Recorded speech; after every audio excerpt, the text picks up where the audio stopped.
What if there was just no, it was just this picture? That'd be a fun picture. And that was the whole stream. Hello, everybody. I'm going to show you guys what we're doing in 1 second. But first, I want to say hi. And I want to know that you guys can hear me. And that is very important for any stream. Anything, really. I mean, it's not the most important thing. If you can't hear, that's fine.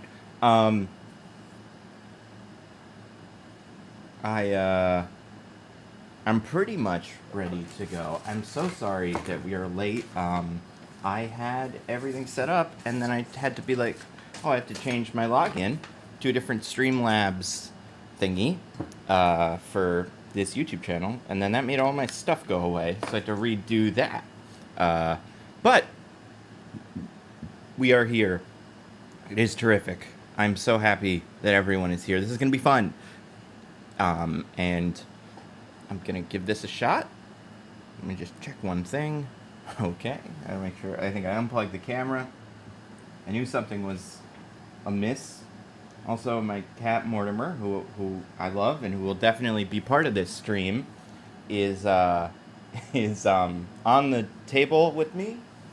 So he will very likely touch something he's not supposed to touch.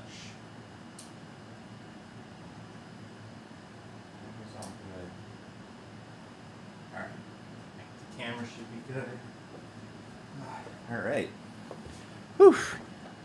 Sometimes it's easy, sometimes it's difficult.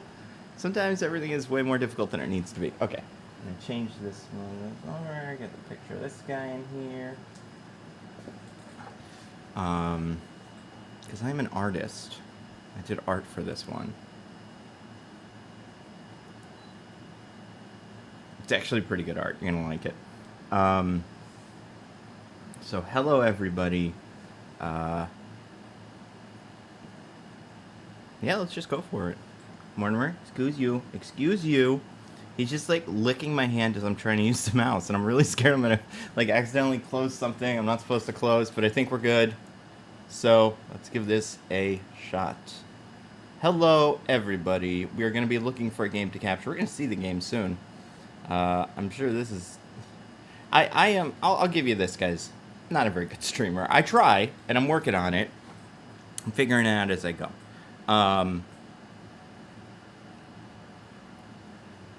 But, so I've got most of this all set. Mortimer is biting something he's not supposed to bite. I'm sure he'll be part of this eventually. Let me find...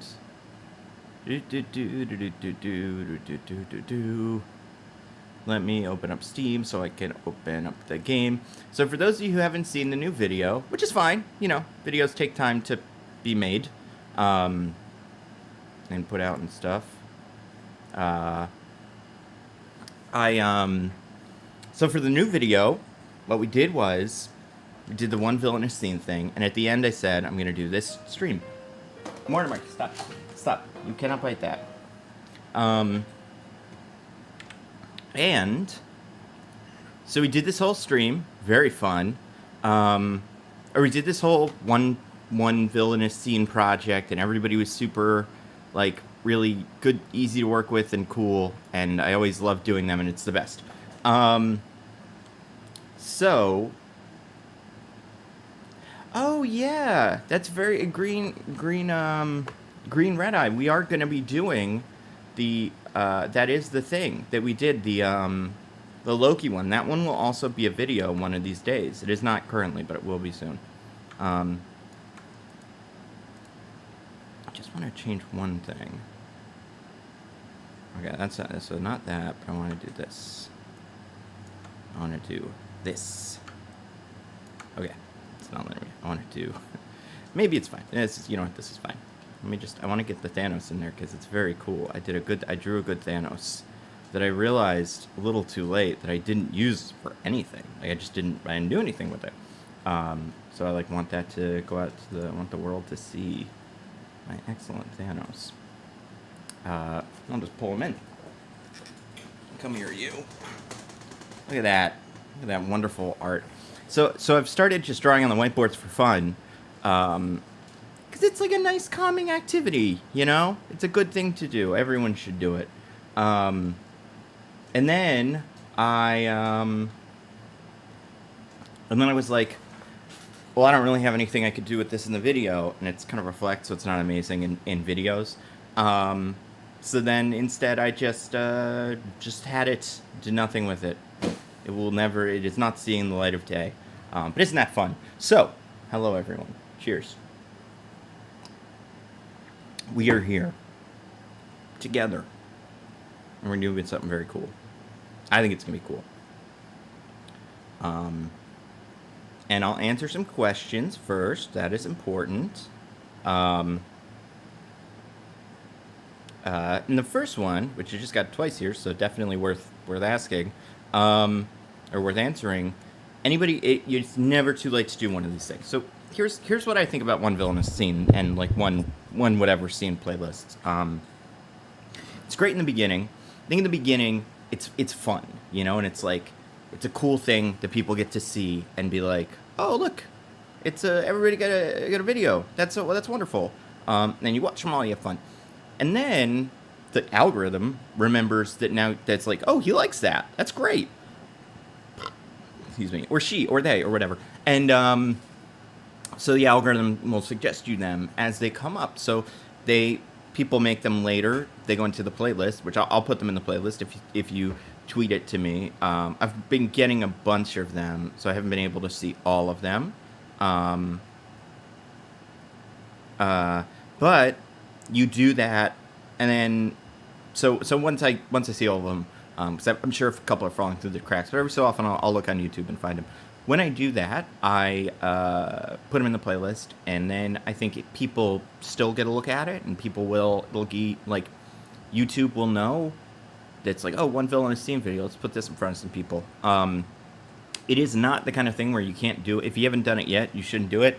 I would say take some time, you know, like plan it out, do like a really, you know, like if you make a really awesome video, there's plenty of people back into one marvelous scene and one excellent scene who made really good videos about a week, 2 weeks later, and they got a lot of views, and they got in front of people. So it works. It's like that is partially, you know, what I expect from it, but so that's a thing. Second thing, like I think the Rich and Mighty just said, everything is fair game. If you do a anime, that's great. If you do a movie, TV show, all that's great. You could do a book.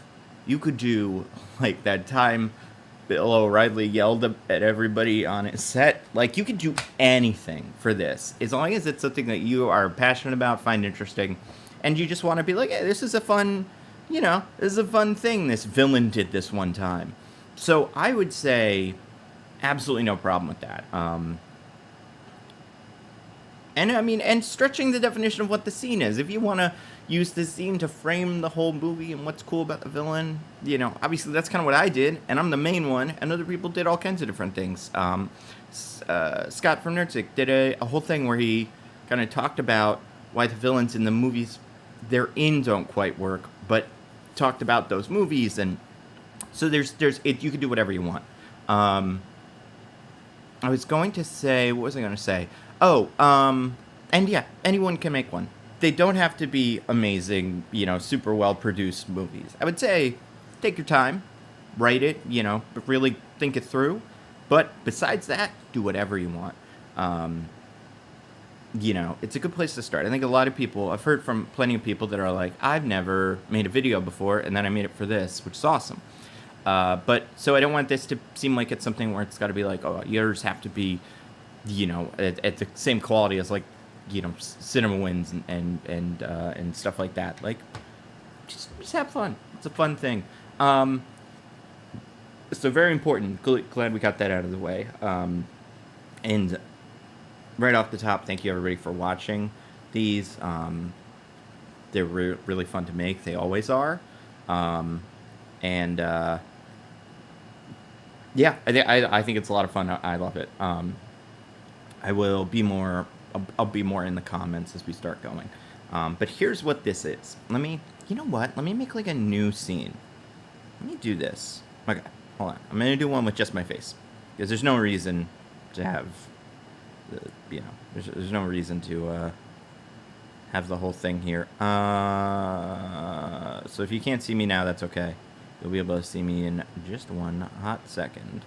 It's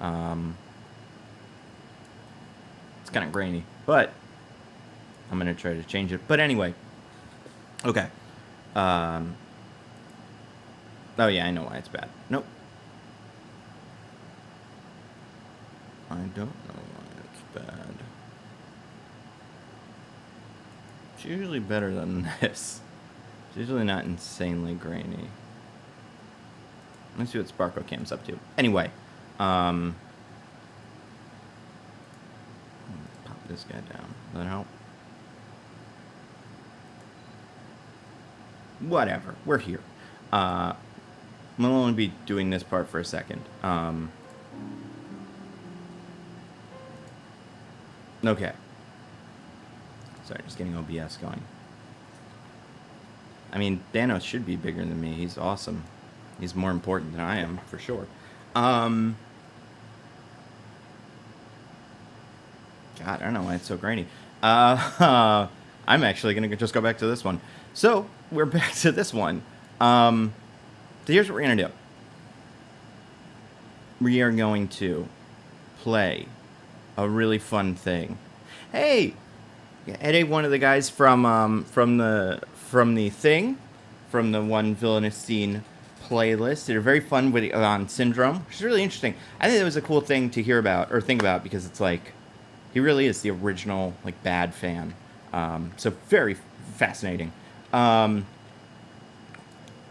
So let me get this going so you guys can like see what game it is. Okay, so what we're gonna be doing, and this is gonna be very fun. And let me lock all of these. There's no reason to have them unlocked. I swear I did all this stuff earlier. Okay, so what we're going to do is we are doing this a charity fundraising stream. We're going to try and succeed. We're going to succeed to raise money for the Make-A-Wish organization, which is a very cool organization. Always very close to my heart. And even if it's not close to your heart, it can be because it's John Cena's favorite one of these. John Cena is like the patron saint of the Make-A-Wish organization. And he, you know, he is the peacemaker in the Suicide Squad. Now, I will say I have not seen Suicide Squad yet. I had one thing spoiled for me in comments for an older video, much older video, and it wasn't really that much of a spoiler because it's something that I've kind of thought for a while. However, it was something that happened. So I'd like to keep all of that out of this. So try not to spoil, you know, the Suicide Squad if you can. We won't talk about it too much. And I haven't seen it. Like, so I you know, it is not something that I could even possibly spoil. But here's what we are going to do. We are going to be playing this game for charity. And it is going to be great. And we are going to raise lots of money, and it's going to be awesome. I will say this too. We started the one Marvelous Scene stuff so long ago, and it was amazing. It still is, and I love it. I love that people do it. But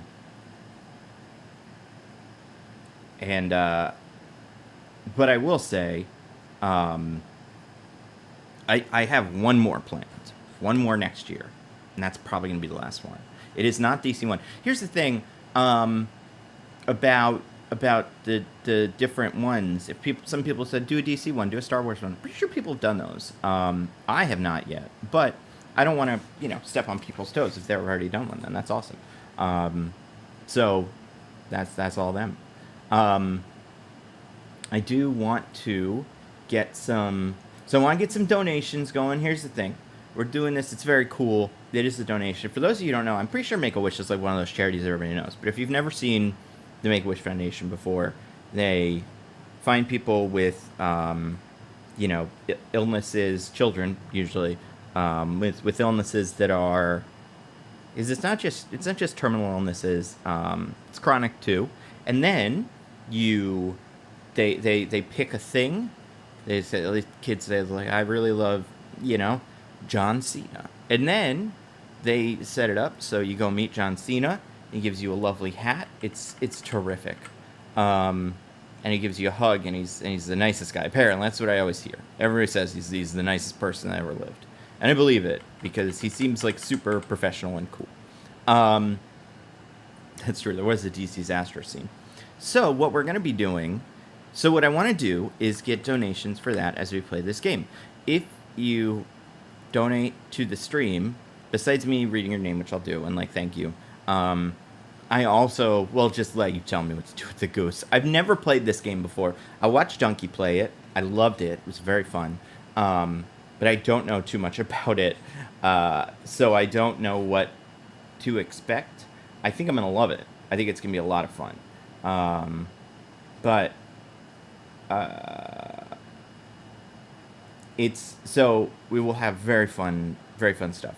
If you have supported already, let me go through some of the names here because I really do appreciate it, and people that are currently supporting, I think as well.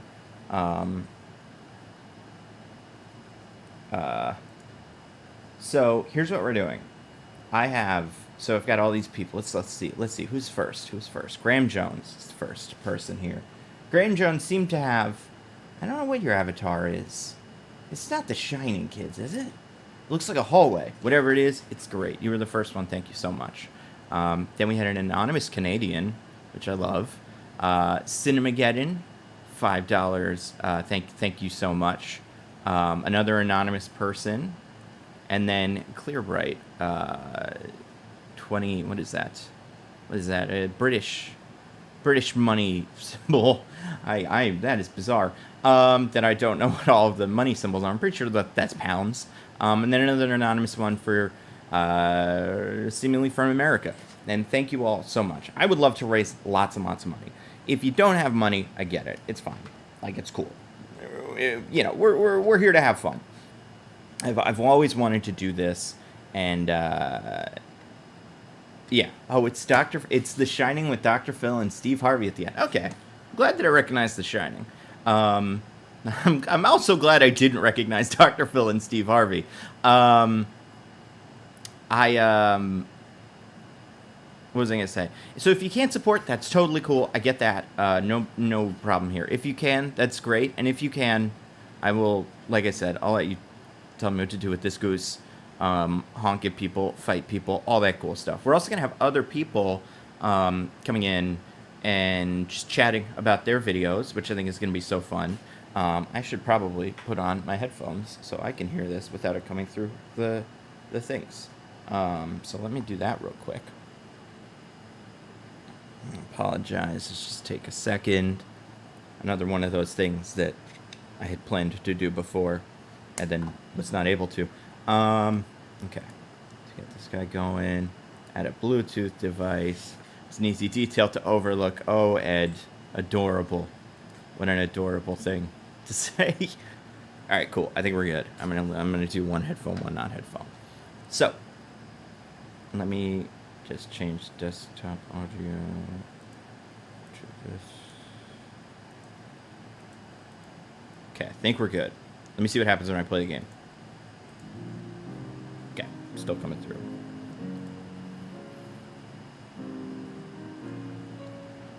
I'll fix this, don't worry. This smooth music and stuff. I guess if I do properties and I change you to default. Oh, you know what? I think I changed it to the wrong thing. Listen, guys, we're working this out as we go, and it's great. It's going really well. I think this is fun. I just restart the game. It's probably the easiest way to do this. I am a quitter. Oh, thank you, another anonymous donation. I'm going to be playing with the people that come in. That's a good question. Can I do that?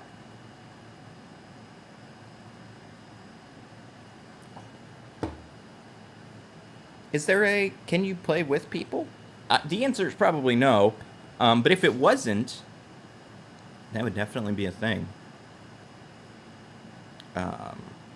Oh, the video about the invincible villain. I saw that. That was very cool. But I did not watch that video because I don't want to get spoiled. But I did see that video when it came through came down the pipe. All right, let me restart this game. Let me just test something real quick. test the little sound for me to see if this is working. Okay, I think we're good. All right, cool. All right, so let me start this game, and I have never played this game before. I've never played the Goose game. I've been told. So here's what happened with this. I looked it up, and I was like, oh, I want to do a game about a villain. And I looked at it, and it was like, oh, yeah, you got the DC one, where it's like all the villains. That looks like fun. I thought about that. Thought about Infamous, right? That's a game about a villain. And then I landed on, like, oh, this is a game I actually also would like to play. Like, it would be fun to play. So, that would be awesome. And so if I'm doing that, this will spoil, I guess, what the puzzles are.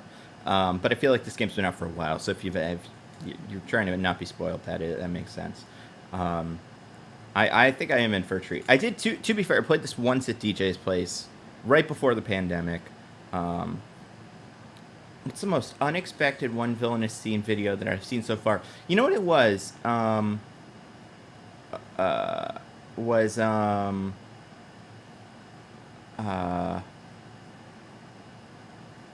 that I saw, someone did one on JR from Who Shot JR, like Dallas, the older show. I think that's a really interesting villain, and they were big TV villain, very, very cool. I haven't watched it yet. I watched a little bit of it.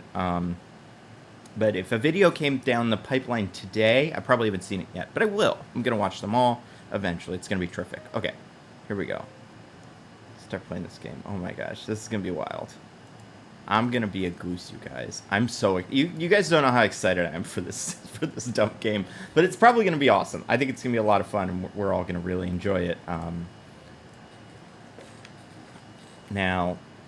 I have my controller plugged in, but I don't even know if you can use it. I'm assuming... Oh, it's working. Great. I'm going to get this thingy out of the way. Now, as far as donations are concerned, I very much, I appreciate them so much, and I would love for people to donate, continue to donate, and all that stuff. And we're going to be doing this for a couple hours.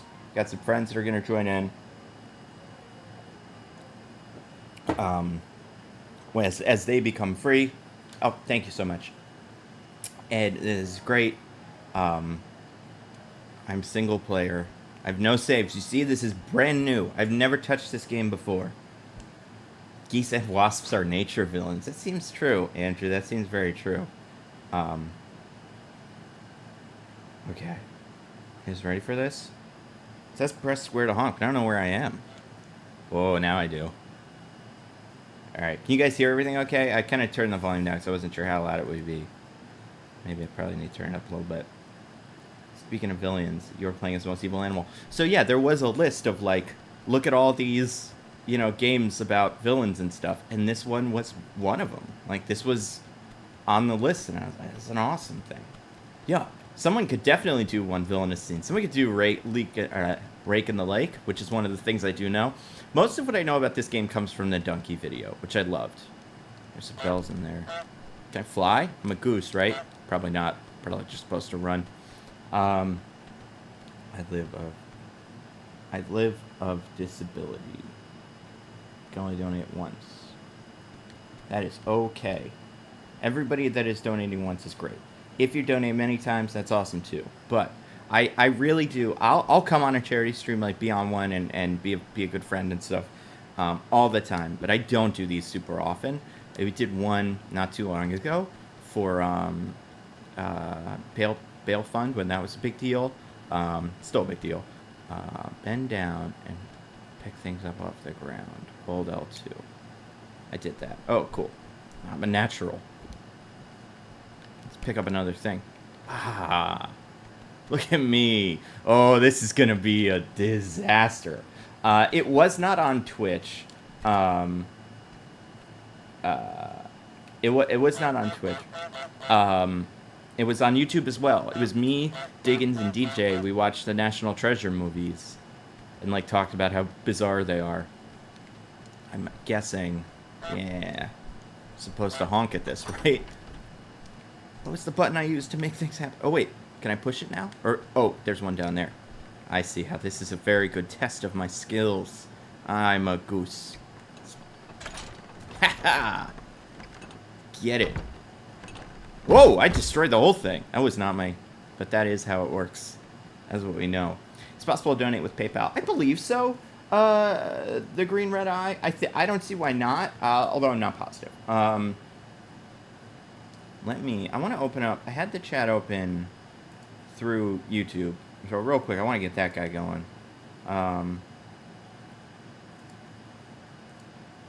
Because that's a little easier to see some of these things. It makes it very small. So if you can't see anything, that is okay. That is A-okay.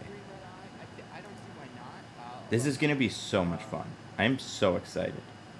Oh, look, it's Diggins! Yeah, that was fun. That was a lot of fun. I like that a lot when we did the thingy. Thank you, EMV. I very much appreciate it. Are you a dog? It's a picture of a dog. No, I can't tell. It's tough because there's that color. This is why I should be on the YouTube thing.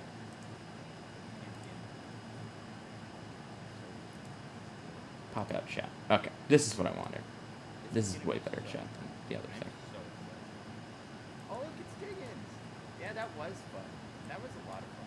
I like that. Oh, yeah, Benji donated $5. Thank you so much, Benji. Very cool picture of your face, like lasers. Not like lasers, but it looks like you've got to do laser eyes soon. Okay, now I can see all the pictures much better.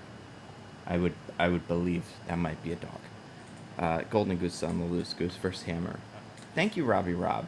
Get another mostly nitpicking live stream sometime soon. I would like to do one. We don't have plans. We were gonna do, and we still could, I guess. We were gonna do what was it called? You gonna fly? Oh no, I'm just gonna waddle. We were gonna do whatchamacallit. We were gonna do. I keep starting the sentence and stopping it. What was it? Owls of Ga'Hoole, Legend of the Guardians movie. And we ended up not doing it because we just kind of forgot. But like that would be fun someday. But yeah, we'll see. I mean, that last one that we did was kind of because of a crazy thing that happened in the world. So this next one could totally be that. Like another crazy thing could happen. Look at me, I'm such a good goose. Oh, I have a to-do list. Oh, there's controls. Okay, let's see. Let's look at these controls. We got flat, zoom out. That seems important. Ground, zoom in, to-do list, pause. Okay, cool. All right, let me open up the chat again. Sorry, I had that muted. The audio of the stream was back. Is it still doing it, or did it stop? Because I had it going, but then I fixed it. I think I fixed it.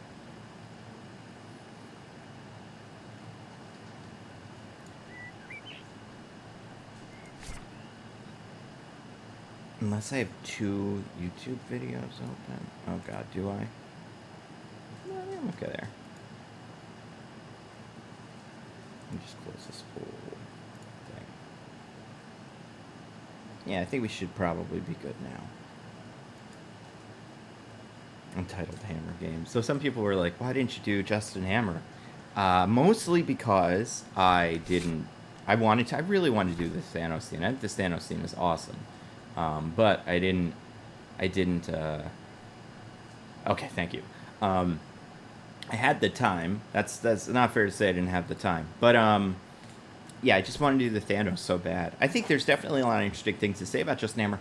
And I think you could say, I think if you wanted to talk about Justin Hammer and really get into it, the most interesting scene that's not the weapons demonstration scene is the scene where he is, just doing the presentation. I think there's a lot there. The stream stopped or me? Oh, it is stopped. Okay, thank you, Richard Mighty. So, we have a list of things. We have a list of to-dos. A whole big to-do. We have get into the garden. Get the groundskeeper wet. Oh, steal the groundskeeper's keys. Okay. Make the groundskeeper wear his sun hat. Rake in the lake. Have a picnic. Bring to the picnic blanket. Sandwich, apple, pumpkin, carrot, jam, thermos, radio, and blanket. All right. This is great.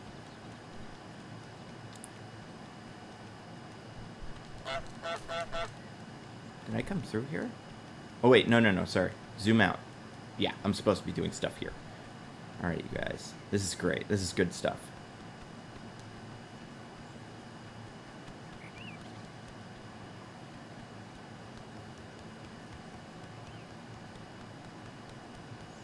I'm the fastest goose. Sorry, I just want to ask everybody. The stream is still going. You guys can see this stream, but is the audio all weird? Like, is it... Am I still doing reverb? Oh, Anonymous donated $50. Thank you so much. That's incredible. We're moving. But yeah, I just want a status check. How is the stream sound?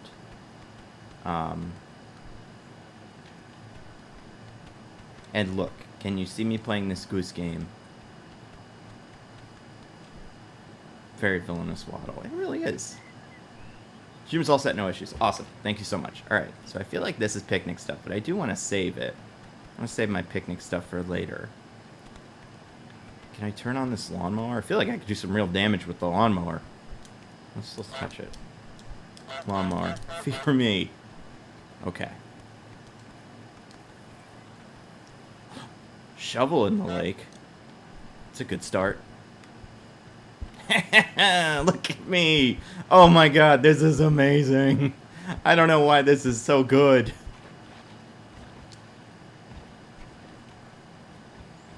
But that lives there now.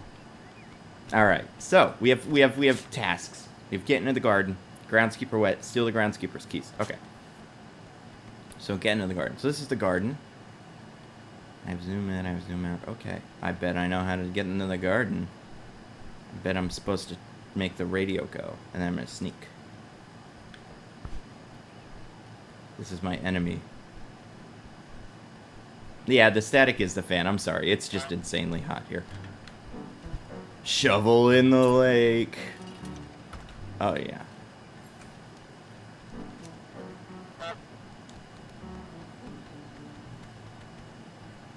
Can I close it on him? That would be fun.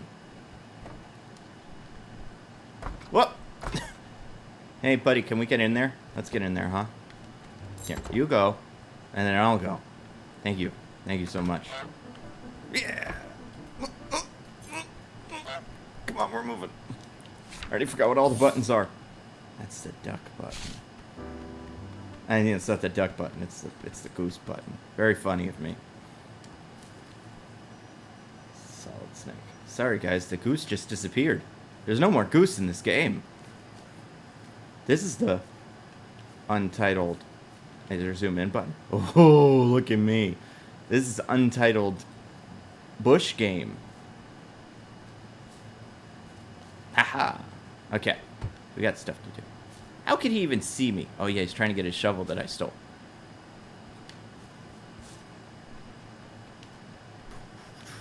Let's get that rake in the lake. Probably didn't want to do that. Okay. Let's go. Rake.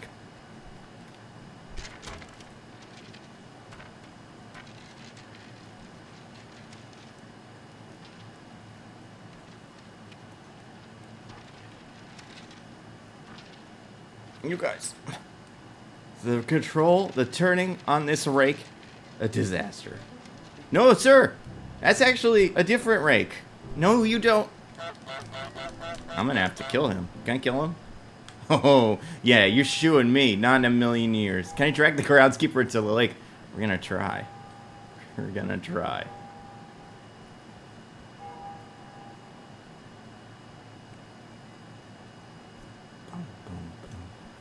He doesn't know that if you don't move, he can't see you.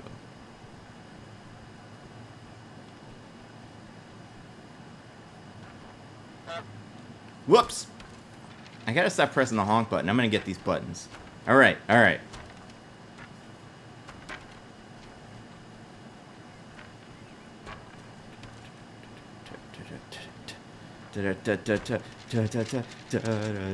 Come on, rake. Oh my god, look at this rake in the lake. Just incredible stuff. We're gonna rake in the lake immediately. Sorry, buddy. No rake today. This is mine now. This is totally mine. You don't even want it anymore because the goose put it on the ground. You guys thought I did rake in the lake. Wow, I'm gonna ruin this guy's day. Yes, the goose should absolutely... I mean, Howard the Duck. Yeah, Howard the Duck could be in the Dark Avengers. I have to get him wet, steal his keys.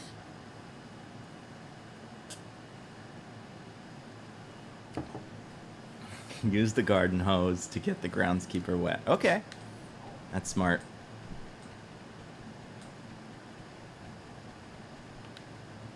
Let's see this groundskeeper. What's he up to? Is he fishing his lake out of the rake? Because if he is, I feel like, whoop.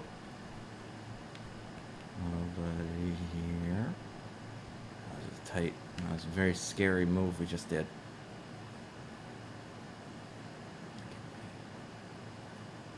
Amazing. Can I, like, water these plants? Now fill this with water. Goose. Wait, what if I push it? Can I push? No, I gotta pull things. I'm gonna try this. Maybe this already has water in it. Regardless.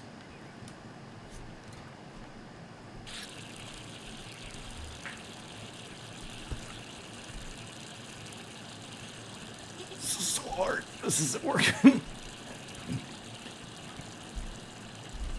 He doesn't get that anymore. I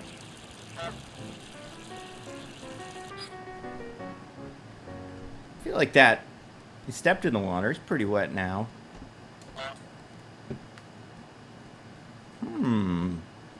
What have we here?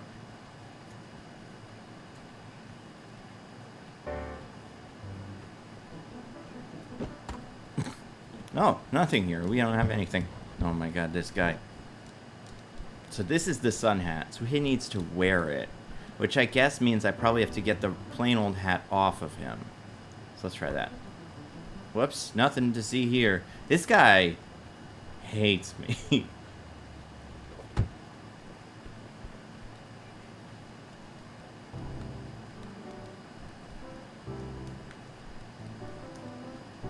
Whoa.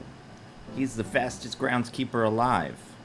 Wait, so can I get his keys by just, like, running up to him? Nope. I already forgot what the run button is. Oh, look at that flower. What a nice flower. Can I have it? This is for you, sir. We're friends now. I got you something.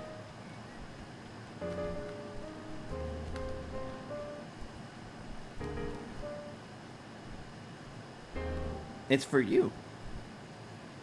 Is this Stream or Nintendo Switch? Or Steam? It is Steam. I don't own a Switch. I wish I did. But also, I don't really have the interest. I got the keys! Did that count? I did technically got him. What am I supposed to do? Like, steal his car with the keys? Interesting.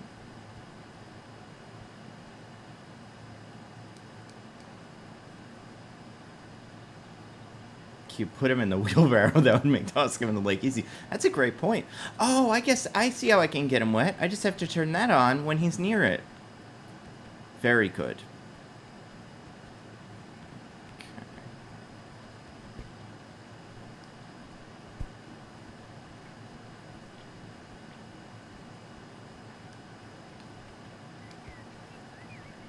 Drop it.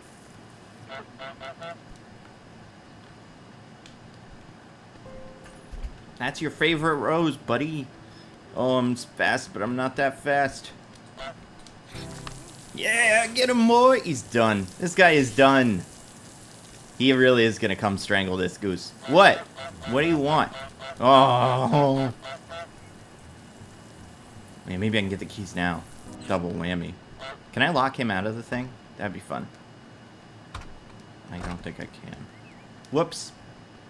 I guess neither of us can get in. Them's the brakes. Keys in the lake. Let's try this again. Let's try this. Pull Earth closer to the sun, speed up global warming. That's a good idea, Umbu. Oh, I could stab him with this. Seems like an effective weapon. Hey, buddy. Just want you to be quiet. Just come over, see what I got here. You never believe it. Oh! Oh my gosh, thank you, Jojo Maria. Jojo Maria.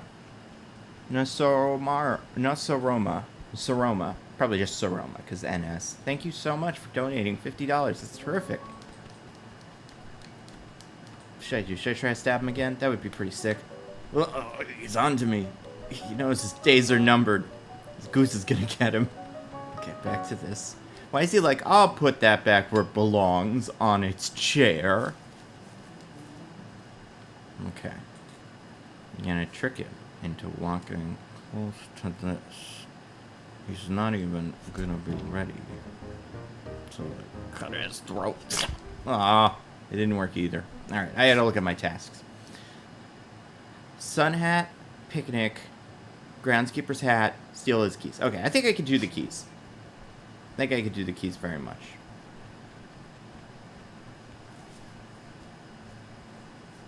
I need to trick him into turning, like, to bending down. I have to be sneaky. I'm not good. I'm a bad goose when it comes to sneak. Whoops. I need this. Isn't that fun, sir? You want to have a party? You want to have a party with this goose? All right, you go. You get the Gatorade. Whoa, you're going to break your radio, buddy. Hey, I'm just trying to fix it. Oh, my God, this guy. All right. We're gonna do a good job now. We're gonna hide.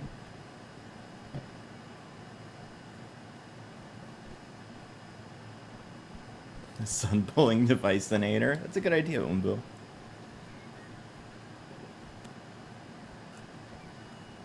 Okay, I'm gonna turn on the water. Hopefully that will make him like bend down. I'm trying to think of what.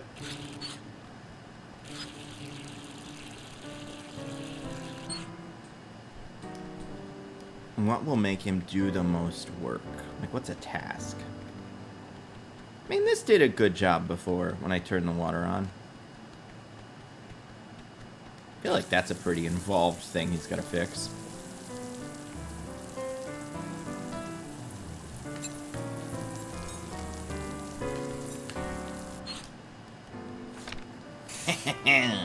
Wait a second, did he not get his rake? I want to give it back to him. I'm not a monster. Yeah, I'm gonna get you a rake. I put it in the lake, but I'll put it back. I mean, it's a rake. It's gonna be fine. Oh, thank you, Anonymous donated $20. They say some bad things about Anonymous. They're hackers and whatnot, but actually they're pretty cool. See, sir, I brought the rake back. Don't be mad. I brought it back. I'm not the one who made the list of things I have to do, sir. I'm just trying to help. Also, there's manure in there, but I think it's probably done. Alright, let's see. What do I need to do now? Make the groundskeeper wear his hat. Right, so I feel like this is like steal the hat that he's already wearing.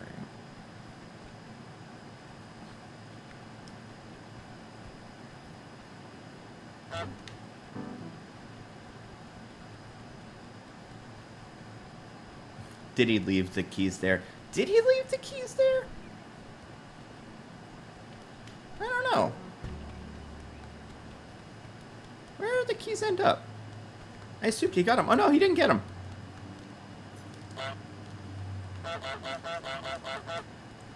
Can I lock him in? Oh, that'd be silly. Let's see what I can get away with doing with these keys. It's like, I feel like I probably can't use... Oh, lock him in because he doesn't have the keys. Very good. Alright, now I lock him in. This is a very clever goose. Well, nope. Pulling Obi-Wan obtain the high ground. I should probably look at this. Alright, now I use the keys. Good stuff. Alright, let's look at the map. Let's see what I got. Is there his high ground, I would assume. Keys in the lake. I'm not putting his keys in the lake. It's nice keys. He needs his keys, you guys. Does the goose have a dark origin story? I mean, I would assume he's doing all these terrible things. There's got to be some reason. Let's see. Okay. No high ground over there. Let's waddle. Let's see what's going on. What's up here? Oh, yeah, that's another thing. Let's keep going. Let's keep going. This is fun. So, yeah, haven't seen Suicide Squad yet. I'm excited to.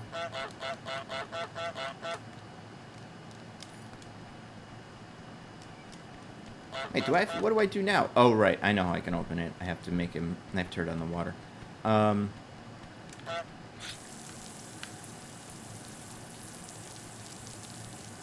need to put the keys in the lake.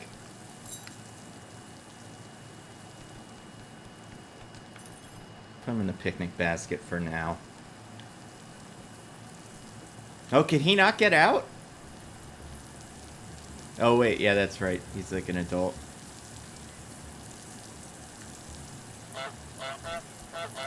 Looks like we have a conundrum, sir. Yeah, you want to get it. Watch me. I turned on the water, now he's like, nope. Oh, there's a hole? Oh, okay, cool. That makes sense.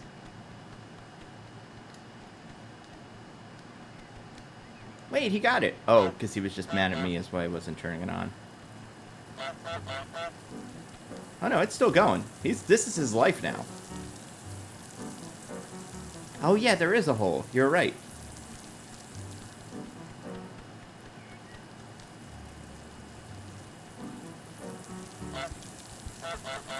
Ha-ha!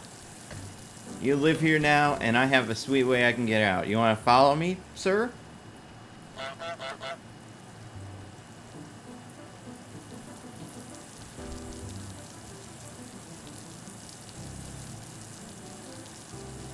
Let's get the trowel to do that murder we were talking about earlier.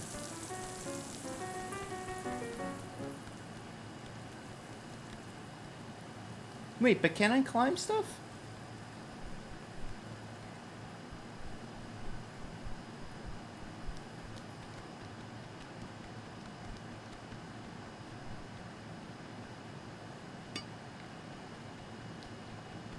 Alright, here we go. I'm gonna go for the jugular. I think what we can start with is the Achilles tendon. And then when he falls down, jugular. Oh. This guy's like, I don't even care about my trowel. My life is ruined. I mean, maybe something will grow here. Look at this, is fun. This is fun for us. You want to get in the water? You want to have fun with me? No? Alright, fine. Sure. This guy doesn't even care. Can't climb stuff. Alright, fine. For now. Just because the sound is annoying me. And I probably need you to do other stuff, too. I have this hole. Okay, let's see.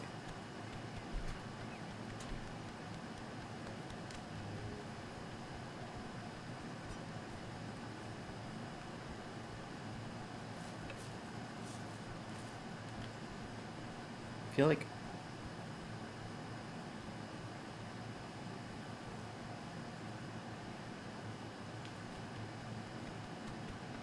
Oh, thank you, Ed. That's important. I need hints, by the way, you guys. Not hints. Well, hints. Definitely hints. I forget what I need for the picnic. Sandwich, apple, pumpkin, carrot, jam. Pumpkin. Okay. I want a pumpkin, sir. Oh, fine. Wow, that was some air. Is cabbage a picnic thing? It is now. Find out. Okay, let's see. Does the goose have a name? That's a great question, Thunder. I'm gonna say, yeah, I think the goose name... The blanket! Oh, and maybe I can steal his hat if I get him to go into the water? Thank you, Anonymous. Thank you so much. Oh, and a water fountain. Oh, yeah, can I turn this on? Because then I can definitely do some damage. No.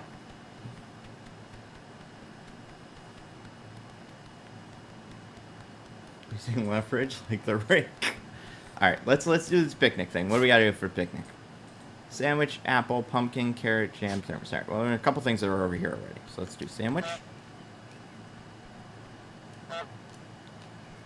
Pick up. Let's get it. Let's get it. Here we go.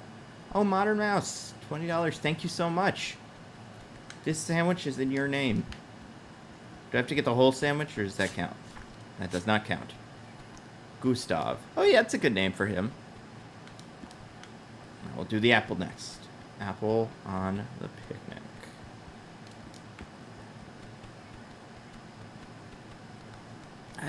I imagine I can't use keys. It's a great question, though.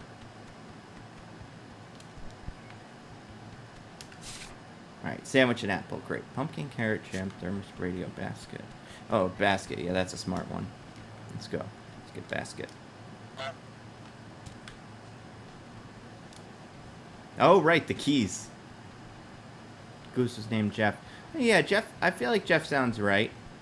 Jeffy's what's his name calls him. What Donkey calls him. Hey Ryan, appreciate the last years of doing the Steam playlist. Give me a chance to spread my goose wings like this. There's a button for this. Yeah. This is a cool button. I don't do this nearly enough. Right, I'm gonna give him the keys back so we can open the door. But yeah, I need to make him bend over. That makes sense. Make a solution to all my goose problems. Here we go. Here we go. Oh yeah, there's that cabbage there. Whoops! I'm a different goose. I'm not the one from earlier. What? You're not getting that cabbage back then, buddy. Sorry. You thought it was your cabbage, but it's not.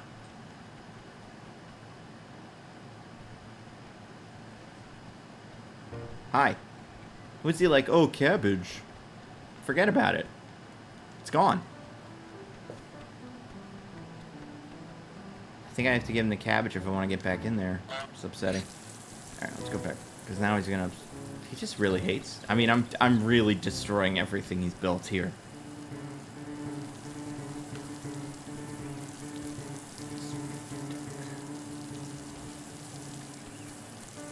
Okay. I'm gonna get the rest of the things I need for the thing. Jam was one of them. That's true. The goose is the goon. The goose is working for this person who wants a sandwich or something. Oh yeah, he probably would take the picnic stuff back. Oh yeah, no, this is his life now. Maybe I'll give him stuff back when I'm done with the picnic. What is going on with this stream? Great question. I am playing this game, and we are getting charity donations, and I appreciate all of them for the Make-A-Wish Foundation. And we're really ruining this guy's life. If nobody's seen this, is the Untitled Goose game. Oh, I need to get the radio. Oh yeah, that's a good idea. Idea Joe Clown.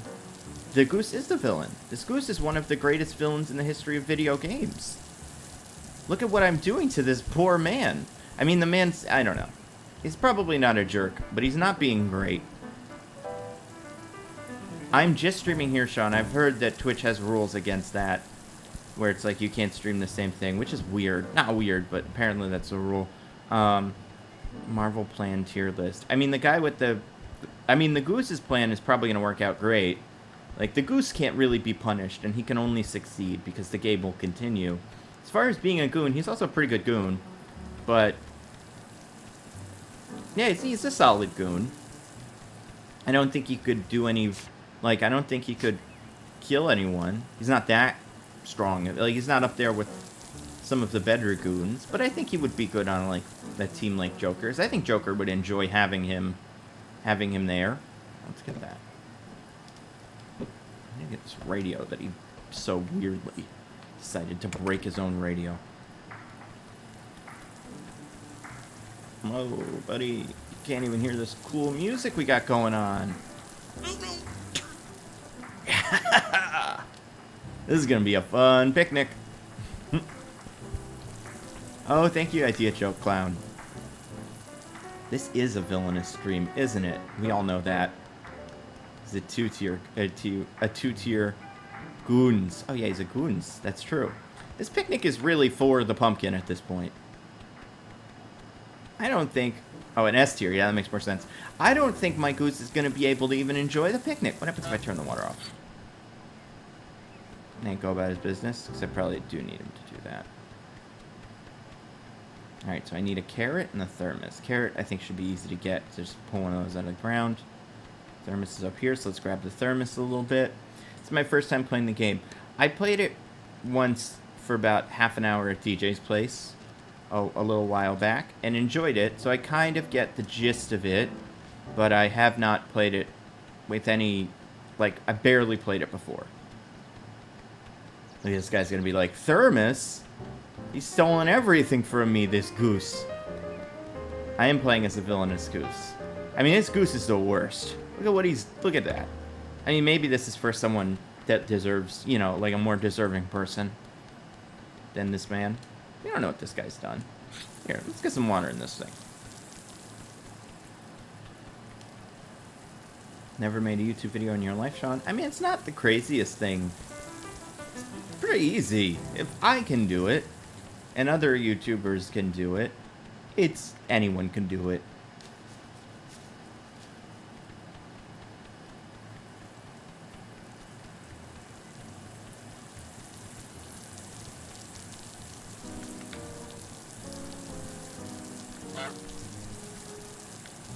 This is great.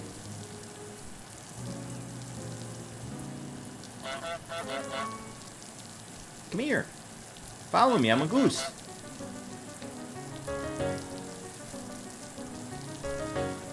Alright. Goose looks like Justin Hammer now, I can't unsee it. Oh, James Gunn does. Yes, that's a very good point.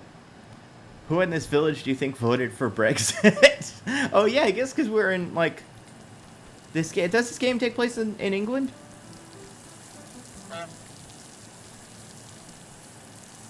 Don't worry, I'm not gonna steal a carrot.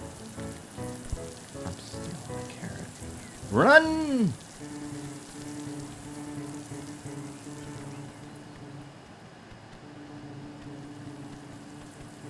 Oh, a D&D thing would be fun. Like a villain from Dungeons and Dragons. That could be cool. Alright, picnic done.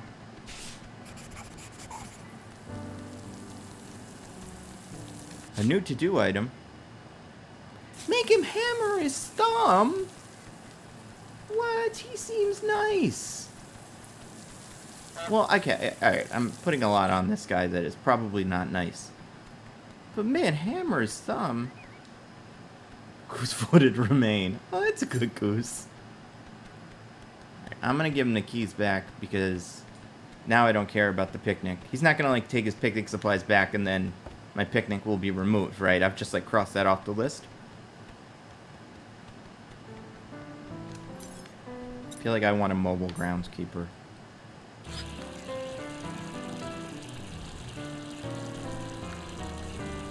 Up, right, go. That's not gonna do it.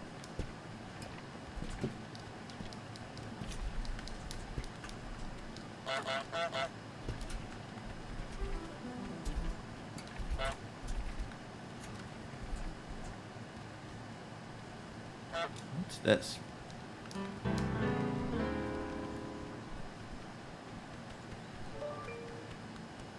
Oh, maybe if he goes and gets the stuff from his thing, then I can get his keys when he goes to get it, or his hat. Am I gonna have to put this hat in the lake?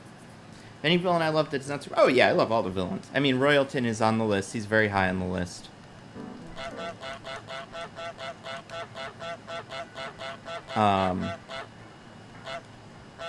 Who's a good villain? I like Hans Gruber. Someone did a video on Hans Gruber. That was fun.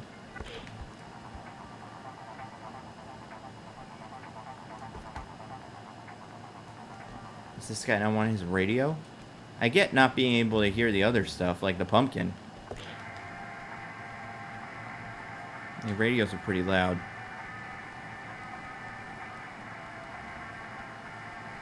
Look at me, I'm like one of those guys that drives by with music playing on his car and everyone hates him.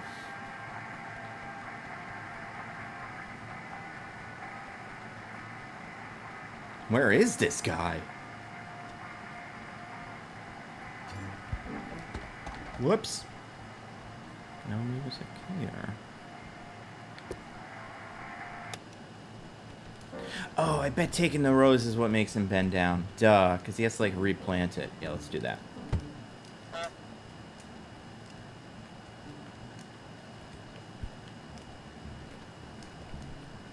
Radio in the lake. Does that make it go, like, glub, glub, glub? That'd be pretty funny.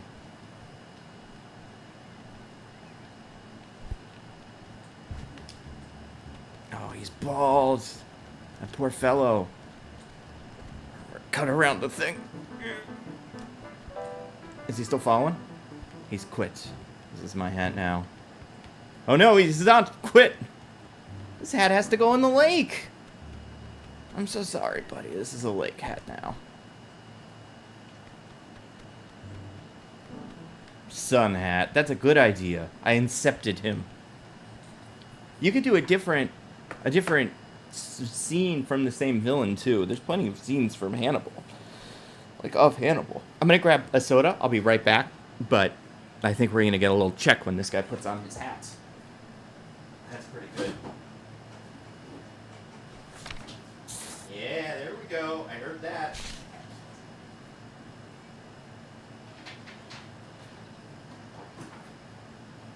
All right. Good stuff.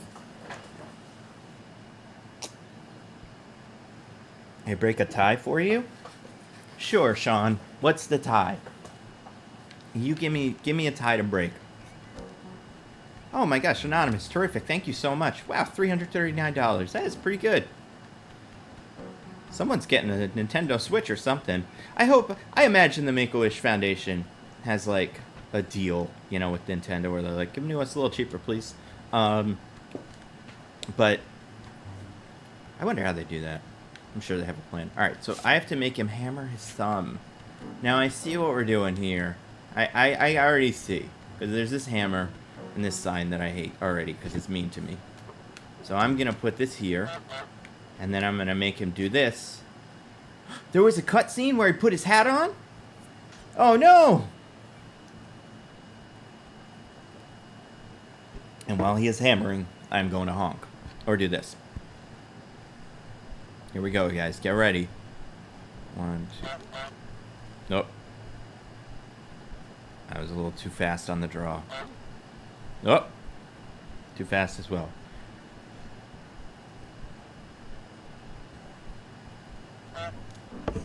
Ah!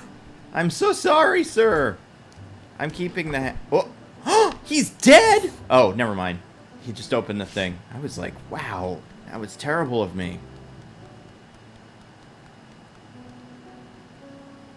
Oh, that is a good scene.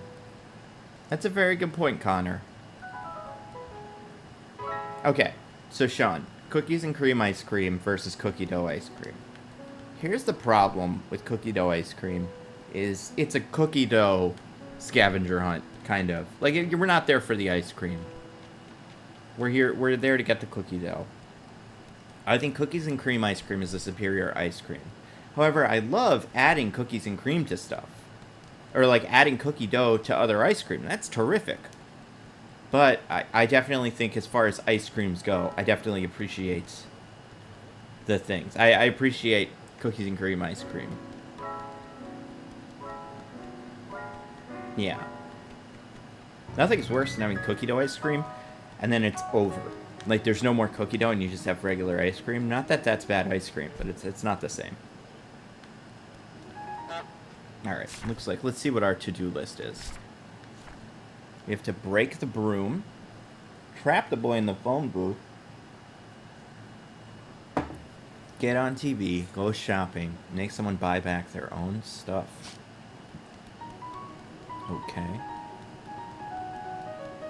I imagine she's the one buying back her own stuff.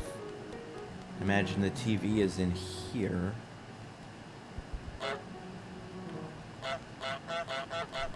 I have some business to attend to, sir.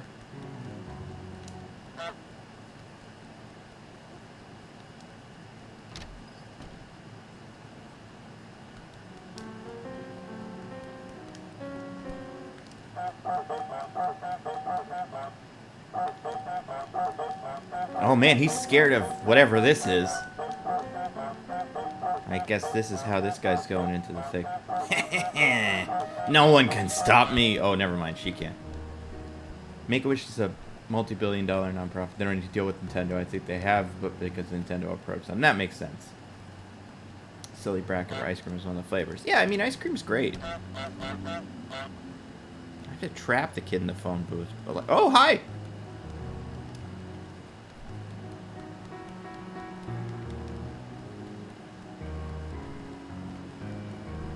Let's see. Oh, I bet that button does something. Know what made this fellow? Button. Look at me! Nah, this is a show. Pretty good. Do we have Hokey Pokey ice cream? I don't know what Hokey Pokey ice cream is, so I'm gonna say no. I have to make this kid buy back his own stuff. I assume he's buying it. Is this his airplane? There are other airplanes. I can put it with the rest of the toys. Whoop, whoop. Fine. Whatever. I really feel bad for this kid. I'm gonna steal him a toy that's different, of equal value. But yeah, what is Hokey Pokey ice cream?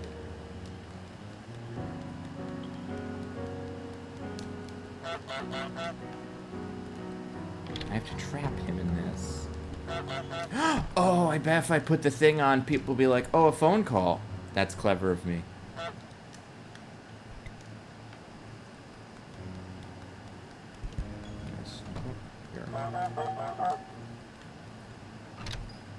It's not me. Somebody else made that sound. Not me. It's not me. It's somebody else. Hide. See if anybody bites. Not me. Somebody else.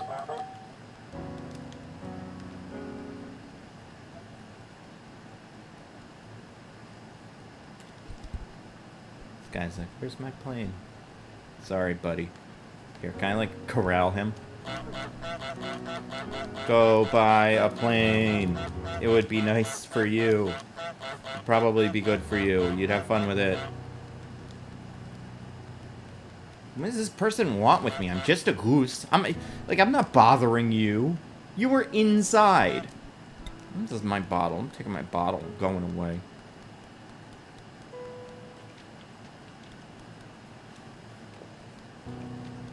Oh, goodbye, Tiggins. I'm enjoying this game. This is a fun game.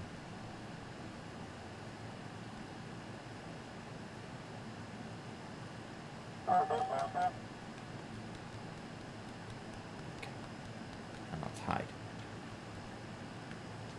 Watch the magic happen.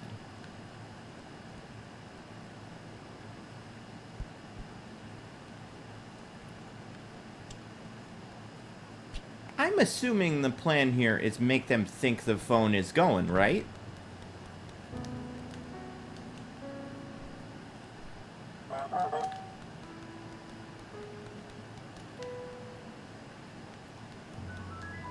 I guess I can probably just make the sound here.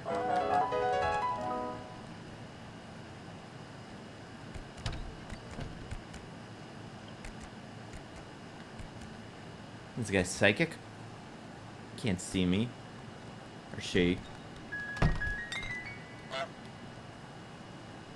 Bully the innocent kid a lot more. Alright.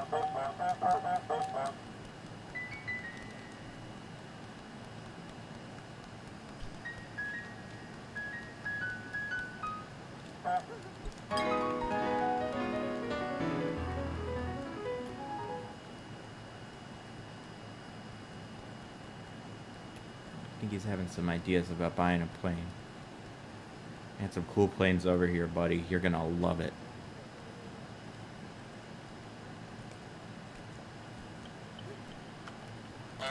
Someone's trying to steal a plane. Very good. Oh, he's gonna go inside the booth. Good point. Would I say that the goose became evil because Spider-Man? Yeah, maybe. Okay, now that you did that, I'm gonna get the kiddo like a toy, a car to go with this plane. 'Cause it was very mean of me. Shoot, wrong button.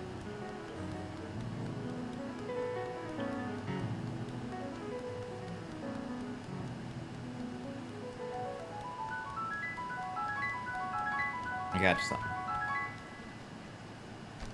That's for you. Sorry. Thoughts on the original Suicide Squad? Hate it. This kid's like got shoelaces that he just thought about.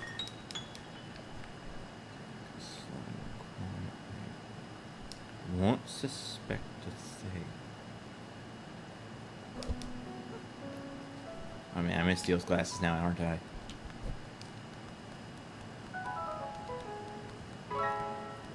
Man, make him buy back his own glasses too. Oh. Oh, and there's other glasses. These are stylish. Oh, he doesn't like them. He's now become an anti-hero. I mean, it would be weird to just make him... He paid. Right? Like, they're his glasses. Let's get him cooler glasses. Turn him into, like, the Terminator. Alright, here we go, kid. You're the Terminator now. Don't worry, buddy. Those are yours. Alright, now I have to chase this kid into the thing we're saying. Let's go, buddy. Let's go. You're out of here.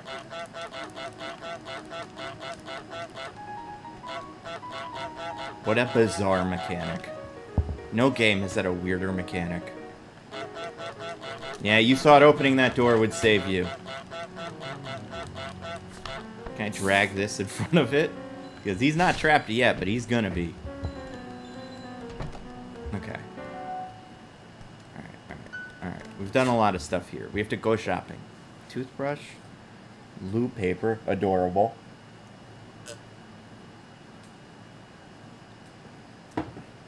Okay, toothbrush, paper, hairbrush, pretty much everything from that place. Whoops.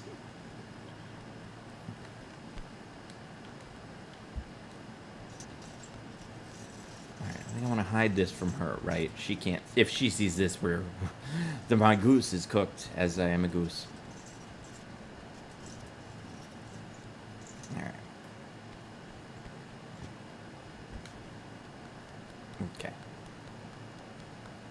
Any superhero films I hate more than original Suicide Squad.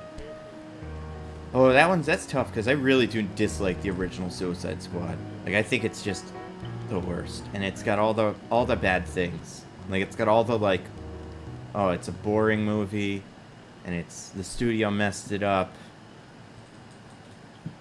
Characters I like do dumb things that aren't cool. Like, Captain Boomerang stinks in it. So, is there any I hate more? I mean, the Justice League is pretty bad. It's so hard to say which one's bad because, you know, obviously Justice League is bad. Yeah, I think it might be worse, right? Celery, or, yeah. Like, is celery on my list? I guess it's a vegetable. Like, Justice League is not good. Oh! Now she's like, oh no, my toilet paper. Oh my god. She's a problem. She's on to me. Don't you want to put your music on, miss? Alright, I'm leaving. This is fun.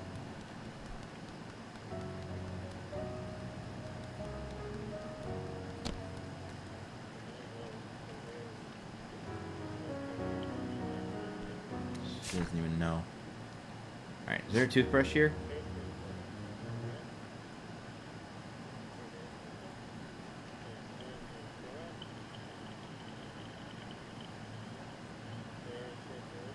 Yeah, Fan 4 stick is worse.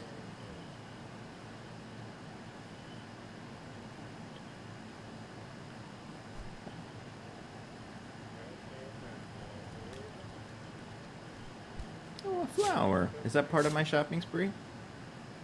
Nope. This looks like a fruit. Oh.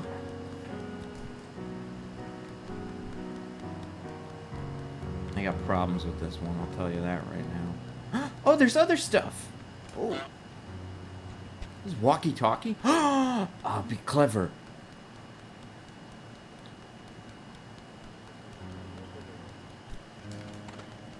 She's probably going to be like, oh, make a kid buy that back from me. Because I'm a monster. Okay.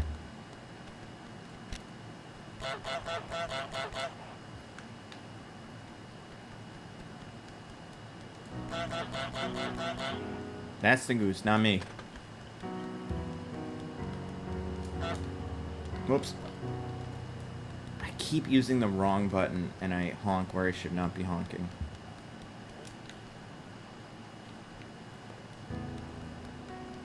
Yeah, you know what's up, kid. What? Who does this kid think he is? This is my leak. I gave you a car. That was nice of me. I don't like this kid one bit. I don't know. Let's see. What are your guys' favorite villain scenes in movies? You must have some, right? Like, I think Kylo killing Han, very good one. Very dangerous. He did kill him. He precluded ever having all the main characters on film again. Cleaner. I thought I saw that. It was in the trash, right? So let's get that. Oh, I'm not stealing this from you, so don't get any attitude. I'm just getting this cleaner. Oh, I bet there's a toothbrush in here. Yeah. Nope. Gross.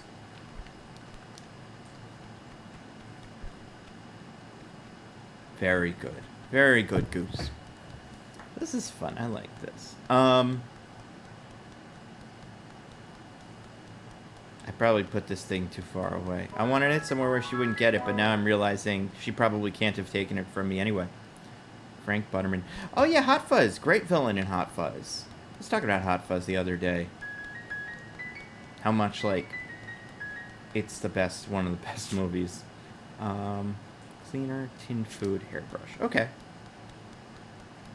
Tywin's good, yeah. Yeah, Tywin's conversation with Jaime I find interesting during the trial, where he's like, here's what you gotta do. I'm gonna, like, play ball. I'm gonna let Tyrion live. I like seeing Tywin when he's, like, not quite on the ropes, but it's like, what's he do? Like, what does he really value? What to him is worth saving? And it really is just like, it's the reputation of the family to continue. I think that's interesting. Alright, cleaner. Hairbrush, tin food. Easy. Easy. What? What do you want? Kilgrave. It's like, I guess they don't have to be movies. Kilgrave is terrific.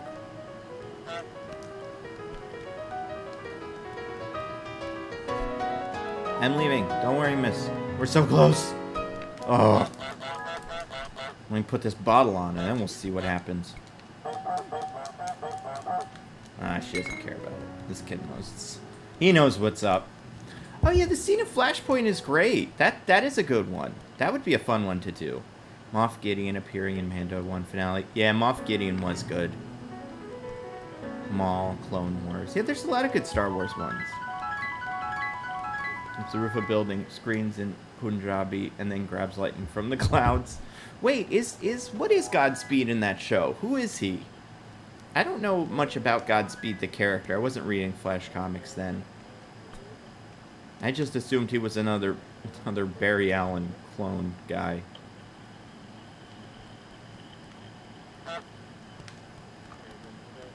Right, baddie. Yeah, some Blade Runner.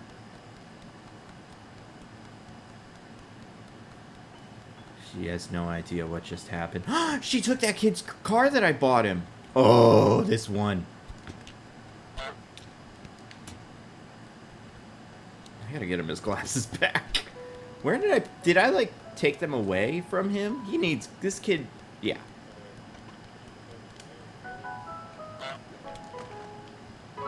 Oh yeah, these are his glasses. Probably gonna sell this kid his own glasses back too.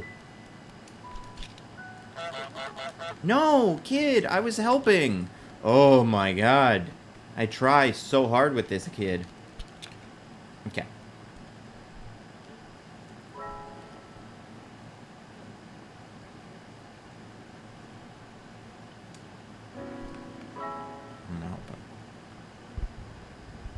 Stop moving your feet, kid. Oh my god. Okay. Now I have to take his other glasses. These are also not your glasses. These are your glasses. There you go. Oh, I stepped on them and broke them. What's the other thing I needed from her? Oh, Zombie Island. Yeah, that would be a fun one.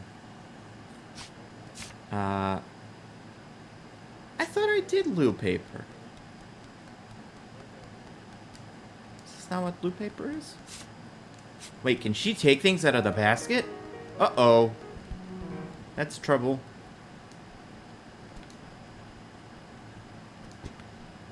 Alright, tinned food is the only other one. Let's get that. Oh, thank you, Connor McCaffrey, for the donation. Does Yondu and Guardians 2 count? Sure! I don't see why not. Everybody, if you're like, does this guy count? Probably. I'll count him. I have not watched Hadestown. I've thought about it, but then I've become not a billionaire. So... okay. Tinned food. Blue paper. Now who do I have to kill next? Whose thumb has to get hammered? Trap her in the garage? Okay. What is this? Is this the garage? Could I have opened this the whole time? Oh, she is going in there. Oh.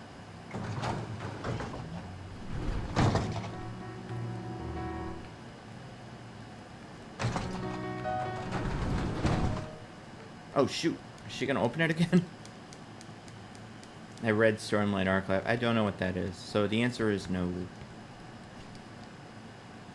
Oh, I see what I'm supposed to be doing. I'm gonna use trickery.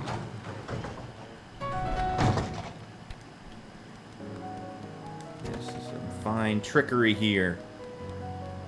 What do we think of Suicode?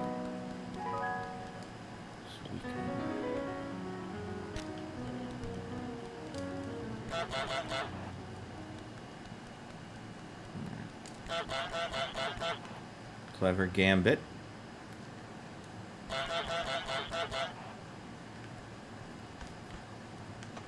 I guess what I could also do is just pick up anything.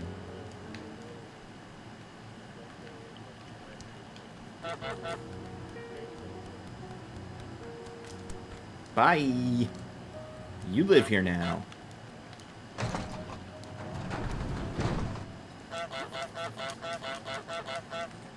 Oh wait, is she not trapped if she can get out? Oh no, she can't get out. Oh wow, she can't get out. I hope she survives. Yeah, you could totally count the arsonist from PhilosophyTube. Absolutely, we can count people that are just from YouTube videos, like films from YouTube videos. It's a Ben Shapiro video, right? Yeah, I'm totally accept that.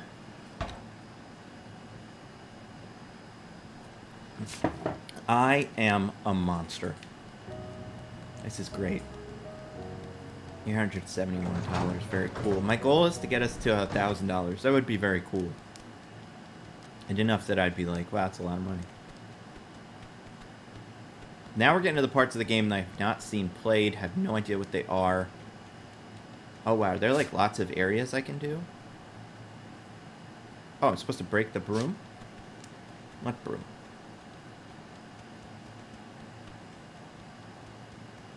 Yeah, no, I have more stuff to do. Oh yeah, Charl would be great!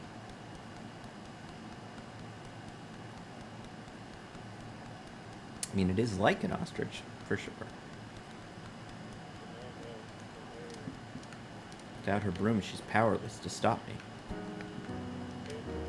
What's she gonna do when I have the broom?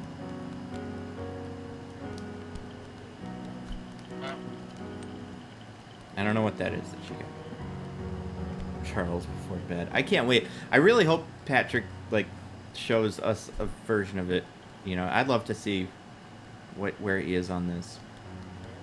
Oh, I can just take it.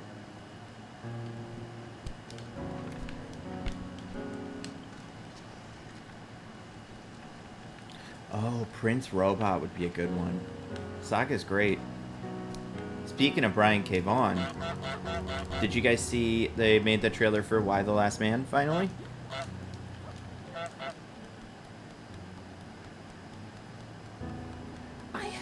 seen... I haven't played Last of Us, but I do hear that there's interesting stuff with Joel and Abby. She's a no-goose sign. A lot of no-goose signs in this town. I'm not psyched about that.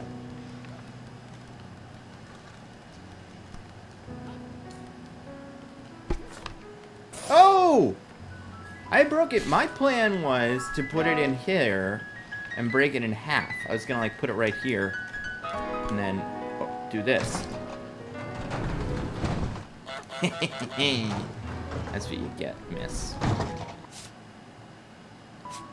Look at me. Y looks dope. Yeah, Y looks good. I was actually really impressed. It looks very good. Anyone done Wilson Fisk yet? I don't think anyone has done Wilson Fisk yet. But again, if you have a villain you really want to talk about someone else has done, just pick a different scene. Or, you know, as long as you try to say something new, then that's totally cool. What? I guess I went the wrong way. New Spider-Man film. Man, that's fair. I think we'll get some good villains. I think Shang-Chi is going to be a good villain. That's my guess. I don't know why I think that, but I do. Oh. These are like all the new areas that I have yet to go to. Well, there's more of this game than I thought. Oh, well. System.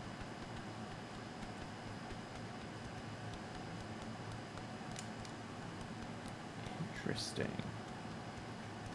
What's my favorite game of all time? I don't know. When I was younger, I loved Halo. I still do. But, like, I was really into Halo. Now, I don't know. Probably not that. But, it's a solid game. Am I in a new place? Oh, no, I'm here again. Oh, one of the fences has a hole. Thank you, Umbu. That makes sense. Let's check out these fences.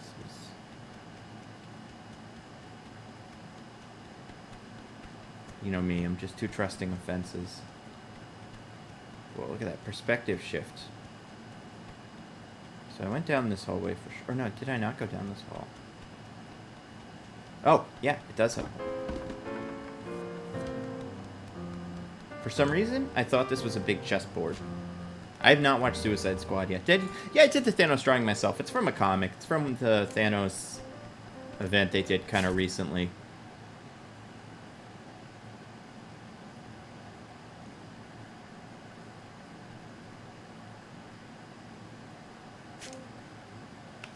Alright. Break the fancy vase, help her dress up the bust, make the man spit out his tea, get dressed up with a ribbon, make the man go barefoot, and do the washing. I think barefoot's going to be an easy one. I'm just going to have to steal a slipper.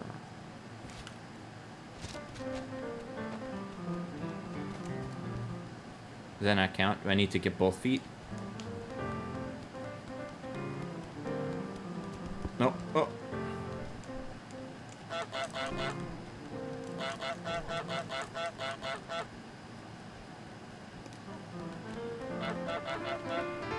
I'm just gonna take stuff from this guy. Oh, can I go here? Yeah, I'm opening all new places. Oh. Oh, that's cool, headcanon. No problem. Oh, yeah, when Pierce does the thing with Flat Neil, that's true. That is very... He is a great villain in that episode. Yeah, I'm in that boat, too. Ooh, a me. That's me. Whoops. I heard of Spider-Man Lotus.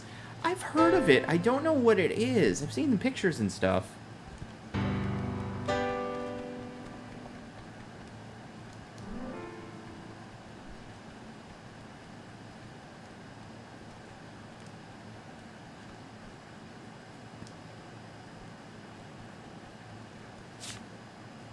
Alright, I have to get dressed up with a ribbon. I have to trick her into thinking I'm her duck. Genius. No duck to see here.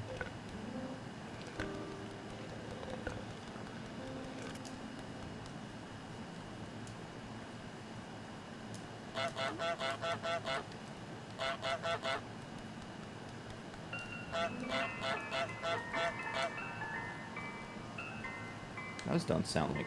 Those sound like steel drums.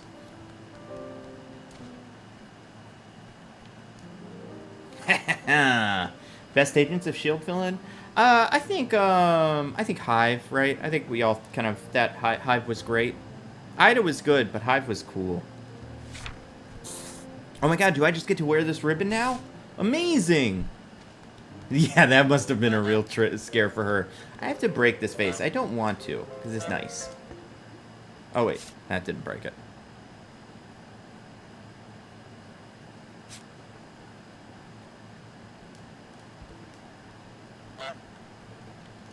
I have to make someone break it.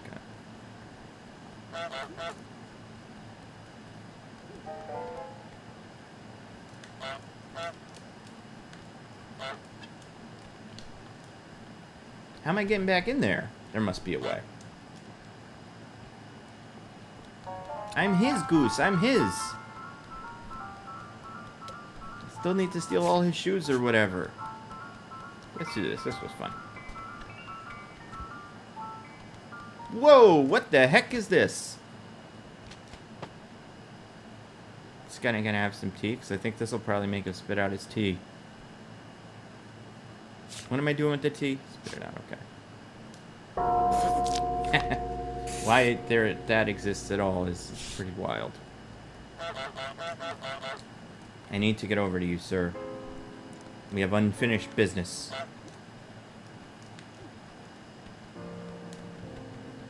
I wonder if I can open a gate here. Oh, I see. Oh no, I can't open that. Can I open this? National Geographic.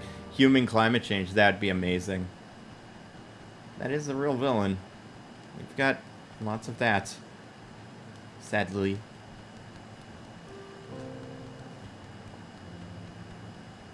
Alright, I have to explore this area a little more. See what I can see. Is this another area I could have gone to? I feel like I'm probably going to unlock that later.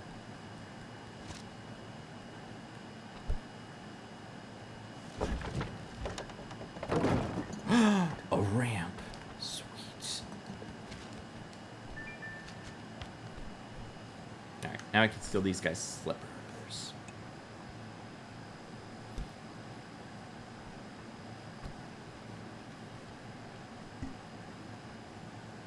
One villain is seen from the room. Oh yeah, Bo and Sako, that's a good one. Jeff Bezos, he's a villain in that.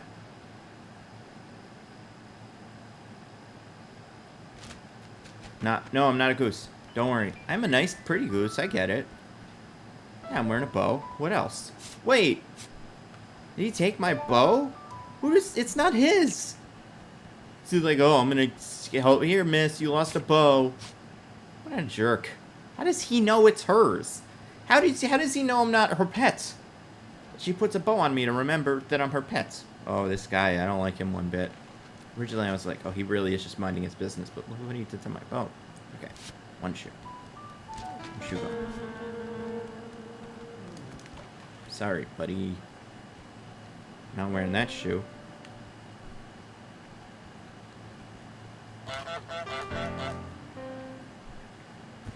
Wait, he's gonna put back a wet slipper? What a weirdo. That feels like just like, don't wear that slipper. This guy's like, no, I'm gonna wear this slipper. Okay, so I have to be very clever with this man. Oh, they're married. Why would they be married and live in different houses? What? Oh, it's the same house? Oh, okay.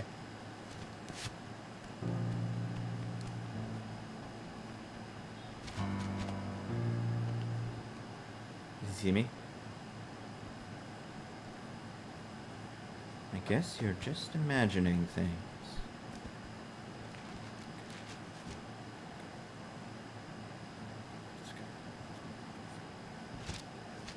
I'm a goose.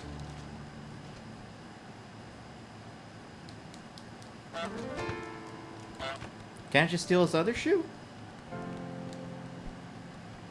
Yeah, he stole my bow. Oh, Lyle from Simpsons. That would be so good. Okay, I'm gonna hide.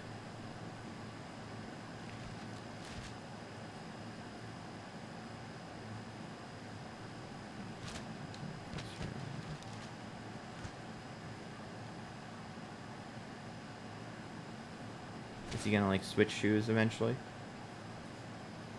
Like, because, like...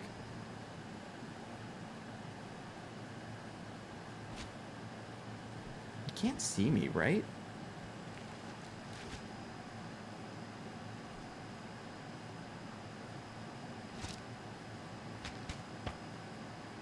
That's what I figured. When's he gonna put his other leg up?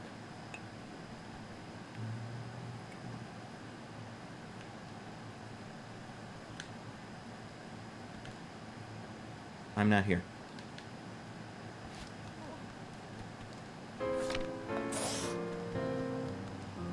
That's what you get for stealing a nice goose's things. It's not the same house. Oh, I guess it is. Oh, yeah. Wait, no, it's not. Is it the same house?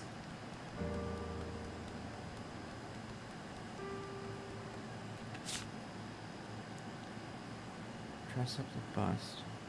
Break the fancy vase. Okay.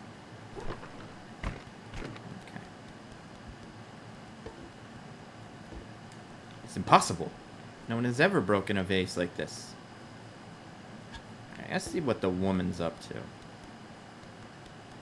What's her daily... What's her routine? Oh, she's painting the vase. I see.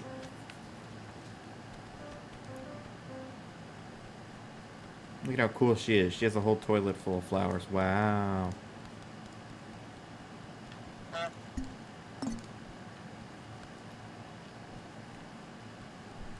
Favorite film in 2021? I liked Luca a lot. I really did. Watching Luca, I'm like, that was a lot of fun. And I think overall it was pretty good. So I have to make somebody break the vase.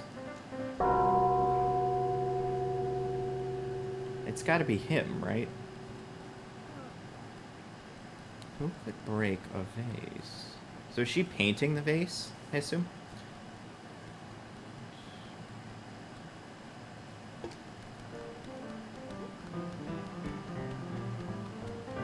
Can I outrun her? Oh, I took that turn really poorly.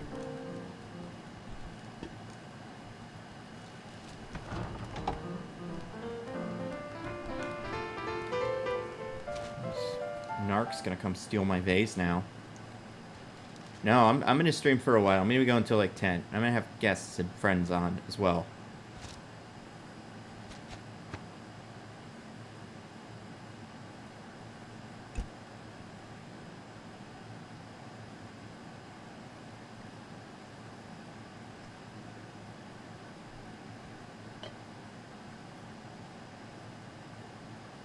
Oh, she's just painting the canvas.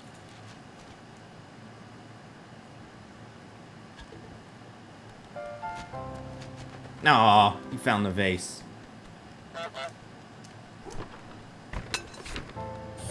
Oh, he broke it. Did he throw it to her? I don't think they're married. I think they are acquaintances at best. 10 in what time zone? 10 Eastern. So I'll be here for a while. Look at what he did to her vase. What a terrible person. Oh my god. It's the goose. I think I'm gonna have to take a really quick break just to hit the restroom. This is a lot of fun. I'm enjoying this. Let me get back to my starting soon thingy and just say I'm gonna change this to be right back.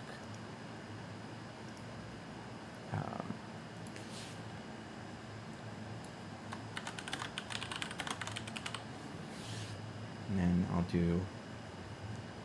Yeah. Oh, take care, Connor. Thank you so much. But I will be back. And I'll put the goose music on. So that's fun. Everyone loves the goose.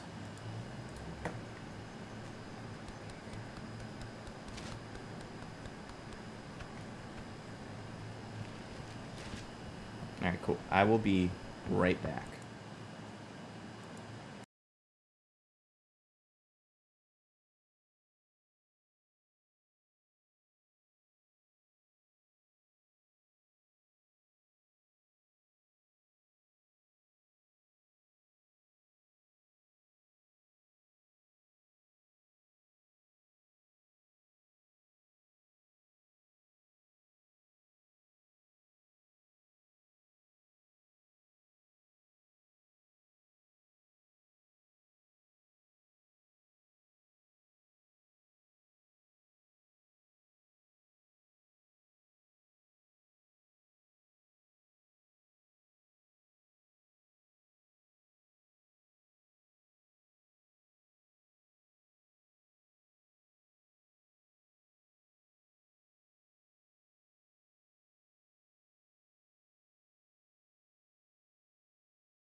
Okay, I am back. I have not seen Suicide Squad yet. I want to. Definitely gonna happen. Um,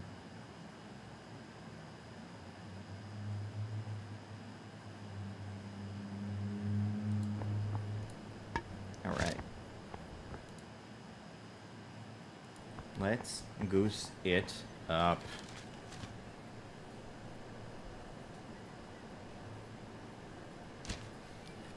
This is fun. All right, we're gonna do some more goosing. Put a tweet out. If you are watching this and you're enjoying it, definitely share this. Share this on Twitter. Oh, I should put the link in the tweet I sent out. Man, I am not good at this. I'm learning.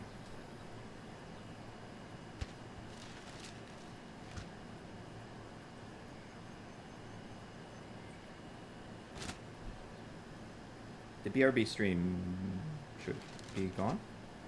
Okay, cool.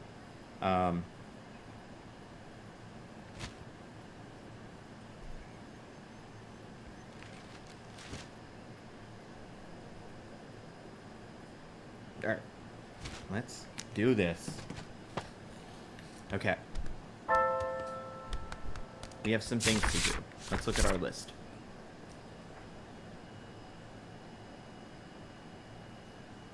We have to dress up the wash, or dress up the bust, and do the washing. Okay, so it seems like it's mostly on there. Am I gonna go to a theater? Probably. But I'm not sure. It depends. I might watch it at home and then go to a theater during the day when, like, nobody's there. Bra, pair of socks, slipper. Oh, so I need to, like, fully take a slipper from him. Where do I put it?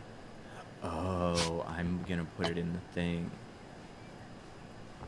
Huh.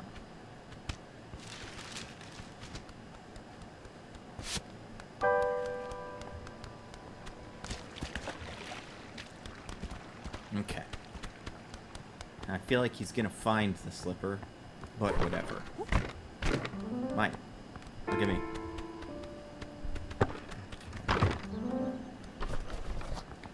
Now let's look at the bust real quick.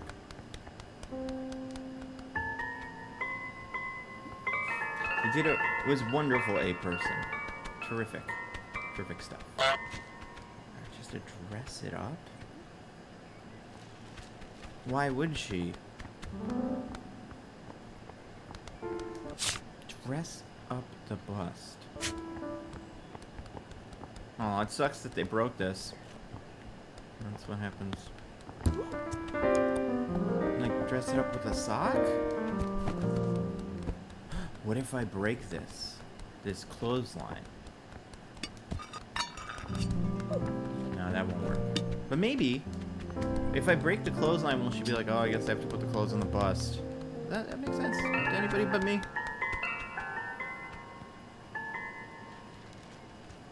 Yeah, I do want to see it in a theater if possible. And I think it'll be possible. Use this? No. Okay. She's got her dress up the bust. That bell is an insane thing, by the way, for a person to have in their house. Like, look at this bell. Everybody wants a bell, right? Okay, she's gonna dress up the bust. I mean, there's clothes here, so let's see if I can just steal a clothing item. See if that helps. Like, I feel like it says the woman has to dress up the bust. It's like, do I have to make her do it? Rich, thank you so much. Oh my gosh, that's terrific. For Canadian, that's better than American, really, when you get down to it. Oh, thank you so much. She'll dress it up. I just need to get the clothes there. Oh, okay. Oh my gosh, Renee, what villain would you pick if you had done one of these? If you'd done a one villainous scene. Oh, she's gonna, like, get inspired. I see. Come on, there's some inspiration happening. I can see it. Gears are turning. Gears are turning. Maybe that will make your inspiration. Wow, amazing. She is not. It's maybe enough for coffee in America. Our coffee is extremely expensive. Put this one here. Be very, very, very quiet. Trying to find that sock. Yeah. Are there other clothes I can steal? The guy has the hat and the pipe. You're right. Oh my god, I forgot about that. Thank you, Avash.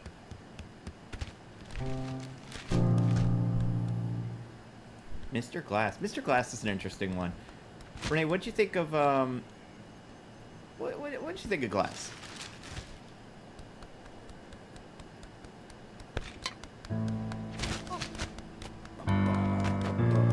One knows that it's me, the duck. Give it, please.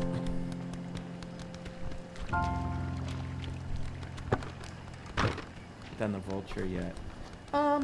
No, no one's done that scene for this. Although that was, what's his name did it? Uh-oh. I have to be much sneakier.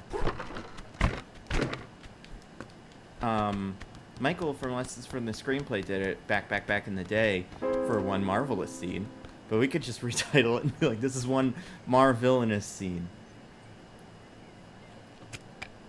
My goose is on its way to being cooked. But be franked. Lemon Break, Wolf Dr. Glass is interesting, but didn't take the ending. Yeah, I mostly agree. I think Glass has potential. Unbreakable is good.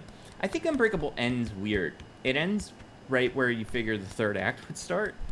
It just kind of ends. Oh, I didn't know there was a cricket bat here. Let's play with this.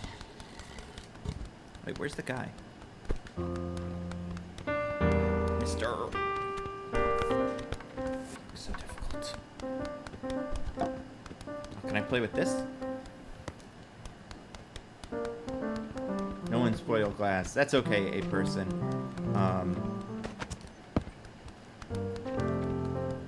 It's watchable. I would say it's probably on HBO, right? Or I feel like it might have been for a while. I was looking for his little ball. Yep, you'll never find it. It's gone forever. Is this guy gonna just like play a pickup cricket game?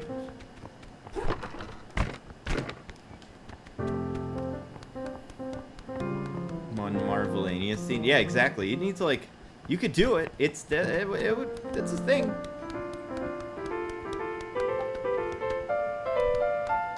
Hey, it's me, the guy that keeps stealing all of your things.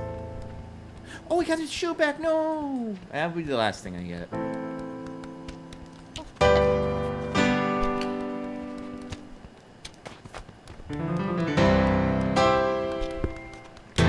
Look, it's that ball you were all worried about before.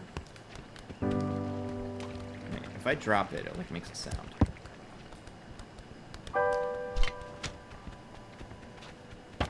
I mean, it's been a while. It's been years. And it's a great video. And I think that scene is just wild. Like, that scene is so good. Oh, this guy. I'm not doing a good job with him. I need that trowel back to cut his Achilles tendon like before. Need to actually be sneaky. Also, I'm sneezing. Excuse me.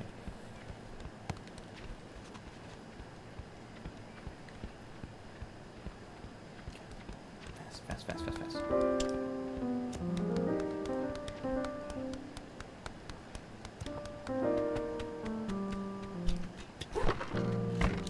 I brought you glasses for your statue. You're welcome.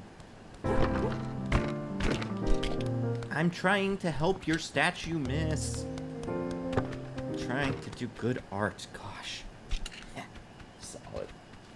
One decent scene. See there, I feel like someone's already done that.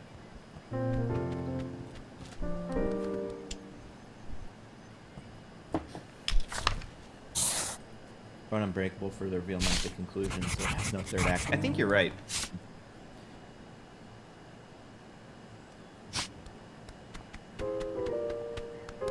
Oh, here's the soap. I was wondering where the soap was. Why does she have soap? It's not a real bathtub. There are a lot of people here, Digital Leaf. Ozymandias to be a good one. I would love to see someone do Ozymandias, like one of the other Ozymandias scenes. Like Ozymandias in, you know, in some of the Watchmen, because there's so many cool Ozymandias scenes in that. Wait, is he gonna be like, oh no, there's soap here? What are you doing? Oh, this guy. I'm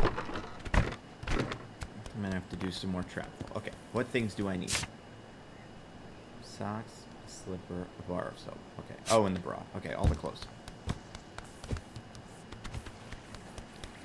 Alright, bra.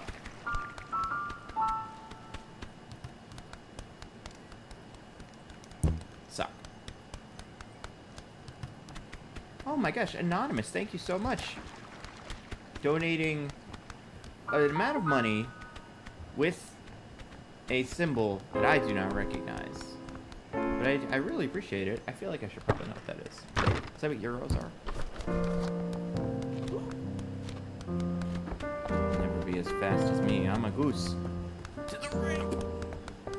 like a Fast and Furious game. Ha! You'll never get your sock back. Oh god, he found me. This guy's like, this goose has a sock. It's not your sock. This guy is really nosy.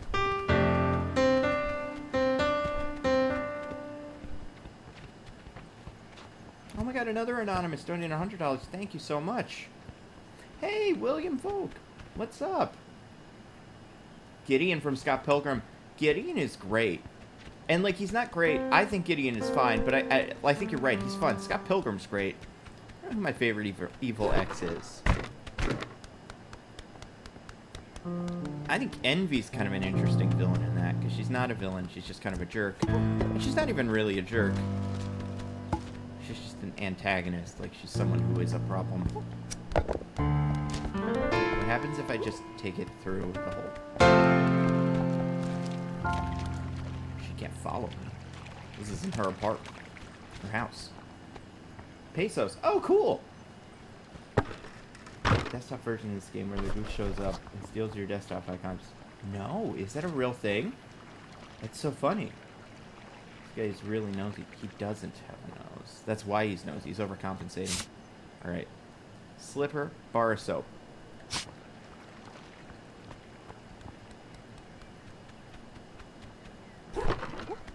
I feel like... Okay. I feel like I gotta go for bar of soap next. This guy doesn't even have a hat anymore. It's so funny. He's just never gonna. It's not his hat. Okay, so I see what I'm supposed to do with this guy. I'm supposed to be very sneaky. And... when he's not looking, I sneak behind the bushes. Hide. Do some stealth. Ghost of Tsushima, Introduction to Kodokan. Wait, is Kodokan in Ghost of Tsushima? Try picturing your desktop and this kind of stuff is hilarious. That's really funny.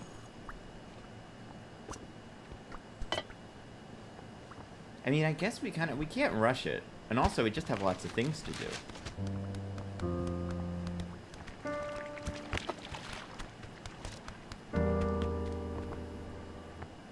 Oh, now I need a slipper.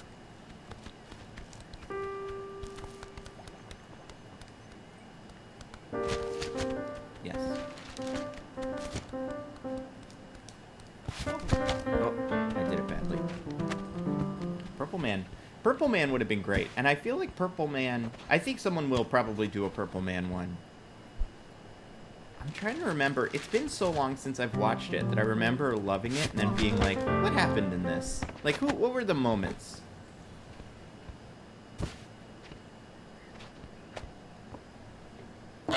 Is Don't Blink the scene where he finds her? Like, where they meet for the first time? That is a very good scene.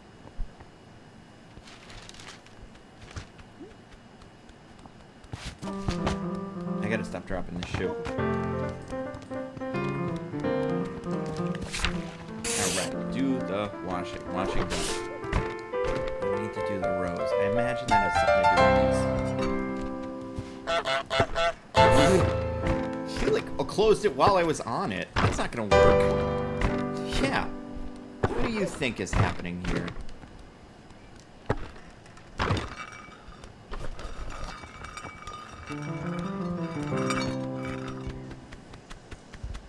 I wonder if this guy gets it, if he's gonna clean his rows right now. Don't see Tony Montana. So I've actually never seen... I've watched the beginning and end of Scarface. I don't know what you're talking about with the middle. Oh, he's like throwing all this stuff. Very funny.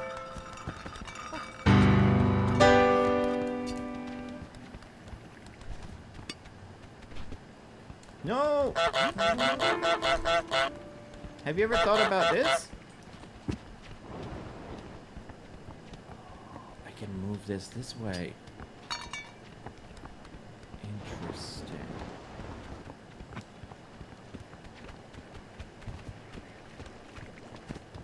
Can I take it further? No, it has to stay there.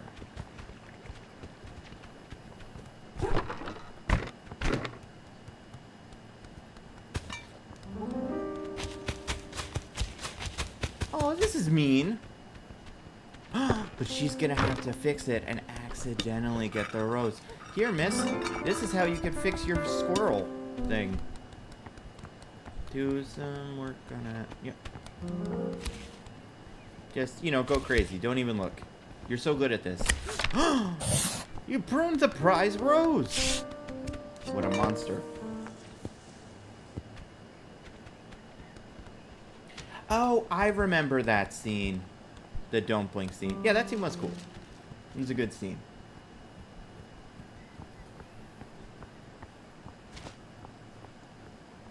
Dagwins is in the chat. DJ was also in the chat. Or DJ might be in the chat later. I think DJ is currently watching Suicide Squad, like, as we speak. Wow, another anti-goose sign. What is it with this town? Yeah, you didn't do a good job drawing your goose, miss. Sports! The sport area. Oh, am I gonna go into a house? It seems like this is a dangerous thing for a goose to do. Oh, I love it. It just makes all the sounds and he's kicked out of the house. That's really funny. Amazon delivery, man. It's yours now. I don't even know if that's the rules, but let's break some federal laws. I don't know if these are federal laws in the UK, but in America, you cannot mess with mail. They hate it. Okay, let's see my new things. Oh, do I not have new things yet? I guess I probably haven't, like, discovered any new area yet. Oh, but this is a thing I can pull. Very good. Yeah. Oh, hey! Ben, would you like to join in the chat? It is 8 o'clock, which is when I told you I would call you. Time is flying by at my goose things. And my goosing. Got a goose suit, you know? It's an old circus term. Let me open up Discord. That was how I was planning on doing this. Excuse me. I'm burping because I am disgusting.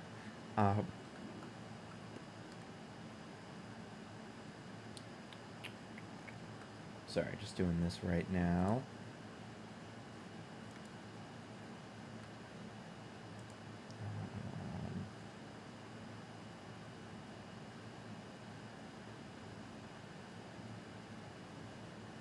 Okay, friends. Me and not be friends. This isn't. Yeah.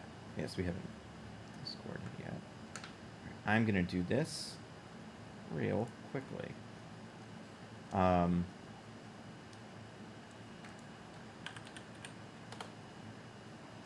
This is fun though. This is going well. I think this is good. I'm really enjoying the goose part of this game.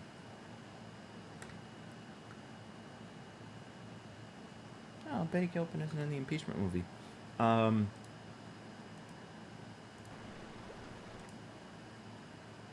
let me do this real quick.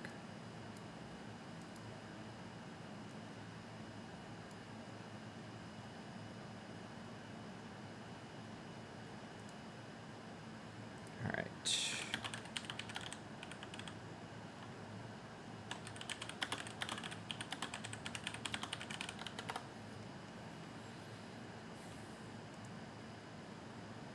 I'm gonna set up this right now. American continent. Perfect. Canada's terrific. I've thought about moving there a lot recently, more than ever before.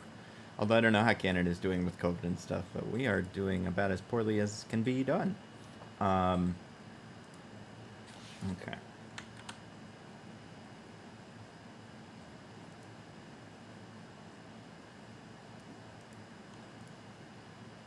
Here's what I'm going to do. I'm going to take another really teeny tiny break while I fix this thing. And then we're going to do we'll do the rest of the, and then we'll have a first guest on the pod. Be right back, just because I want to make sure this all works.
All right. Start the goose game back. Okay, I am back. The goose is back. And someone else is back. Perhaps, assuming this works. I think it's going to work. But here, look who we got. Oh, I should put your name in a Hello. picture. I'm going to do that. This is all Can you, brand new stuff. They can all hear, by the way. can you do that? We are live. Oh, sweet. So, yeah, I'm going to add a thing. Okay. But how's it going? Introduce yourself. I'm sure people will Hello. recognize the voice. I'm Ben from Canada. What's up? How's it going? I'm from Canada, and my name is Ben. Yeah. He likes Chef. And this is Goose Game. I'm trying to think of other videos or movies you've done videos on. On James's channel. Civil War. Yep. Civil War, Moneyball. Moneyball. Fantastic yeah. Four 2015, and why it's underrated. I mean, it's better than some movies. I just picture here in the chat right here. Yeah. Umbu. Yeah, Moneyball's great. I feel like every so often I will go on a thing where I will watch all of the scenes from that out of order in like YouTube clips where I'll just be like, let's watch that one scene where he yells at everybody in the it's pretty popular on YouTube actually in like segments like that. It's great. Interesting to me. It's a really solid. It's got a huge fan base that isn't like in the mainstream, I guess, of movie fan, if that makes sense. Yeah, and it's fun to watch. Like, it's fun.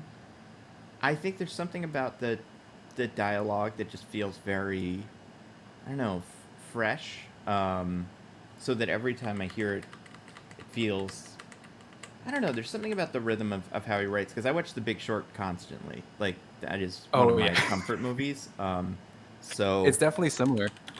Yeah, it's the same vibe of like, look at this guy who thought about numbers differently than everyone else, but also it's got the same kind of style of like everybody's smarter than everybody else all the time, so they're all saying. Well, I mean, it was rewritten because it started as a script by Steve Zalen, and then it got rewritten by Sorkin. So I think a lot of that probably comes from that.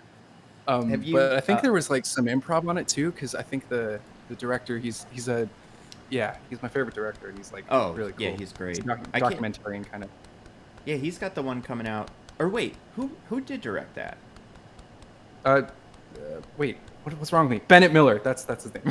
I panicked that I don't know what he's working on now, but he did a trilogy of amazing movies about real people, and it's like so awesome and so under the radar.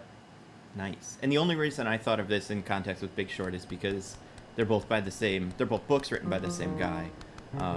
No way! I had no idea. Yeah, Michael that Lewis, makes so much sense. I read everything. Yeah, he has a new book now called. I should read those. Yeah, no, they're great. He wrote a movie called, or a book. So he wrote Liar's Poker, which is the first like big like financial book he did, and that came right before Big Short, and then Moneyball, and he wrote a book called Boomerang, which is the financial crisis, but right after, but the stuff that came right after The Big Short in other countries. So like it's like what was Ireland's Big Short like, and what was Portugal. So I always thought they could make that into a movie if they wanted. They should just get was it Michael Lewis? Yeah. The Michael Lewis cinematic universe. That sounds awesome. We should just do that. Like he has a stop all movies and just do that for the rest of the time. His new one's about the pandemic. That's very interesting because it's about the people who were like, well, you'd think so, right? And it seems like it would be kind of a drag, but it's more about like people that there was a child who did a science fair project where her science fair project modeled diseases, but this was kind of before anybody else was doing it, so it's that same kind of thing of like people thinking about things differently, and everyone in their field mocks them, and then they become eventually very successful. Classic. Yeah. That's the formula of a successful book by Michael Lewis. It really is. And then the other one the first one I read is called Flash Crash, and it's about the not short selling, like when, I guess, flash trading, which is when everybody just goes, let's see if we could make like computers do trades for teeny tiny amounts of money at incredibly high speed, and like broke everything for a couple days. Whoa! Oh, dang! That sounds Yeah, illegal. I forget. It's in that vein of like things that probably originally people were like, that's going to be illegal, but before that, no one had really thought about it, so you could just do it as much as you wanted. And yeah, it was. And then one person gets super rich for like a period, and then just doesn't face any consequences because it was legal before that. That's so funny. Yeah, and there's a bunch of people that were like, let's go, like, how can we make it more fair? Because the one thing that I think is so interesting that was a really big part of that book is, like, what people realized was you would want the fastest connection to do your stock trade. Oh, I'm going to have to, like, make this guy leave. So when you would do that, you would get, like, you would just want a really fast internet connection. And it became... It got to the point where everybody just needed to have servers right next to the servers that they would use to run the stock exchange, so that they would cut all that time in half. Yeah, I think they called it like co-location, and it became a really big thing. And then there were people that are the heroes of the book who are like trying to make it more fair, and they just ended up making big boxes of cable where they just took a box, filled it with wires and like cable, so that everybody's data would be coming in at around the same speed, so you couldn't be closer to the stock exchange or not. They invented the Royal Bank of, not the Royal Bank of Canada, some sort of Canadian stock exchange too. They're mostly Canadians. That's the other reason why. Well, that's even better. I like that. Yeah. That's so cool. Oh man, I gotta look into that. That's really cool. I'm gonna check out that book. Yeah, and everyone should at home, so you can learn more about the stock market. Oh, it's interesting. Things that we should be thinking about while watching comic book movies, perhaps. Yeah. I think Michael Lewis is good at writing stuff like that in a way that's like pretty simple, like where he makes it pretty accessible. Yeah, exactly. And that's why I've always liked him. But the other thing, he has a podcast, or had one. I don't know if they've done a second season, and it's called like Breaking the Rules or something, and it's just about people who have rules that. So it's like referees and like what it's like to referee in the age of media, like where you can how do you be a good basketball referee with computers, and like do you rely on the computers a lot? When do people get mad about that? So there's a whole thing about like different. I think that is the pitch, is just people that do rules. If you do rules, then you are eligible for the podcast. There's one episode that's really interesting about appraising paintings, and like it's about the painting market and how it's like you can make a painting and just say it's the last Da Vinci. Like we found a new Da Vinci, and there's no... Yeah, I guess you could. Yeah, nobody in that space is going to be like, no, you didn't. Because you say it to the art dealer, and the art dealer's like, oh, yeah, you're right, this is a Da Vinci. We should sell it for millions of dollars. And then you go to, like... It says Da Vinci right at the bottom corner. We got this. Yeah, it's... People, all of the incentives are so... And that's the other thing with Michael Lewis books. It's all about incentives. So, like, with Big Short and with Moneyball, the incentive became, like, get hits instead of... winning whatever game they're playing. Yeah, instead of like hit home runs and find the basketball or the baseball player with the hottest girlfriend. And then Big Short, it changes. It looks at how the incentives are like, selling houses and how that's bad, and these guys manipulate the incentive structure. So yeah, with like art dealerships and art people, it's like there's no the incentives are just make lots of money by saying all the art is as good as you could possibly imagine. So that becomes, there's lots of fraud. Someone just said it has a Leonardo da Vinci watermark on it. Yeah, exactly. That would be so funny. It is interesting. How are you? Oh, what were you gonna say? I was just gonna say, how are you liking my cousin's game? Is this your cousin's game? My cousin produced this game. Yeah. Wait, really? I'm not kidding. Yeah. No, but really? I'm serious. My cousin Felix Kramer made this. Oh wow, that's crazy. Yeah, we're gonna be having lunch on Monday, I think. Oh my god, I didn't know that. That's so cool. My cousin gave you this experience that you're enjoying so much, so you're welcome. I really am liking it. My cousin. That's wild. I had no idea when I had no actually idea, saw the and then it stream, was yeah. dropped on me. It was dropped on me, and I was like, "Oh my, are you kidding?" I was like obsessed with this, and yeah. So that's my claim to fame in the video game world, and I'm very proud of my cousin for that. So you know all of this stuff. I'm assuming you have played the game. I have not played the game. No, I'm a terrible cousin. I'm proud of my cousin, but I'm not. Someone says I'm related to modern royalty, and thank you. I agree. That's fair. Yeah. Both CJ the X and the designer of Goose Game, or the producer of Goose Game. I'm in a royal family from that. Wow. What is my guy doing right now? I'm on a little pedestal, doing a little dance for these two people, and they seem to be into it. What if I do What's your current mission? Okay, so we got 5 or 6 missions actually. Okay. Just set the table. That'll be last. Steal a pint glass, drop it in the canal. That seems pretty doable. Be awarded a flower. Make the old man fall on his bum. Get the toy boat and break the dartboard. So I'm imagining this is how I'm gonna get a flower. I feel like if I do like a cool dance or something, one of these ladies will. I know some of these. And so I don't want to spoil them. Okay. I wonder if I can give you a hint in some like very gracious way. Pretty good, huh? Everybody give me a flower. Maybe look around for some flowers. Oh yeah. Maybe look around for some flowers. That could you know. See, they have one. They are looking at you. They're super into me. Like they're really enjoying.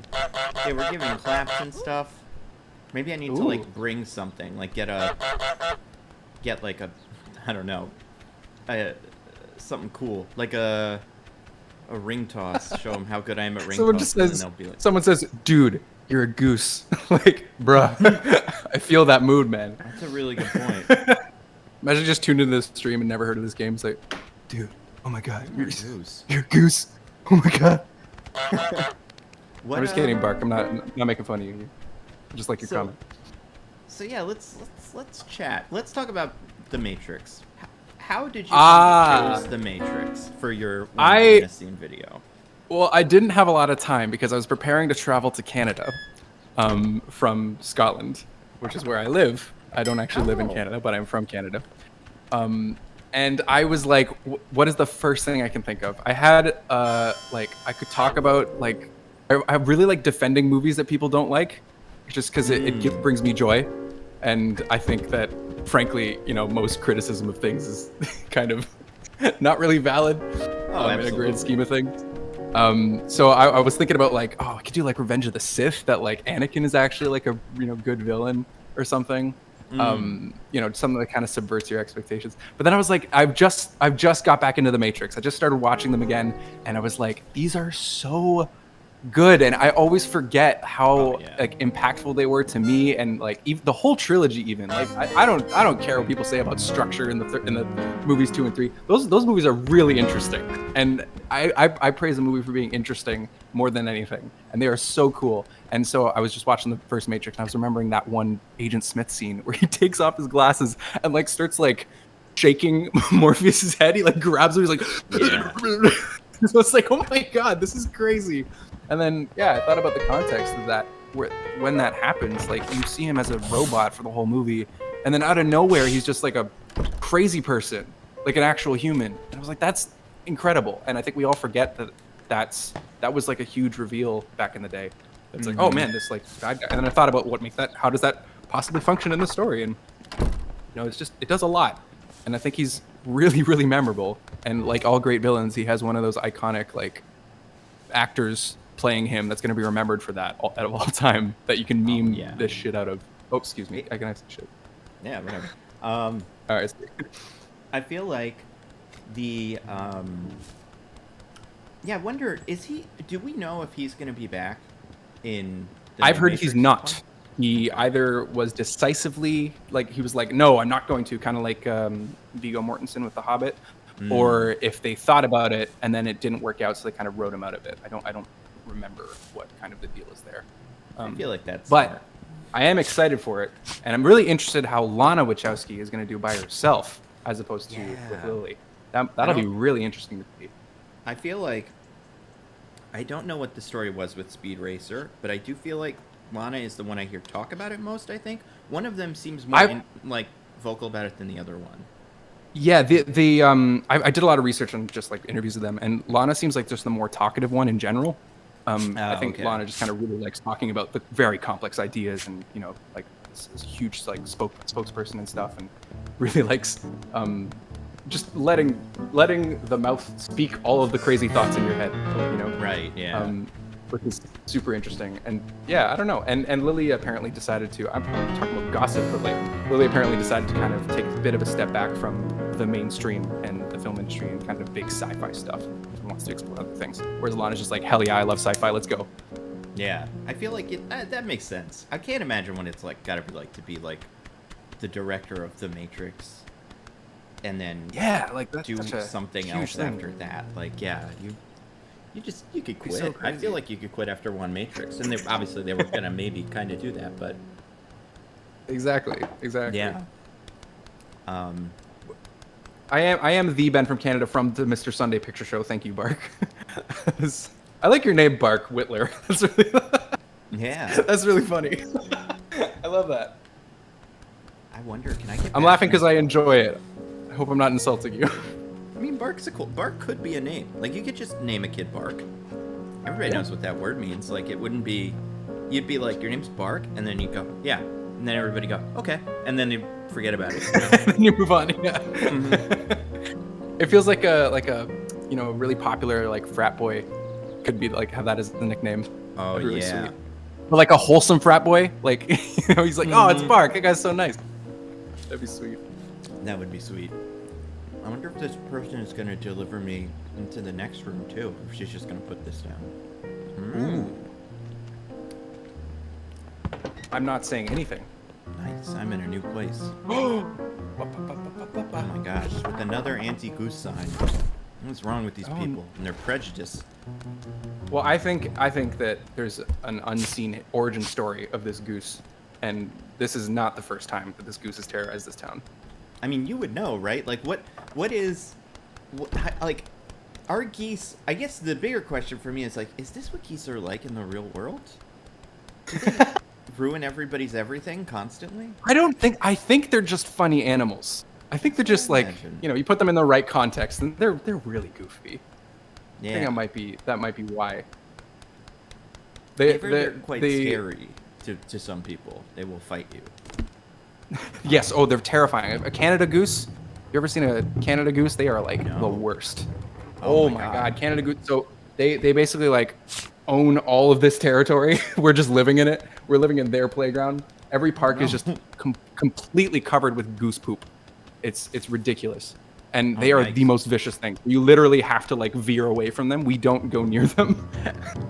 What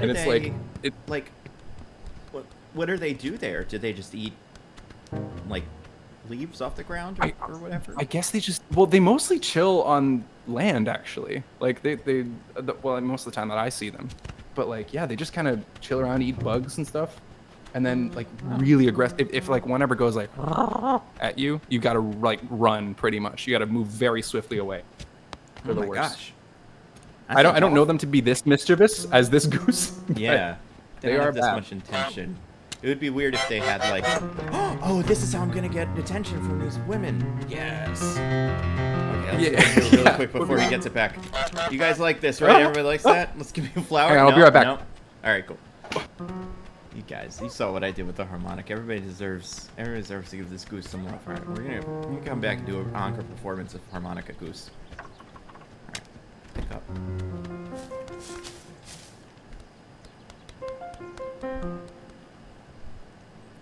I'm really impressed with myself for figuring that harmonica thing out, though. I'm gonna get so much credit. Everybody's gonna love me. I mean, to be fair, if I saw a goose do harmonica, I would also... Oh, sorry. Whoops. Excuse me. Excuse me, ladies. Okay, here we go.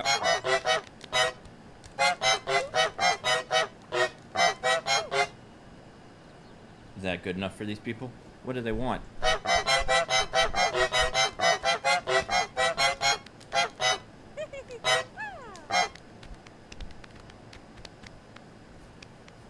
Yeah, it's good. Oh, we got a flower out of it. Very good. I got the flower. This is terrific. Oh my goodness. That was great. All right, let's see what else we got on this list. We got get the toy boat, break the dartboard. Break the dartboard I've been thinking about. I haven't gotten anything clever out of that. Like, he's got the dartboard.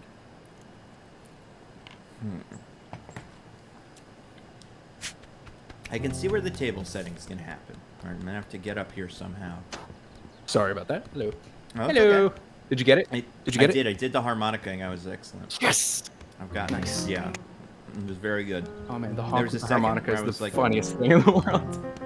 I was really like, are these people not going to give me a flower for that terrific harmonica?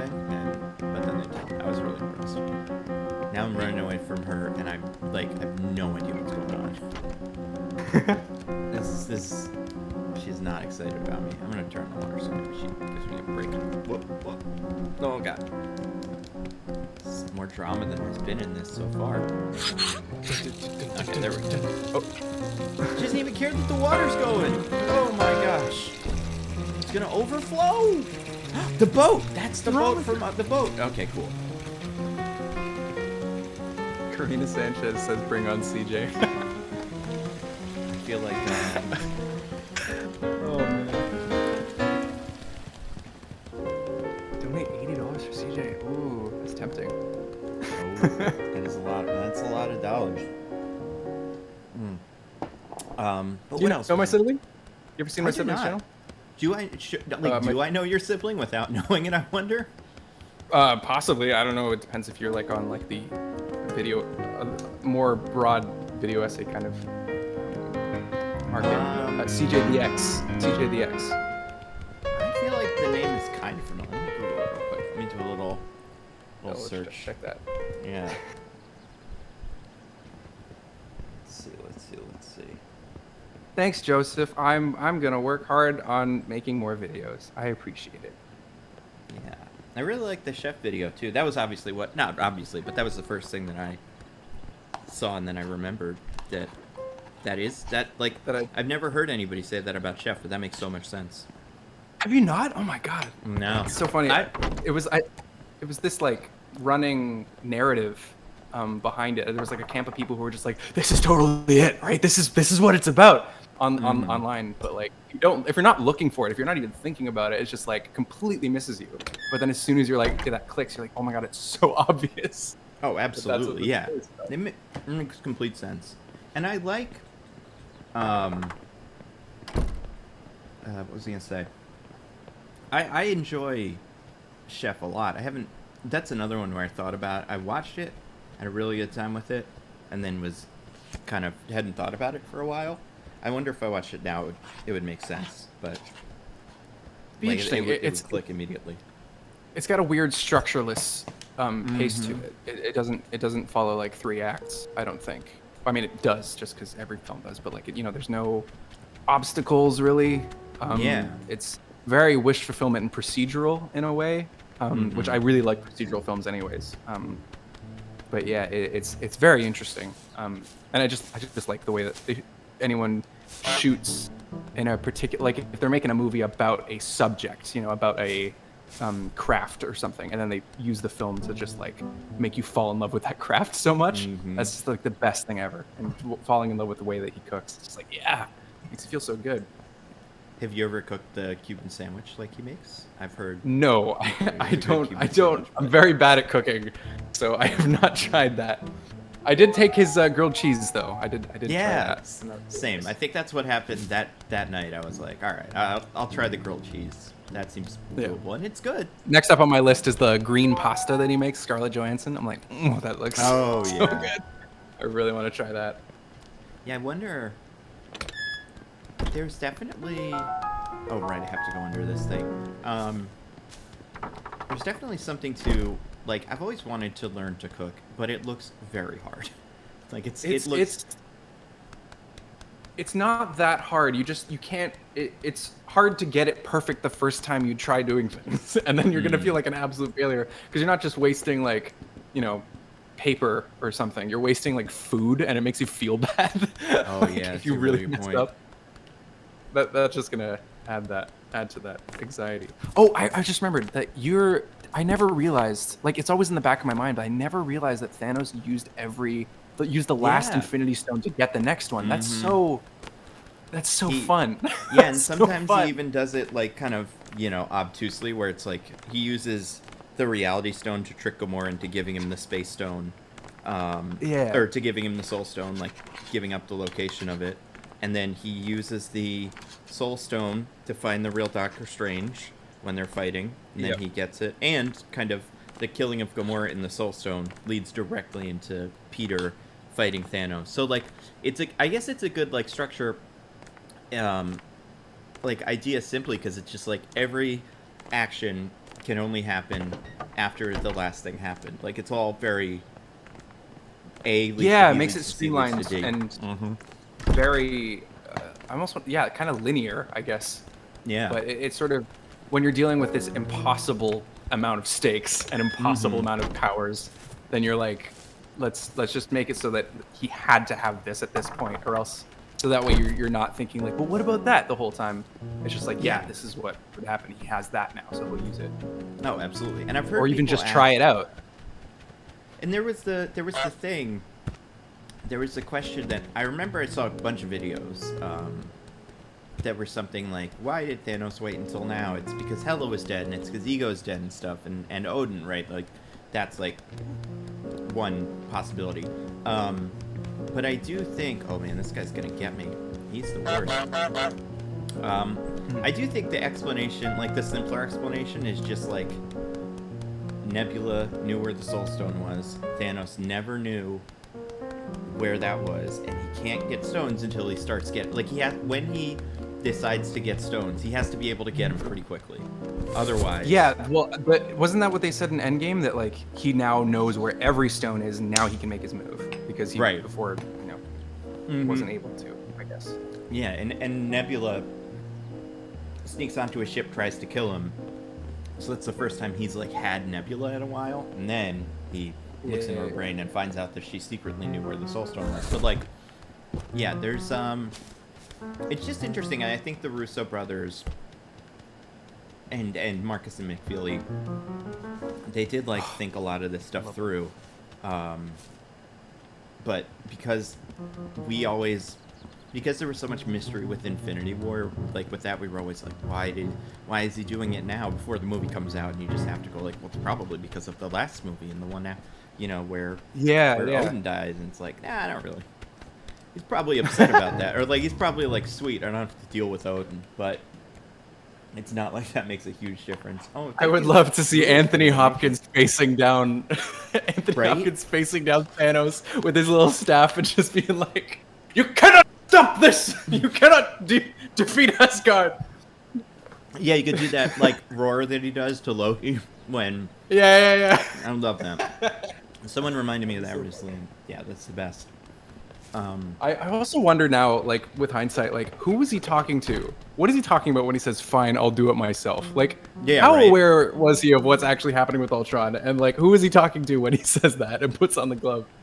My only explanation for that, besides just that the directors wanted us, and I mean even beyond that, right? It's like, okay, you're gonna do it yourself. Why weren't you doing, like, where did you get the Infinity Gauntlet from? Like, did you have Eitri make it for you 3 years ago? Because it seems like whatever happened to Eitri happened kind of recently. But yeah. That you feel like by, in 2015, I guess Odin has already been impersonated by Loki. But you still figure that Nidavellir being completely destroyed and everyone dying would be on someone's radar. Like that would be something they would check on. Oh, true. I thought about that. Yeah, I feel like. Well, I've just thought, like, what if like Eitri makes it, and then he says, "All right, now you're gonna put this on my hand," and then he goes, "No," and then he says, "Fine, I'll do it myself." Yeah. That might be the explanation. That's my headcanon now. It. Yeah, it was probably just like, I kind of expected this came with full service, just like you will. Yeah. Put it on my hand. I mean, Thanos is amazing at putting the gauntlet on. There's that one bit when they take the gauntlet, like they catch Thanos, right, and like everybody's got them all together, and Spider-Man's almost got the gauntlet off, and it's like fully off of his hand, and we don't see what happens. There's a really quick edit between when Thanos is holding the gauntlet between his thumb and his index finger, and then when he has it on immediately after, and you're like, did he just slip that on like with one hand? Maybe. Because he's really solid at that glove. I mean, I guess maybe if you already have a connection to it, it's like a Green Lantern ring, you can just kind of summon it. Yeah. Back to you. Maybe. Or maybe he like remotely used the space stone to like jerk it back on. It's possible. They cut that shot though. They probably cut it. You know, what did you? Let's see. Where to start? I've always wondered, how did you get into all this? How did you hook up with James and Mason and all that? If you don't mind, like a little origin story chat. But yeah, I've always been curious. My villain origin story? Is that what we're doing? Yeah, exactly. Well, basically, okay, have you ever like gone to a job interview and you're like, for some reason you're just like, I know I'm gonna get this?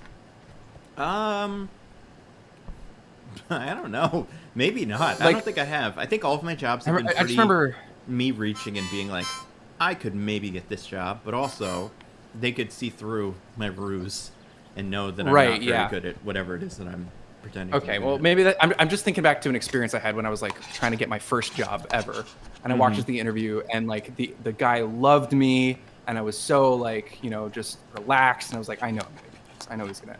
It was just like sometimes just things fall into place where you're like, oh, I know the kind of person I'm talking to right now. I can really impress him with just like how professional I can be or look or whatever. Anyways, so I basically. I was a big fan of the Weekly Planet for a long time. Actually, when I was at that other job, I was listening to them. And he was like, hey, I'm thinking about maybe hiring an editor. I don't know. I'm just thinking about it, I guess. You know, maybe email me. Because you know how James is. He's just like the most relaxed human on the planet while also simultaneously like really hot-blooded.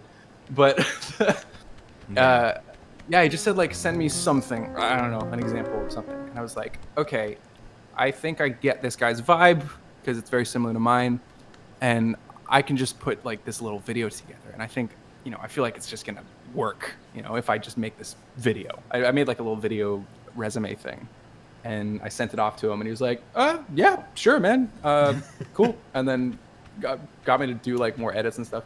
And then just hit me with my first project where he's like, hey, I know that I said I wanted you to like work on this other thing, but like, can you just do like one of these? And then it started with one, basically. And then kind of went to the next one. And just went to the next one, and then eventually got into a weekly show. And then Caravan of Garbage started. And then Caravan of Garbage became weekly, and now I'm there. So that's kind of what ended up happening. It's just, wow. I happened to get his vibe. So when I went to send him something, I kind of made it in the vibe that we both liked, and so it was kind of one of those situations. That's cool. And then I was just like, yeah, I could video edit. That sounds fun. And then I started reaching out to maybe 100 people like over my career, and it's only just like in the last year actually paid off, and I've got like more clients that I can work with and kind of make it a full-time thing. That makes sense. Yeah, it's a lot of like the relationship stuff is an interesting part of kind of. Like, I feel like once you get into the community, it moves a lot. You know, you just have to, like, find some sort of in to all of the YouTube people. And then we're all pretty friendly. Not even all, because it's like, there's so many different genres and communities within the community. So it's like, whatever circle you're in, not like it's a popularity thing. It's just like people are just aware of other channels, because we make YouTube videos mostly because we like watching YouTube videos, most of us that aren't companies. So it's like, hey, thanks, Kay. Did you donate $5 for Caravan of Garbage? I rate that. Go. That's awesome. I like that. What was the last Caravan of Garbage you guys did? Suicide Squad, 2016. Oh, I haven't watched that one yet, but you guys did the G.I. Joe ones too recently, right? Yeah, we did do the G.I. which I'd never seen before. Really? Okay, I remember seeing those when they came out and being pretty into them. The first one, oh my god, is so, I love that movie. It's so, the scene where they're in the mech suits and like just, the CGI goes hard. Yeah. It's just all CGI animation. You're just like, but they're just going for it, and I just loved it. And it was Channing Tatum. I'm a big fan of Channing Tatum. So cool. So cool. Yeah, it's like a little bit before I think we figured out what to do with Channing Tatum, where it was like maybe it's silly and then it's good. Yeah. It was a little more serious of a Channing Tatum than you expect in a movie these days. But yeah, that was around the time of like the Vow and Dear John or whatever. Yeah, because he was kind of like doing really dramatic stuff and not able to kind of be funny in some ways. Yeah, I feel like we always knew he was cool. Like, we knew there was something with this guy. And he would pop up in something, and you'd be like, that's funnier than I would expect someone that looks like him to be. Yeah. But I don't think it was until 21 Jump Street that I think most people were like, oh, this guy's like a pretty solid comedian. Like, he can do... This guy's so funny. Yeah, he really is. I want to watch his movies again. He shouldn't be as funny as he is, because he's too handsome. He should also be not... Like, that's not fair, you know? You need to keep some of the... Like, well, otherwise, how do you be both the best male stripper, ever, and also a very funny guy? What's Jonah Hill gonna do in that relationship? He was the funny one before, and now he's what? Like, the jerk? Serious director. Yeah. Oh yeah, that's or true. Moneyball. Did you watch his movie? I did not. I haven't yet. I really want to. It looks like my vibe. Yeah, it seemed interesting. I feel like it kind of came and went in terms of no one was like, you absolutely have to watch this now. So I kind of came, I missed it. What? Someone asked, Headcanon asked, do we know what to do with Channing Tatum even now? I'm looking at his IMDb. There was the time when he really seemed like he was really going to do that Gambit thing. And that... Yeah, I was going to say that we never ended up doing Gambit. So, I mean, I guess no? Yeah, I don't know what's he got on coming up?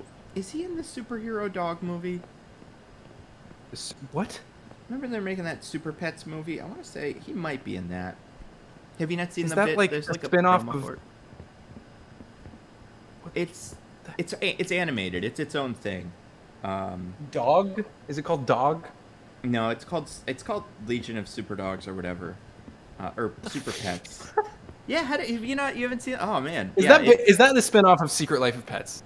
No, this is like Superman and Batman and stuff. Like, it's the ones you would expect. What? He's not in that, actually. Oh, you mean Crypto and yeah. Oh, okay. And Ace and what's Batman's dog's name? Sometimes it's Ace the Bat Hound, but then I think he has other dogs in the cartoon, in like the in Batman Beyond that aren't named that. But yeah, it's like Ace, Streaky the cat, Supergirl's cat. I don't know what other pets might show up, because there's like is like the chipmunk in the Green Lantern Corps. He's not a pet, he's just an animal, but he's like pet like, it's kind of like with Frog Thor. Yeah, it's like he's not a pet, he's just a guy that got turned into a frog, but like he joins with the Pet Avengers from time to time. And it kind of feels a little like you're like, well, I mean, that seems like a pretty general term for describing him. But yeah, I'm looking at Channing Tatum. He doesn't have too much up. Although he was in that America movie. Have you seen that? The animated America, but superhero. Well, it's a lot like Team America. Yeah, no, I've heard about this. Yeah, I was really interested in that. It's funny. I actually I watched Independence Day for a chainsaw wielding George Washington teams up with beer-loving bro Sam Adams to take down the Brits in a tongue-in-cheek riff. That's great. Oh yeah, it's like, it's even dumber than that, because in the beginning it's very clear that like Abe Lincoln and George Washington are like best friends, and all of the history kind of takes place around the same time. So it's like Clone High, but without the explanation of like this is why they're all here. It's just this one's a clone, It's just like so fun. Maybe they all lived around the same time, but it ends with like pretty much the end of Avengers Endgame. Just like a gigantic battle in the field where Thomas Edison charges up Mark Henry's hammer with lightning. It's wild. It's so fun. Yeah. I'm gonna check that out for sure. It's very funny. It does Killer Mike, yes. Oh yeah, Killer Mike's in it. He's great.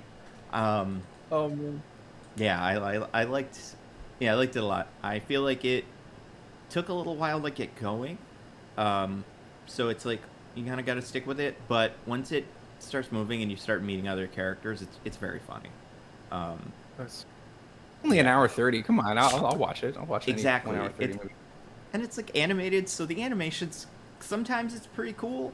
Like it doesn't feel like it's done cheaply. There's some bits where you're like, it's got that kind of Archer, like faces, where they're not moving, but the eyes just get bigger. Yeah, you know, yeah, like I don't know how to describe that. Cheaper looking kind of thing. But when they do the action, it's solid. It's kind of like how Invincible is like, 90% just the same face standing around doing nothing, and then it turns into an anime where everyone's flying around and stuff, which is great. Like, that's usually fun. That's how most animes are. Exactly. Wait, someone here says I moved out to Vancouver to be a film editor, but I was like, everyone and their dogs are film editors, and you had to be in the union to get work, and you can't work unless you're in the union. Yeah, that's a problem. The catch-22 of all entertainment stuff. The way to get around that is try and make your own film and see if you can edit it in like a creative way, and like in a way that really highlights your editing skills. That would be the way. And then try and pass that off as a sort of resume thing. See if you can make as many things with like interesting editing. That would be the way. Sorry, I just needed to give that guy that in case there was that person that in case they were feeling very desperate. It's good to know, and I feel like the nice thing about editing, hypothetically, is like you don't have to go outside to do it. You can just he stole my glass. Like it's not even like you have to go and actually like make a film. Yeah. You just have to take someone else's stuff and edit it together. Ooh, you decided to become a VFX artist instead. I've been so interested in learning Blender. It looks like the coolest thing ever with projection mapping. I really want to get into it. Oh my god, that's my next thing I want to learn. That looks so fun. I hope that works out for you, man. Anyways.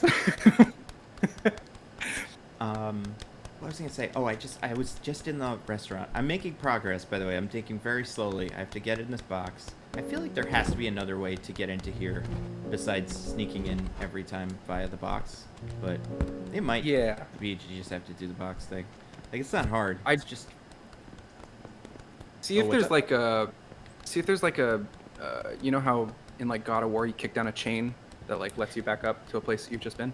That's what I figured, right? Or like that there would be, because I feel like with this a lot of the time there's some sort of like, and like it's not hard, you just kind of almost get in the box and the person comes and picks it up. But every other time you go into a new place, there's like some sort of door that you open, and then either the door breaks and then you're able to, move through it. But this one not so much. I do like that this person is like, oh yeah, a box. I have to take this box in here, but has no idea what's in it. Like, just is ready to move this Maybe it's about getting rid of that guy then. Yeah. Maybe when you're inside, you can do something to him. That's what you figure. I feel like I definitely have to sneak around. I have to get a glass. That's my new thing. I have to get a pint glass. Maybe, what if I, like... Will this guy follow me? Or, like, go on the move? This might work. Oh yeah, actually, this makes a lot of sense. But yeah, what else are you working on? Not that you have to be working on stuff, but like with like YouTube stuff. And, yeah, what are you up to? Yeah, I've got videos cooking. I don't want to tell anybody because it's my process. But, of course. I got some fun takes and stuff, and I'm really trying to. I don't know. I feel like I've been bottling up. Everyone's been telling me to make a channel for like years at this point. Yeah. So I'm at a point where just like, all right, I've got all these ideas now and skills that have developed over those years that people were telling me to do this and have built up hype, so I can just go ham. So I'm trying to just make as much fun, really fast-paced stuff as possible, which I think is unique for the genre. So. Have you seen the Suicide Squad movie? I have not. Actually, I was thinking that we should have a fight about Jai Courtney because I think he is amazing. I also kind of like him in the Captain Boomerang role and nothing else. Like I think I've never seen him in anything else where I think he's been properly utilized. Him in Divergent specifically, I remember being like, this guy's got great energy. Like that movie, I don't remember anything about that movie except for Jai Courtney, that he was just like he just sat down and he was such a dick. And you're like, this guy like is a dick, but not in the performative way. Like he just is a dick, which is like great acting. That's what you know. Yeah. He's acting really good. It's like, that's interesting. And I was really like drawn to him, his performance specifically. And then he's like, oh, you know, but then he kind of kept doing like big leading role stuff, like Good Day to Die Hard and Terminator. And that seemed to kind of not really work well for him, you know, according to other people, because I don't like bashing movies. But but then when he did Captain Boomerang, I was like, really interesting. That'll be okay. And he kills it. He's so funny in like Suicide Squad 2016. So good. He's maybe like the strongest performance in that movie. Like, just everything is so. He does the thing. He's like an asshole. He's like, he really sits in his things and in all of his words and his body language, and it felt like the role that he'd just been waiting for his whole career. Mm-hmm. And then when they were going to do the Suicide Squad, I was like, oh, please bring him back. Please bring him back. Bring him back and bring Amanda Waller back, please. That's all I want. And they did, and that's why I'm super excited for it, because like, man, he was so good.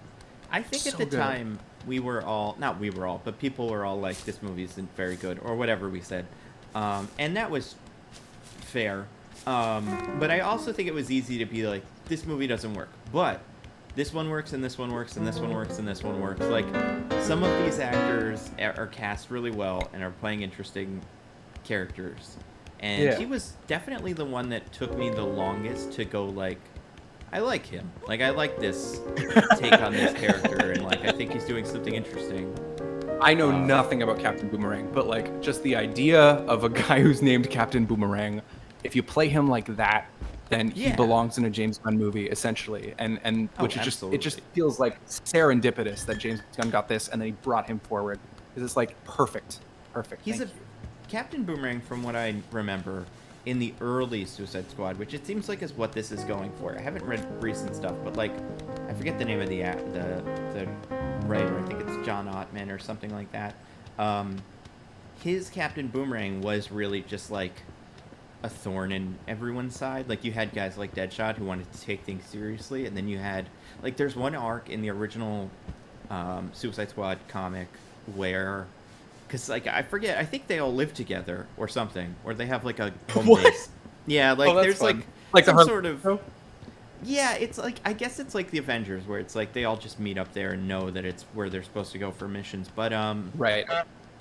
So there's, like, a whole story where there's somebody throwing pies as a joke at members of the Suicide Squad, but no one knows who. It's a mystery, while they're in this, like, you know, place doing like the real world almost, like they're just all hanging out and someone's doing pies, and Captain Boomerang is pied, so you would assume then that he cannot also be the pie master because he's being pied. However, that is just a clever gambit to throw you off the scent, because he is actually doing the pies, and he gets excommunicated. They like send him to an island because they're all just so tired of him. Like, it's funny. He's funny because he's not a bad, like, he's a jerk and he's a bad guy. He's not like evil. He's just annoying. Like, you know, if he's not like he's like an impotent threat.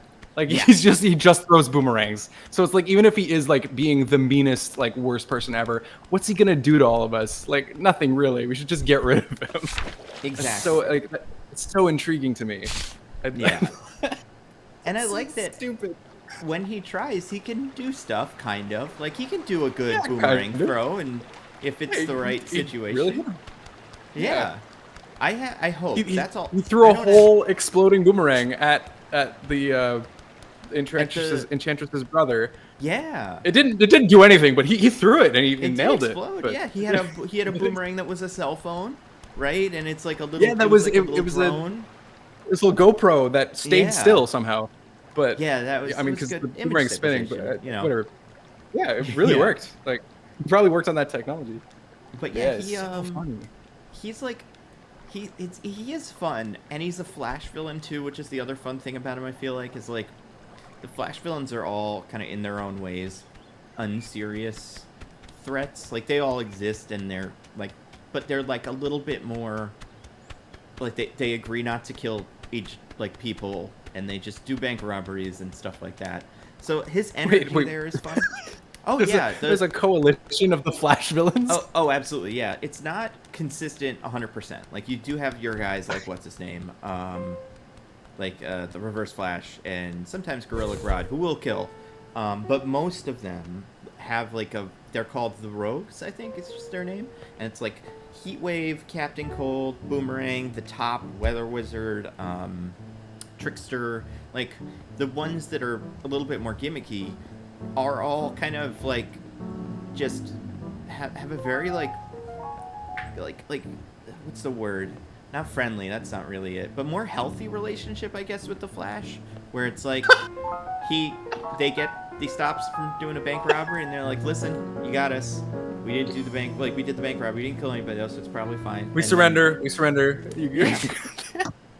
And they do, like, and he lets, like, you know, lets them go to jail, and then they break out of jail. He's like, you guys. Have you ever seen the clip of, it was like, it's from, did you ever watch the Justice League cartoon from back in, Justice League Unlimited? The 2000s? Yeah, it must have been, right? Because this one had, like, Orion in it. There's one episode where they do a Flash, like, Batman, Orion, and Flash are solving a problem. Let's do a Flash. Yeah, I feel like it's like it's got to be a Flash specific episode, but whatever it is, they go there, and they go to a bar where the Trickster, in full like Trickster outfit, is just sitting having a drink, and Batman and Orion are like, all right, let's go break his nose or whatever, and Flash is like, whoa, hold on a second, and he just goes over to the bar and he's like, hey man, what's going on with you? And he's like, sorry, I just did stop taking my medication. And Flash is like, you should do that. And he's like, okay. What? All right. You're going to go to jail now? Yeah, I'll go to jail. And then that's it. Like, that's the rule. And he's like, Flash leaves the bar, and then he's like, and Trickster's like, you got me again, Flash. And he, assumingly, you'd assume he goes to jail afterwards, because, yeah, the Flash has they have a good relationship. Yeah, that's true. Monty 123 on the chat. The Snart has killed rogues for breaking the rules. It's a very strict code. Whoa! And it's mostly so in the show, in the Flash show back in first season when they actually had him on the show. The deal with Snart was like, Flash was like, you are so cool, right? Like you're the best guy ever, so you could probably do bank robberies without killing people, right? And Snart was like, yeah, and he's like, okay, so do that. Otherwise, you're a loser who has to kill people to do bank robberies. And then Snart was like, yeah, no, that's actually true. So it was kind of like a point of professional pride for him. Yeah. Wow. I mean, that's a cool idea. Like that just sounds interesting. Like it makes way more sense, and it's the reason that I do think like people have asked which DC city would you want to live in? It's Central City, because the supervillains don't kill you. All the rest of them, you never know what Penguin's gonna do, or Gotham's bottom last, right?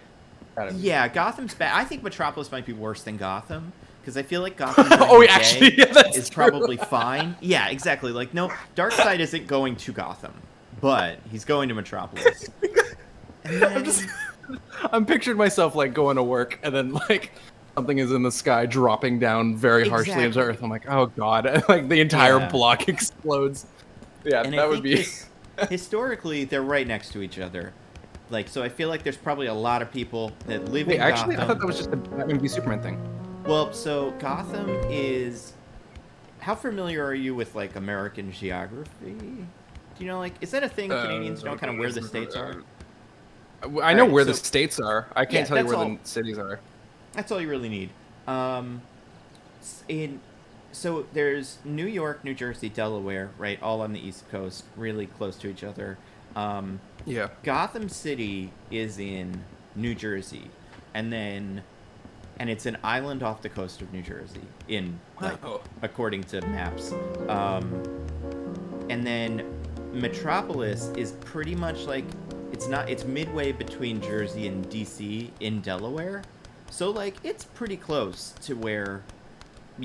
Where people that live in Jersey and commute by taking the train or something, like you could do that, live in Gotham and work in Metropolis. Okay, wow. I thought that was like a weird. I thought that was a reveal in like BBS. No, it Kinda is, and took people guard. it's done a little differently. I know they're not usually like quite as close as they are, but they are like within a short drive. And then there's like Bloodhaven, which I think is like kind of in like the dirty, like kind of like almost where like Newark is in New Jersey, which is or probably Camden because it's kind of the bad one. Like it's the even more crime-ish city than Gotham. But Okay. yeah, so there's those ones. Excuse me. There's those three. The other ones that are interesting or worth mentioning, there's like, because Wonder Woman lives in like Washington D.C., which is also not a great place to be because that's where like the president lives. So that's where the alien that comes to talk to the president will end up going. But then you've got Coast City, and which is where the Green Lantern lives, and like Bayside or like whatever it's called, Amity Bay, which is where Aquaman lives. And I think, and there's a bunch of others too. Like Fawcett City is traditionally where Shazam lives, even though he's Philadelphia in the movie. But for the big ones, I think you can make the case Coast City should be the safest because all of the Green Lantern villains are in space. So they're not going to buck you. Oh, You're not yeah, gonna that bump makes into them. sense. Except in the comics, Coast City was destroyed. Like just full on blown up to smithereens. So it's one of the ones that you don't want to, like, if the comics all have to happen, you don't want to be there. Oh, God. I can't remember, because the Green Lantern, like, Hal Jordan has he had a really bad run for a while, where Major Force killed his girlfriend. Or was this might not have been Kyle, or this might not have been Hal Jordan. It might have been Kyle Rayner. But, who did explode it? Someone in the chat probably knows. Because there's... Was it... It might have been part of the Infinite Crisis, like one of the first big crises. Because it's a thing that just kind of happens. It's like if I remember correctly, it's like kind of collateral damage from a bigger thing. Oh, Cyborg Superman. Sure, yeah. Cyborg Superman. That sounds right. So Cyborg Superman is like one of Maybe I wouldn't like to live in America in the DC universe. That's fair. I'll live in Atlantis. Yeah, Atlanta. Like, I mean, if you could live in Atlantis, that'd be great. Because they're like a Wakanda. Like, they've just got it sorted out. They're all set on their own, and it's great. By the way, I do not read comics. I have no idea about new comic book lore. I'm only like, I know the movies extremely well for all of like the superheroes pretty much, but like any of these, like the time that Green Lantern City was destroyed, I have no idea. No, it's a great arc. I forget why, or I forget what started it, but basically it turned Hal Jordan insane, and he like stole a bunch of Green Lantern rings and was a supervillain for a little while. So it's like part of the reason. It's the only reason why I think Coast City is not the best one. But then it's like, where are you going? And I guess like Amity Bay's probably fine. Like Amity Bay, where Aquaman lives, is like in the northeast lighthouse city. Like it's probably nice, and Aquaman's villains also probably don't go to his house. He probably fights them in Atlantis or whatever. But yeah. Oh, wait. City... It was right after Death of Superman, someone says. So that was so Cyborg Superman was one of the people who replaced Superman after he died. I do know that, right? Yeah. He's the one. He's what's his name? The one who actually like successfully pretended to be Superman for a while, and he turned out to be. Wasn't it like 5 people that like just showed up? I'm Superman. 4, yeah. I'll be right back. I'm gonna get a drink. But yeah, that's holy cow. There were Superman died, and well, because there were 4 of them. Only 2, I think, really tried to take the place of Superman, and 2 were like, I'll be the next one, and I'm Metropolis Kid, and I'm like a little child version of Superman, and he's awful. So bizarre. And then that's where Steel came from. John Henry Irons, the like guy with the robot suit, and is Shaquille O'Neal in the movie. He was another one of the Superman, like the 4. But then the other 2 were the Eradicator, who's a Kryptonian robot that looks like Superman except it has glasses on. And then what's his name? And then Cyborg Superman, who's a guy who was an astronaut, and then died because he did a Fantastic Four, but he died in it instead. Like his whole family was killed. And then he like I forget why, but he got like all kinds of DNA something, and then he thought he was Superman, I think, for a little bit, and he kind of looked like Superman. Hank Henshaw? Hank Henshaw's his name, yeah. Like this was a parody of the Fantastic Four for a while, so he's the Reed Richards of that family. Um, like, hey, wow, jeez. It's pretty good. They do that stuff all the time too. Like they'll be like, "This is a parody of like have you ever heard of the Squadron Supreme or Squadron Sinister, or whatever they're called, where they're just no like idea. So in like Marvel comics, they have Hyperion is like a Superman analog, and he has a whole team of like Justice League characters that are their own guys in Marvel comics. So there's like Power Princess and Nighthawk, but if you get really the further you go into it, the more it's like, and they have a Hawkman, and they have this one and that one. It's pretty fun. But what was I gonna say? It's so interesting.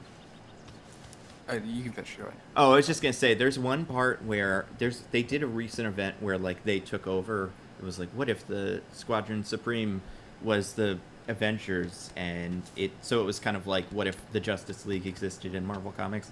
And at one point, the president's like, "You're the new heroes of DC," and he points to like DC, Washington DC, but that's like we have the DC guys in this now. That's a cute little thing. What were you saying though? No, just it's interesting, like when new superheroes get created, how many of them are like just versions of Marvel or DC characters, because like they're so ubiquitous at this point, and they've got like the most straight up, like they've honed them over the years of like what are really balanced superpowers, and you can't really have like a character, if you're gonna have any character that's kind of like Spider-Man, that swings and is strong and jumps, it's gonna have all the same powers pretty much as Peter Parker or Spider-Man. Absolutely. But like, and it's so interesting that that's like they've all really like crystallized or really refined themselves into a sharp edge of just like, this is a really balanced, interesting power set to have as a superhero. And I think part of it is like, if you're a person writing a book about a superhero, you think like, well, I want to make I want to make a move, like a story, but you start from like, well, I've always been a big fan of Spider-Man, but what if Spider-Man, instead of being a photographer, was the president? And then you kind of go from there. Like a lot of the more recent, whenever someone writes a new superhero, it does feel like a kind of what if pitch. I'm trying to think of one that's a good example, but yeah, you can usually find the roots somewhere. I mean, a lot of them, it does kind of go back to the idea that they're the modern mythologies. Yeah. Like, oh, for sure. And because there's just iterations on things, and there's a billion Hercules characters now. Every elite of an action movie basically is Hercules, who goes through 7 trials in his action movie. But have you watched, speaking of Hercules, have you seen The Jungle Cruise yet? No, I'm not sure whether I'm excited about that or not. It seems like a very cynical blockbuster, but like the first half is a lot of fun, and then the second half is less fun, I think. But is how much like Jumanji is it? Because it looked kind of just like the same as Jumanji. It's a lot more like setting Pirates of and the Caribbean The Rock. And The Mummy. Like those two movies. Oh, really? Well, I like those movies. Maybe I'll be into it. There's some things that you can see, like you watch it and you're like, this is a mummy thing that it's doing, because it knows that movies are supposed to have mummy things. Like, so sometimes it does these things and you're a little bit more like, you gotta figure out why to do them though. Like, you're almost there, but it's like these two characters are attracted to each other because they love each other, like not because that's what happens when two characters get in a room together. Like they have like The Rock and Emily Blunt, I would say my biggest problem with the movie is their chemistry is just weird. He honestly feels like her dad a lot, which it's not helped by the fact that he's like a full 10 plus years older than her, but like the fact that it's like they just don't have what the smoking hot like chemistry of what's his name, Brendan Fraser and God, I don't know why I'm blanking on it, Rachel Weisz. Like, it's easy to take for granted how much they are like just really into each other. They're such a good pair. They're both so attractive in that movie. It's insane. Oh my God, I'm drooling. Wait, Jeremiah Rodriguez. You just said, for example, Invincible. If there was a planet of Superman, there is a planet of Superman. It's called Krypton. It's just true. What if Krypton didn't explode? Yeah. You're. I love you, mate. Yeah. You're good. Oh man. What were we saying? Yeah. Sean Gallagher. Are we still on Jungle Cruise? Oh, we're still on Jungle Cruise discourse. Jungle Cruise is they had like a good thing. Like you could see where they have a spark, and it's mostly that Dwayne Johnson is like a weird huckster who, like, have you seen the trailer for it? No. Part of it is like, part of it's Pirates of the Caribbean-y, like, you know, nonsense, but then part of it is like a guy who's pretending to do a cruise with jungle animals, and then now a woman who's rich is like, hey, take me on the cruise of the jungle, you know the jungle, and he's like, I see. Okay, I guess I can do that, but then it's like, actually, the jungle is more dangerous than even he could have imagined, and there's all kinds of nonsense, and as a movie, I love that, like, and I think it takes a really weird turn halfway through, and the huckster goes away. Like, it stops being about that, and it's less fun. Yeah, I'm with Sean Gallagher, and I tweeted this after I watched it. Pedro Pascal should be the Rock's guy. It's like, it's so obvious, and there's even something that happens that makes it even more obvious, which I don't want to like get into too much, but like once you watch it, well, because The Rock is just he's an intense person. Like I think well, I mean, I don't want to say too many of the points that I'm gonna make in my Fast 5 video, but he just brings such an intensity. So you gotta like really, like, he's gonna make any movie he's in slightly more interesting, but like you gotta be careful that he's not like redirecting the energies too much on certain things. And I haven't seen the film, so I don't even know. But like if that speaks to anything, like Pedro Pascal's a lot more muted of an energy. Mm-hmm. So I mean, maybe that is why that works for you. I think The Rock has too much confidence. Like he's like, sorry, not confidence. I don't know why I said that. Competence. Like you see him and you're like, he's gonna be able to win this fight. He's gonna be able to like. There's a bit there's a bit in the beginning of the movie where he beats. And it's in his contract. He's exactly. Can't lose a fight anymore. Yeah. No, that is a big problem, I think. Like you watch a movie like that, or you watch like Space Jam, and you're like, this movie has like a huge megastar. How much of this is their, agent being like, and then the characters praise LeBron James for 20 minutes uninterrupted. Like, and it's like, all right, well, maybe make your character kind of an asshole. That's kind of fun sometimes. People like that in movies when the hero is like a little unlikable. But either way, yeah, I think there's definitely he's just too good at stuff. I want a character like who I think Pedro Pascal can like kind of thread this needle where you just watch him try to, fight a tiger and you're like, he might die. But then you watch The Rock do it, and you're like, I think he's going to kill that tiger. Like, I don't know if the tiger has a chance. Wait, Loafer. Every Rock movie is just like that. Starts the movie as a character, and then becomes The Rock when the action starts. Yeah, I think that's a really good point. And I think maybe that's what the people want. Like, he's clearly doing something right, so, like, he does I said this in my... What did I say this in my Tenet video? Like... Actors have baggage. Movie stars in particular have like a lot of baggage because they tend to play the same kind of character. So as soon as they do a deviation, it's hard to kind of reset. You always expect a certain thing. So I don't think that's a bad thing at all that The Rock like has all of our baggage on top of any movie he's in, because he's just gonna do anything pretty much. And we're like, this is engaging movie star stuff, and I'm into it. So I don't think that's a problem. But I actually have a theory. If I can just derail this for a second. Absolutely. The Rock's contract that he can't die in any movie, I think is potentially an amazing thing. I think because imagine like 30 years from now, The Rock like comes back and he does a movie like in the style of Logan, right? Where he has to like save somebody. And we've had 30 years of him never dying ever in a movie. When he dies, I feel like a lot of us would bawl. Like it would like affect us so much because we've never seen this happen to this actor on screen. Like potentially that's setting us up for like a really interesting experience when he decides to finally actually let his characters die.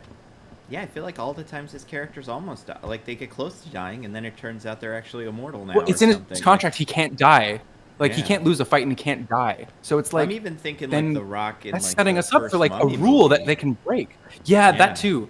Yeah, that's even true. though he died, it's actually like he's fine because he's an immortal scorpion man who made a deal with the devil. So like, yeah, it's like. Well, I mean, it was more of a recent thing, but I feel like still it's gonna leave such a track record of like this character never dies. He's gonna be fine. He's gonna be fine. To the point where like if they make a story that like suits that, where it's like he's gonna be fine. No, yeah, he's gonna be fine, and then we'll just like lose our minds. Like that could be so interesting. I forget. I was trying to think about this. I think there's an actor. Not necessarily more than The Rock, but I want to say there's another actor, I can't remember who it is, who never dies. Like, just lives through every movie. Oh, I know who it is. It's Mark Wahlberg never dies. Like, oh yeah, I don't think I've ever seen him die in anything. He doesn't, and it's so weird because he's in movies where like he survived The Departed. Exactly, everyone but him dies. Like he's in the movie of like the deep water, oil rig collapse, and no one makes it out. Oh yeah, true. He is the lone survivor in the movie Lone Survivor. Like he's the reverse Sean Bean, as Avash says. Exactly, yeah. There's more. I want to say he's been in like 3 movies, like where he is presumed dead, but then not dead. Like I haven't seen Max Payne, but I'm pretty sure that happens in that. And then Shooter, it happens, and then Italian Job. Like characters are like, we've killed our Mark Wahlberg, and then it's like, no, you don't know. You don't know what the deal is with the Mark Wahlberg. You cannot kill him. Yeah. Oh, it's true. Yeah, maybe. Superman. Perhaps. But yeah, it's pretty solid. I mean, I like The Rock way more than I like Mark Wahlberg. But he's a good. He's got an energy. I have to find a candle, by the way. I'm still goosing around. There's a candle somewhere. Oh yeah. And I feel like it must just be in an area where I don't hang out too often. Maybe it's in this tackle box. Nope. But once I find that, I think I'm good. Because it's a long candle. Oh, do you know what the candle is? No. I okay. Don't. That's what I figured, right? It's gotta be like it's gotta be large. Let's see. There's a like an Undertaker streak. Yeah, that's true, Emmanuel. Yeah, I mean. Yeah, like the Undertaker. I don't know what happened with the Undertaker, but like if the Undertaker had like a big streak and loses, like whoa, oh my god. Oh yeah, the Undertaker never lost at WrestleMania or something like that. It was like a big deal. Yeah. Didn't John Cena have that too? I want to say John Cena might have beaten the Undertaker, but I could be wrong. He was another one who was pretty undefeated for a while. Like he had a really solid run. It was what people hated about him for a while. It was just kind of boring. I'm definitely just one candle away from like being done, and like. Come on. I just gotta find a candle. It must be on a table somewhere, and I'm just not seeing it. I just remember that Drake just said, I have the exact locations of Gotham and Metropolis down on a map. Oh, really? Of course he does, of course. Where did he say that? In the chat? Ages ago. I think it was back when we were talking about the cities, but I just remember that was there. Yeah, I have to add him on Discord, because he's also going to be in this eventually. Oh, get him in Let me see if he sent a friend request, because I think he might have.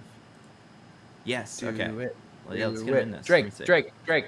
Hold on.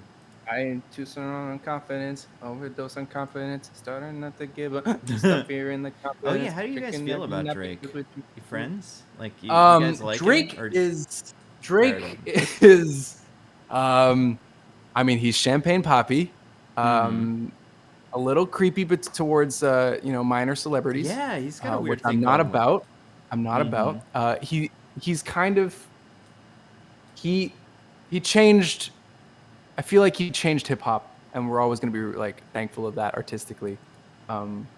Personally, I just can't get past the like, why are you hanging out with minors, dude? And like commenting on Billie Eilish's post of her 18th birthday, being like, "I've been waiting" with like a winky face. That's so bad. That's awful. I don't know if that was photoshopped or not, but like, to him, but That sounds pretty weird.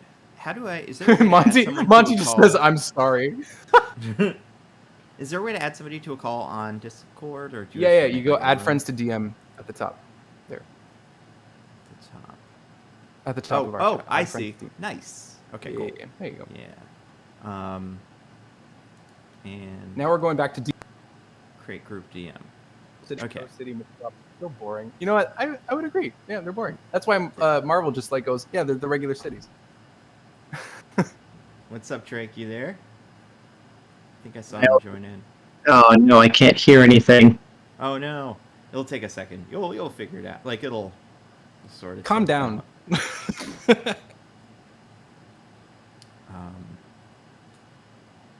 Fade away too long, floating in and out of consciousness, and they say that I'm back. I agree with that. I spent some time and all this shit. I still agree with that. Oh yeah, my greatest moment in history was this time I did Drake at karaoke and everybody loved it.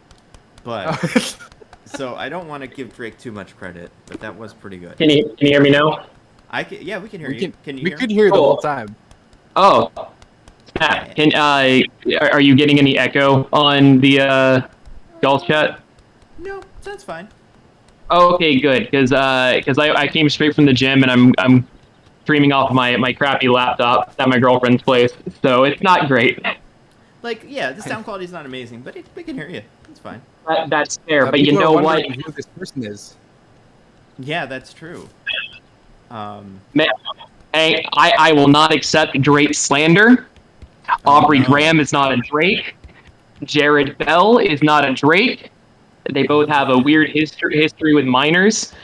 These are false Drakes, and as a Drake, I hereby revoke their Drake status.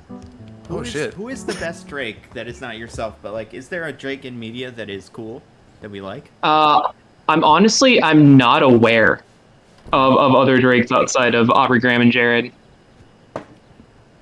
Like, there's Tim Drake. He's a Drake, but it's okay. Yeah, but that's not first. Yeah. That's. Oh, you know what? Drake of the Elite Four from Pokemon Ruby, Sapphire, and Emerald. Yeah, the dragon one. He's pretty sweet. What about, was Drake Dracula's name? I feel like that's the real name of that character when he's a historical figure. And that's Van Tepish, Vlad the Impaler. Oh, then it must be. I think it's his dad, because I think that's why they called him Dracula, right? It's like son of Drake or something. That would make sense. Yeah. All right, I've got the. Shout out to my Tamagotchi in 4th grade called Drake. I'm sharing this stream on my Twitter. Nice, very cool. Let's make a wish. Let's get some donations. Yeah, let's have some people make some donations. I've been we haven't done that in a long goosing time. about, and we've been talking about the comic book cities. Which, do you have an opinion on that, real quick? We're gonna get that one out of the way. Do I know about comic book cities? Where would you want to live if it was up to you? Well, so here's the thing. I have been working on the geography of DC Comics for the past 3 years, and I've been making a comprehensive map of every fictional city in the DC universe. So I've gotten like way into the boonies on some stuff. Which one has the best, like, nightlife, you think? Which one's the most fun? Neo Gotham, easy. I mean, you're gonna get stabbed in Gotham, no doubt. Yeah, that's true. But Neo Gotham, like, you've seen those nightclubs in Batman and Beyond. Like, dude, that intro it slaps. Bro, it's so good. And like they have a club that just has a giant lava lamp just chilling in the middle. And everyone turns into one solid color. Like, hell yeah, I want that. That sounds great. Absolutely. But the problem though is that you still got to deal with the Jokers, and there's a lot of rampant crime in Neo Gotham. Yeah, that's true. Let's see. But I think I can make the case for Central City. Central City is definitely up there. But I'd say Bloodhaven though. For nightlife, yeah, I think that's fair. Right, because it has a thriving casino industry there as well. Oh, that's a good point. So Bloodhaven's like a little Las Vegas. Well, how about this? Where does Black Canary live? Does she live in Starling City? Because then she's a famous so in current continuity, I believe she does. But the weird thing about Star City right now is that it's literally just Seattle. Oh, okay. Yeah, like they renamed Seattle to Star City. That's interesting. Yeah, it was in Green Arrow Volume 6, number 24 in 2017. Wow. Okay. What's another one? Do you have another city that you think is a fun one?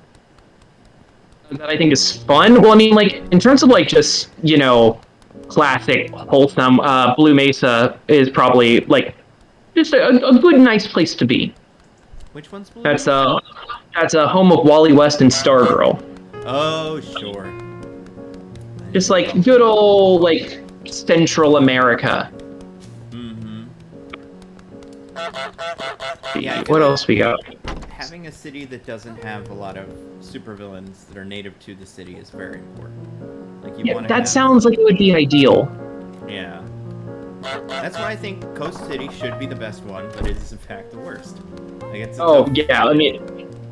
Yeah. Well, Coast City is gone. Mm-hmm. Maybe Hub City, or where the question's based. Oh, that's a good one too. Oh, you know what? No, the right answer, Gorilla City. Yeah. Oh, yeah. That is a hanging out with the big boys. Gorilla City's an interesting one. Yeah. What about? I mean, Themyscira is a solid city. It's not really a city, but it's like a place. Are there cities within Themyscira? Well, as a guy, I don't think we'd really be welcome. That's fair. Is okay? I know Smallville gets attacked a lot, but like, is it normally it gets attacked a lot in movies and stuff? But like, is it a safe place normally? Like Smallville, obviously you wouldn't want to, to the show Smallville, you wouldn't want to be in Smallville. But like, how does that fare in the rest of the comic lore? Well, it's interesting because like Superman is definitely like always patrolling Smallville, like always keeping a good eye out for it. Like he's listening at all times, and so he's listening to keywords. So when it comes to Smallville, he's over there in an instant. But also like Smallville, I mean, I'm a little bit behind on Superman stuff right now, but now that Clark's identity is public, like Smallville is very much on a lot of people's radars, and there have been villains that have been coming around to try and cut their teeth there. That is not like I'm very behind at the moment on everything Superman and Action Comics. I just don't like how Bendis has been treating the character, so I kind of like dropped off after a while. But last I checked, yeah. What'd you think of? And that would really suck. Son of Kal-El. I haven't read it yet. I was in LA for the past couple of weeks, and I snagged a copy, but I haven't had a chance to read it. It's a fun read. Weird hands, really weird hands, but a fun comic.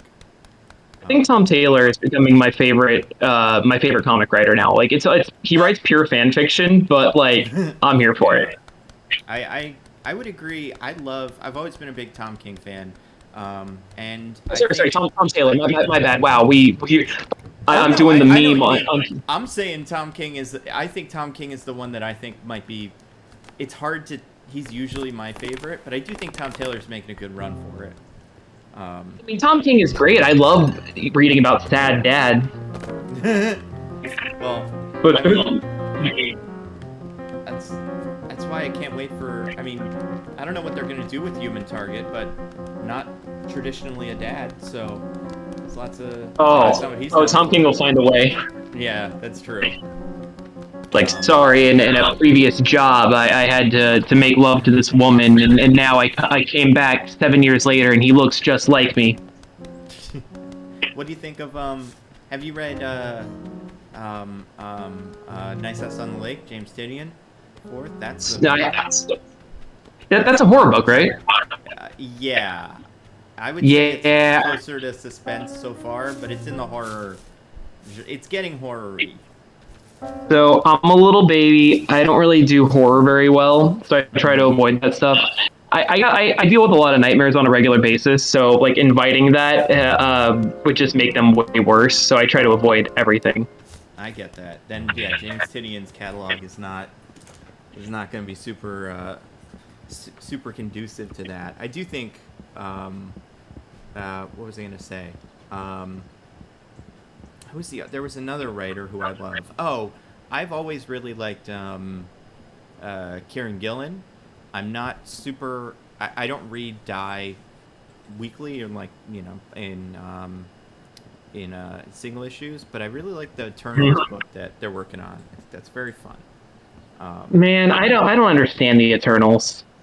This is the thing. I think this book really helped.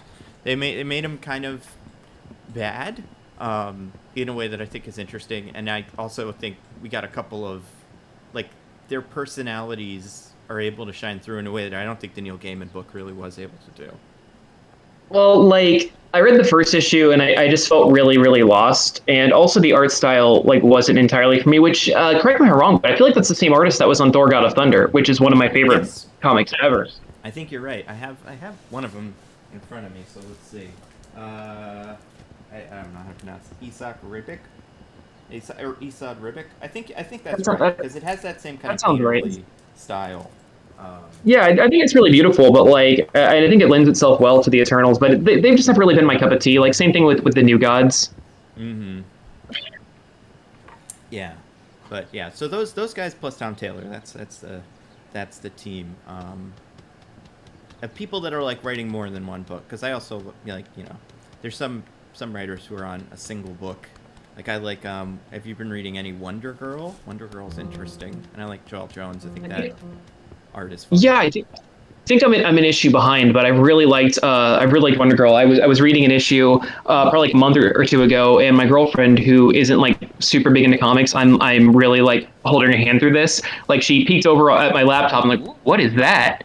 And the art really, really appealed, and I'm enjoying what I'm reading. I'm ready for like the plot to start, getting into action. I miss her Future State book, so I don't really know exactly what her entire deal is, but I'm always down for new characters. I do wish that we got more exposure to the Wonder Girls that we already have, especially like I feel like Cassie and Donna are just always being pushed to the wayside. Well, I mean, granted, there's too much Donna, and she's a confusing mess of a character that should not be touched with the 10-foot pole. But I would like to see characters that DC and Marvel have already made get more love, instead of them just shoving whatever they can at the in the forefront. But that being said, Yara, I believe is her name. Yep, Yara Flor. Yeah, I think she's been a solid character so far. Yeah, I feel like she's. I was pleasantly surprised with her, and I think Cassie had a storyline in the whatchamacallit, what they just did, the Young Justice. Young Justice book, yeah. So it's really just Donna's the one that they can ever. I don't know. Someone needs to. I think I read that Jonathan Hickman, the book that he's always wanted to write is Teen Titans or something like that, the one that he hasn't written yet. And I'd love to see him take a stab at it. I would love for him to come in and clean up the mess that is Teen Titans. Like, I'm exactly. I half wrote a video about it, but like, even like this conversation right now, I'm worried is like too inside baseball. So I'm worried if like that would really be helpful. But like, the Teen Titans have this really unique issue where like they were one of the most popular comic series of all time whenever they had the reboot with the Marv Wolfman stuff, and that team is legendary and famous, and a lot of those characters grew up, went on to do bigger and better things, and they have an older fan base that follows them. But then you also have a younger fan base, like myself, who grew up on the Teen Titans cartoon series. So whenever even those characters have since grown up and done other things. But when new readers want to jump into Teen Titans, they're expecting the characters from the show. So what do we do? Because they're all grown up, and that's where Titan steps in. But then their continuity gets all messy. People don't really seem to know what they want. The long-term fans want to see these characters grow and change and evolve, but DC has to stay somewhat stagnant in order to appeal to new readers, but they don't do the constant shifting of status quo like Marvel does, because they believe in legacy. So Teen Titans has just been like a really complex issue, and that's the reason why like the books have restarted and honestly kind of sucked a lot. Like, they'll start off real strong and they'll fizzle out every time. And I'm loving what they're doing with Teen Titans Academy right now. I have not been reading that, but I've heard good things. It's so good. I know. I'm too inside baseball. We're 750 for your donations. Oh, Yo! Hey! That's great. We should. Yo! Yeah. Get some more. So what's the goal? Perhaps. There's no goal. The goal is make a ton of money. If we get to 1K, I'll start an OnlyFans. Hey! Yeah, right. What should a goal be? Because this is my first one in Easter egg. So if you've got more, 750 for your first stream is really, really good. I mean, for all of At Home Comic Con last year, we only raised a little over 7,000, and that was with like a full day of work with like a lot of creators coming on board and like planned way in advance of. So the fact that you've already got a tenth of that in this stream is incredible. That's true. We have great people in the audience and a goose walking around, really being upsetting to people. However, my goose has become aimless. I'm not sure where I'm supposed to be going next. So, I think I'm gonna go back to getting that trowel and killing that man. Probably not. Let's get 1,000. We'll get 1,000's a good goal. Well, so I'm actually trimming down my comic collection a lot because I have way too many books, and a lot of people have suggested that I do a charity live stream. The issue is that shipping all that out would end up getting really expensive because I'm getting rid of like a few hundred. But I'm happy to throw a couple some fans' way if they want to donate some money. That would be a like I can eat the cost for shipping out a couple of books. That would be very cool. So I feel like, yeah. What do you got? What's your book? What do you have that you're like? What's your go-to book that you recommend to people? Do you have a like, this is your first comic, here's what you have to read book?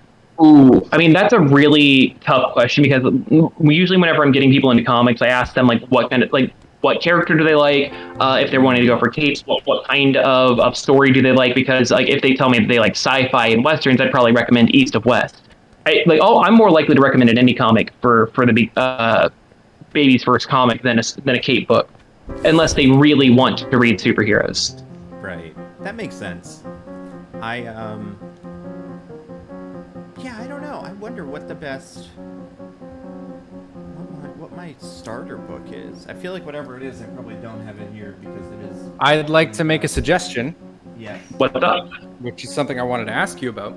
Because the only comics that I own and the comics that made me like, oh, I'm just gonna buy this comic, is the only comic that I've ever bought because I don't read comics, but I really loved American Alien, the Superman story. Okay, yeah, American Alien is fun.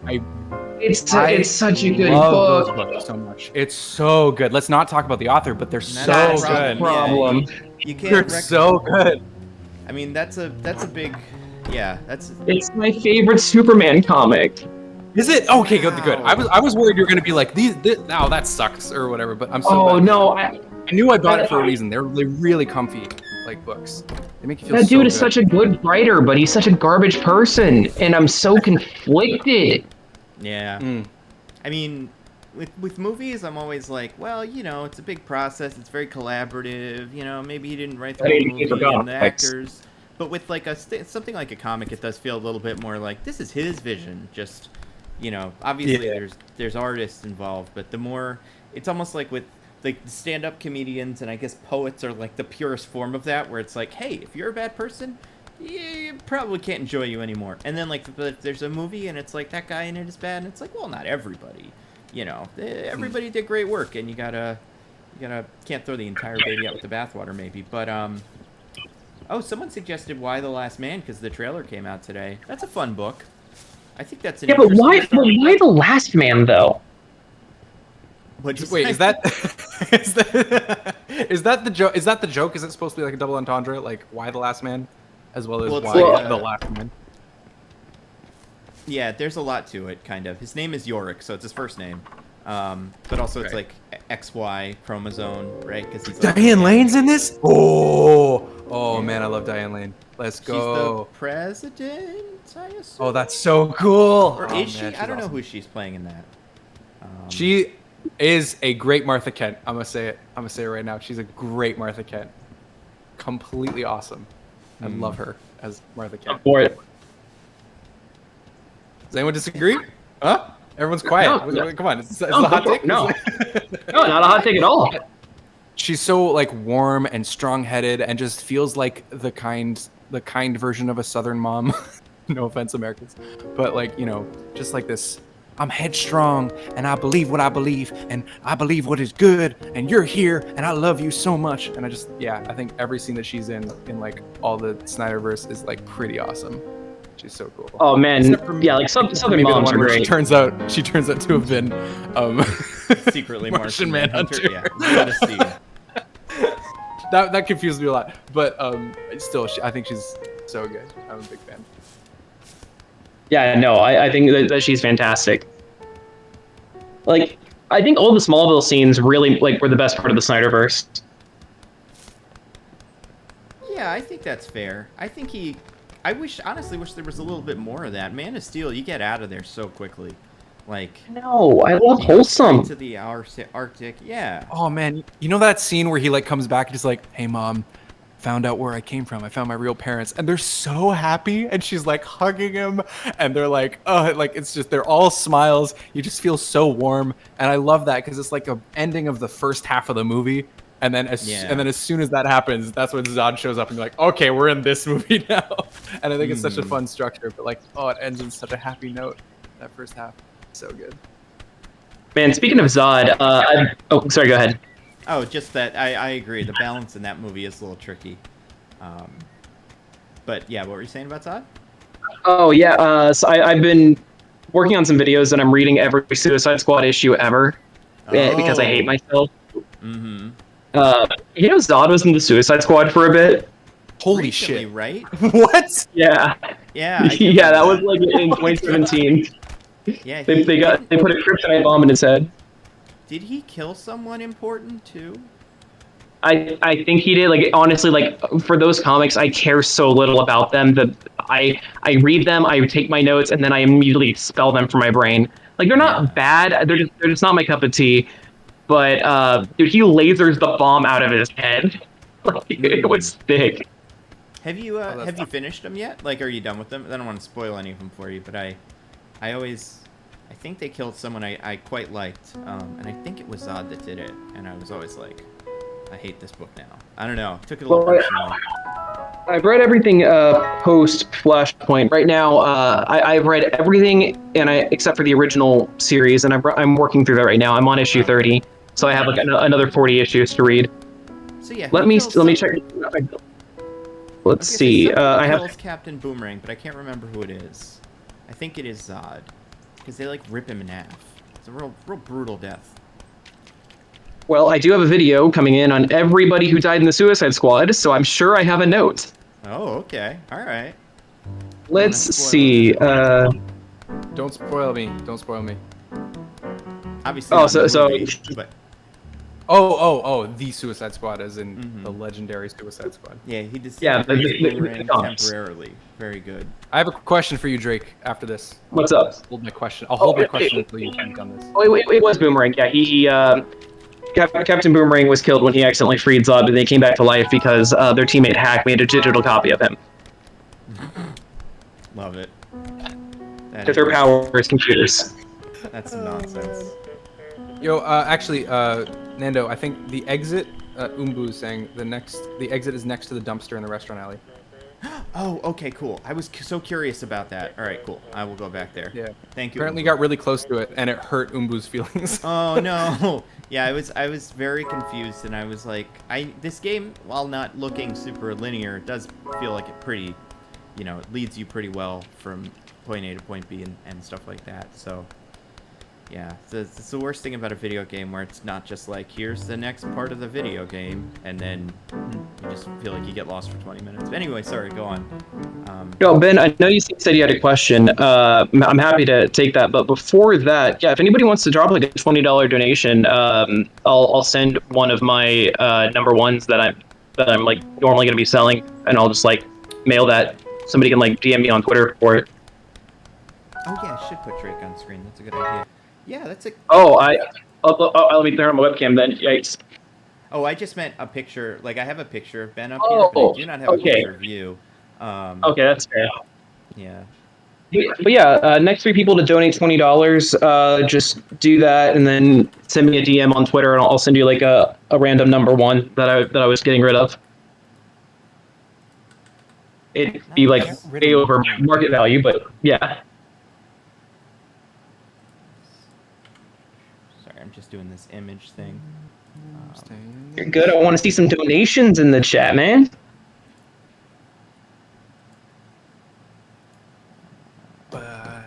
Sorry. So while we wait for that, yeah, Ben, you said you had a question? Yeah, okay. Here's my question, right? Because the reason I don't read comics mostly is because Oh, nobody does. there's essentially too many damn universes. Why? How does one like you get invested in something when it's just like a couple years and then it just stops? Well, so here's the thing. The only reason I got invested was because I was getting a girl that read comics, and I wanted to read them to impress her. It is the opposite of all origin stories. Yeah. Okay. Honestly. Yeah, like I was like, oh, comic books. I've read some wiki articles. Hey, and then so I started with Batman, Court of Owls. So I've only been reading for like 7 years.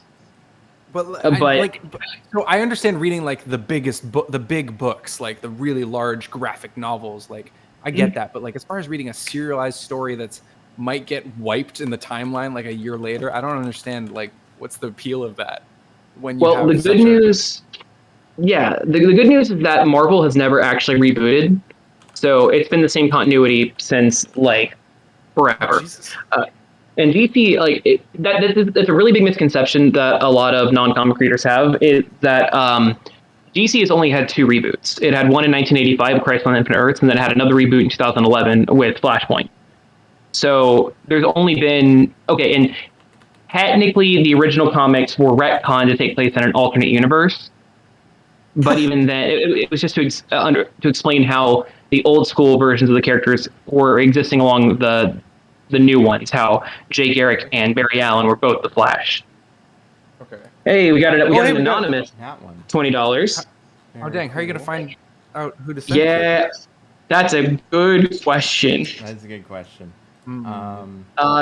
If you want, guy who sent it or person who sent it, if you want to take a screenshot of that and like block out your private information, and like DM me that, like any kind of receipt, I'll do that. So that's one claimed. So I got 2 more. Hey, dope. Very cool. But yeah, my so I mean, favorite comic of all time is Scott Pilgrim versus the World because it's like 6 fantastic book or 7 books. It's just books, and they're done one like self-contained beginning, middle, end thing. But like to jump into like a big ass universe like is so daunting. Why would I do that? Well, it's also so rewarding at the same time. Like, the big thing is that continuity is only as complicated as you want to make it, and any writer worth their salt is going to explain everything that you need to know about a story within the story. So, because like, let's say that a writer wants to reference something from 40 years ago. Like, first of all, not everybody's read that, or people that did might have forgotten. So any relevant information is always going to be brought up. So you don't actually have to go back and read everything, which was a huge, like once I got over that, I mean, I'm a completionist. I want to know everything. But once I got over that hurdle, then I was actually able to really start enjoying everything. But comic books are a medium that I find incredibly rewarding because the more you read, the better they all get. And it's like, you can enjoy a book without knowing everything. And if you think like, oh, that looks like it might be a reference, you can just like look it up on Wikipedia because nerds like me are happy to maintain it. But then, like even like going back and reading and stuff. Exactly. So even like rereading the same story again later with like Batman's a good example because I got really invested. That was like my first superhero comic. So even going back and rereading stories, now that I've read like a million other ones, I now appreciate it a lot more. And like now that I know more about the writers and like seeing their style and tropes play out, I have more replayability in comics than any other medium that I've consumed. And that's so weird because I avoided them for like, I started reading comics when I was 20. So, and I was a huge gamer, big into anime. Now comics are my #1 entertainment medium. So interesting. Okay. Wow. Yeah, and I feel like with comics, like it's also, you know, if you like if things do get rebooted or like continuity gets a little messed up, like I feel like most good comics you can just kind of pick up and treat kind of like a movie or something. I'm trying to think of like something like a television, like the equivalent of this, where it's like you didn't play every, you know, Grand Theft Auto game, but you can play Grand Theft Auto 5, but that's not really quite it. But yeah, like I feel like there's a lot of good books that are very contained, if that's what you're looking for. and and those are usually pretty. I'm basically pretty looking accessible. for anything like American Alien and Scott Pilgrim. That's basically what I'm looking for. Also, if you're wanting that more like modern vibe, is what it sounds like. It sounds like you want like a less like traditional cape stuff, and you want like characters with complexities, definitely characters with flaws.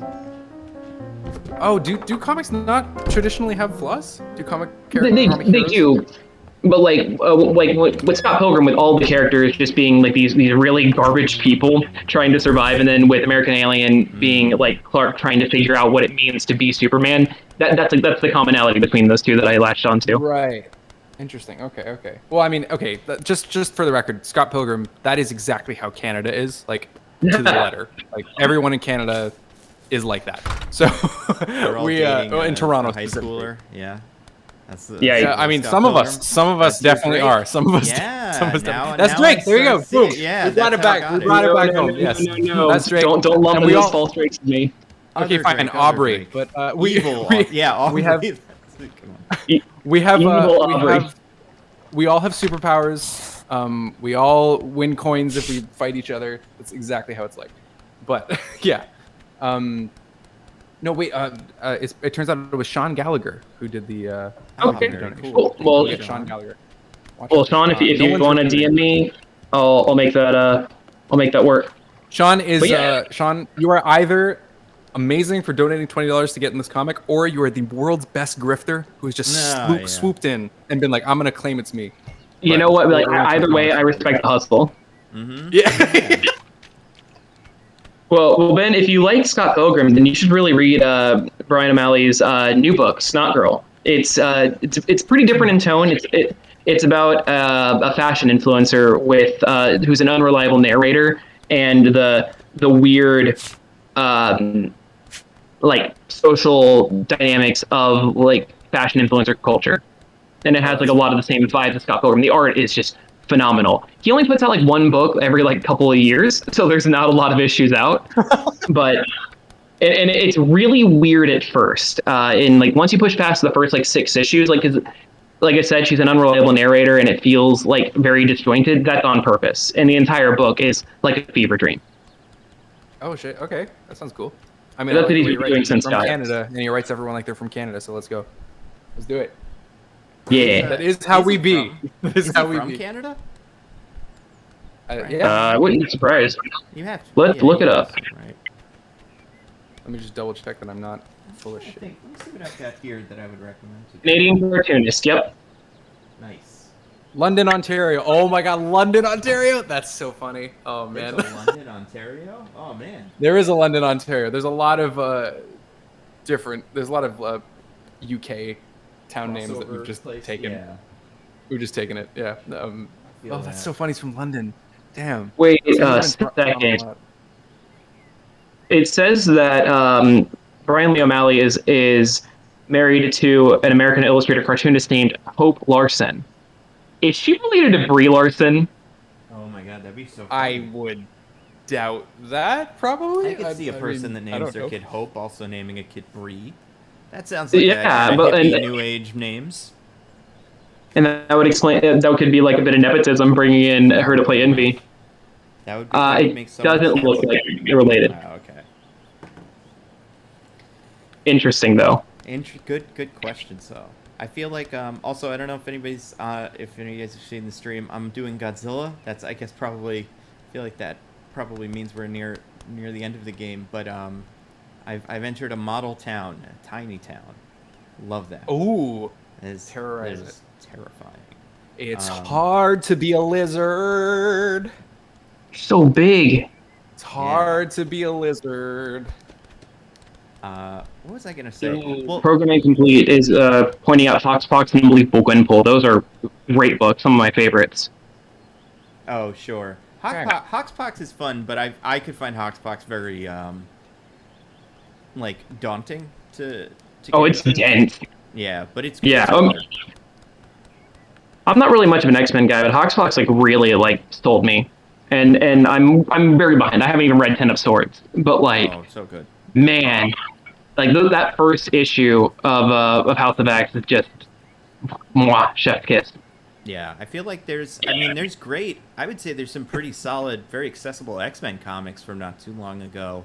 All New Wolverine was very fun. Oh yeah, back to the Tom Taylor love. Yep, that's right, back to Tom Taylor. And then you've got, I really liked, there were 2 series that ran, I think at the same time, that was the Jason Aaron Wolverine and the X-Men, and then Kieran Gillen did Uncanny X-Men, was I think what it was called. I believe so. Yeah, they both felt kind of siloed off enough that it was like, because there's those 2, and then there's the one that I think is that one also by Bendis? The one that came after? When in doubt, Bendis wrote it. I think it was Bendis, yeah, and that is very like, you're going into different continuities and timelines and stuff like that. But when you do the like Wolverine and the X-Men thing, it's just like he's at a school, there's a bunch of kids, he's got to kind of run it, and he's not very good at it. And you do get introductions to the kids, so it's a little bit simpler than that. But I think it's a fun book. You bring up X-Men or Wolverine and the X-Men, but Jason Aaron also did Wolverine and Spider-Man. And what a wild book that is. I'd never read that. That's interesting. Okay, let me tell you the premise. So the Eyeball is robbing a bank, and he gets these diamonds, but they're time diamonds. And so they're going every which way through time, and they're being hunted down by this villainous gang boss who has the time bat, which is a bat embedded with these time diamonds. And his name is Czar, and he has a little person assistant with a big like Flava Flav Viking helmet, and his name is Big Murder. And they're just hunting Spider-Man and Wolverine through time. They go to like ancient like Neanderthal stuff. They go to the far future. They go to the Western like times. That book is buck wild. It's like a self-contained like 4, 5, 6 issue arc, and it's very good. And the thing about Jason Aaron is that all of his stuff ends up like connecting later. So those time diamonds, I realized because I read this after I read his Thor stuff, they're in the Thor comics. Oh, is that how he gets other versions of himself and stuff? Yeah, that makes sense. It's ridiculous, but that book is it's so fun. Jason Aaron is a great writer. His Conan the Barbarian stuff has also been really good. I have not read that, and I'm trying to think. I liked because Jason Aaron wrote that other event, whatever it was, Asgard, the one, War of the Realms. Original Sin. Yeah, War of the Realms. That was set up in God of Thunder. That was the payoff to his 6 years of writing Thor. And I thought that was pretty solid too. I think Jason Aaron is fun. I think that Thor, while not anything like what you're describing in general, is a very fun book. And I could enjoy, I think anyone would enjoy it as just like it's pretty good. And that's why I bring it up, because Thor God of Thunder is definitely a book that I recommend to new readers. It's really self-contained. It doesn't deal with a whole lot of past lore, and it's a big epic story. They're bringing in that villain Gore as the main antagonist of the new movie. So it's the perfect time to read it. Everybody I've lent that book to has fallen in love with it, because that first 12-issue arc is so good. Yeah, oh my god, yeah. And it's gorgeous. It's a very good-looking book. Oh my god. Yeah, Ben, you're gonna get so many recommendations. Yeah, I mean, there's just, I feel like, I'm trying to think of what I have right now. I mean, I'm really digging, That bell? I just got the bell. No. I see, she's going for it. She just completely stole the bell. Does she have it now? Is she gonna... Yeah. Taking it back. What a jerk. I was gonna say there's I mean, if you want kind of slice of life stuff, I know we talked about it a little bit, but Mr. Miracle, Tom Taylor comes up, or Tom King comes up all the time in recommendation, but it is a very unusual kind of down to earth comic almost. Yeah, sad dads. Yeah, and it's pretty likable. I wouldn't say it's like a it's not quite accessible because you do go through it and you're like, who the heck is this guy? Like, who is Light Ray? I don't know who Light Ray is, and then you kind of, but you figure it out. It's pretty good. What else is like that? I'm trying to think of another writer who has that style. Well, good slice of life stuff. Jim and the Holograms is also really good. Jim and the adaptation. Holograms? Yeah, it's a comic adaptation reboot of the old '80s show, and it's really good. Yeah, if you're familiar with the show at all, it's this band of adopted sisters. They get access to their dad's like super special effects holographic technology, and they become like this big pop band. And the reboot in like 2013 is really, really good. It was one of the first books by this woman, Kelly Thompson, who has since gone on to be like one of Marvel's Golden Girls. And it's a really good slice of life book where they're just like, they're trying to start their way up from the bottom. Now they're here. Haha, Drake reference. Got him. Oh, man. But yeah, it's a good fun book, and it has the same music vibes as Scott Pilgrim. And the art is incredible. They have these really good splash pages of them like singing songs, and it's like really cool visual effects where they'll have like the lyrics on the sound waves coming out of the guitar and stuff. That sounds interesting. Yeah, I feel like there's some good, like, it's so hard. I mean, you know what you could also do too? There's some fun Star Wars stuff. If you wanted to take something that you're kind of familiar with and then just go from there, you could go, pick up Vader Down or, Dr. Aphra, and you'll probably be pretty on board already. Oh, Dameron's pretty good. What'd you say? The Poe Dameron comic is pretty good. I think it's pretty slept on. I've heard that, but I also heard that it kind of almost contradicts his story in the third one of the new ones, but that's the one that no one likes anyway, so it doesn't really matter. They didn't make a third movie. Yeah, exactly.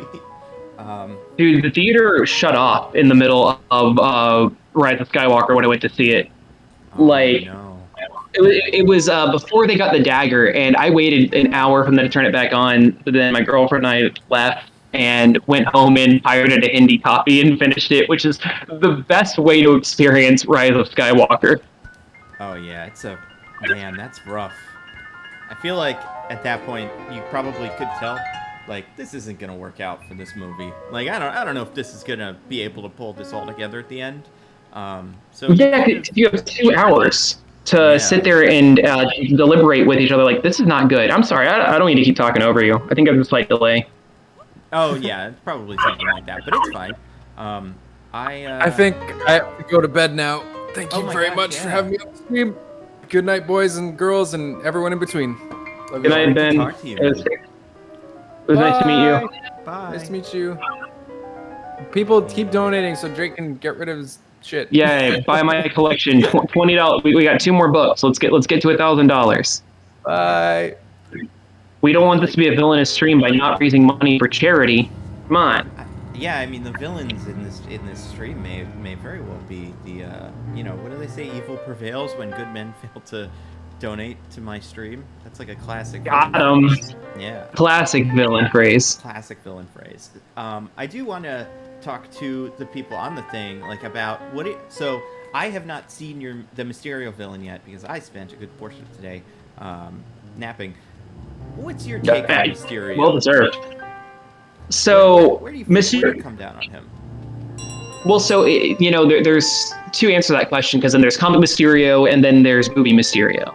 And comic Mysterio, I think is a pretty rad character. I like, I'm a big movie buff, so I love the history of special effects and the fact that he was a stunt artist and a special effects guru. Is a really interesting lane for the character using. I love characters that try to outwit their opponents, and the smoke and mirrors aspect of Ball is really, really good. And I think they've done a lot of good stuff with him in recent books. Like, he was fun in Dead Man Logan.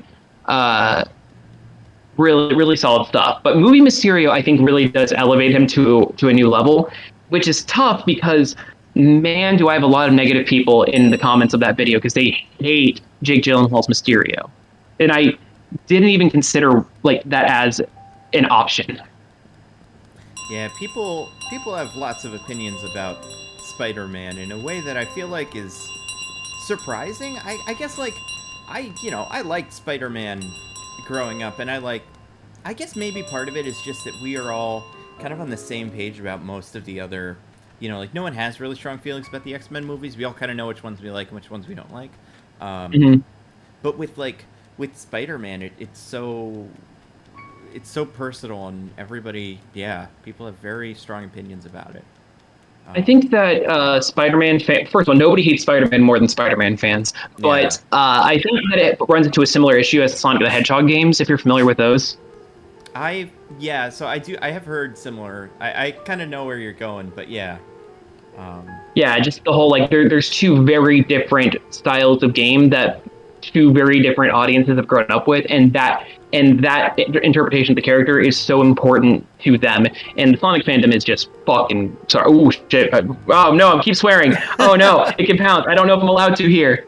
I mean, I'm not gonna be mad at you. We'll see what YouTube. I don't think YouTube will be that mad either. Ooh. Well, the thing is, I swear like a sailor, but whenever I'm on somebody else's stream, I try to bite my tongue, and then once the floodgate is opened, it just all floods out, apparently. Every time I stream, my fans are so confused because I never swear on camera. But Same. I have a... Sorry?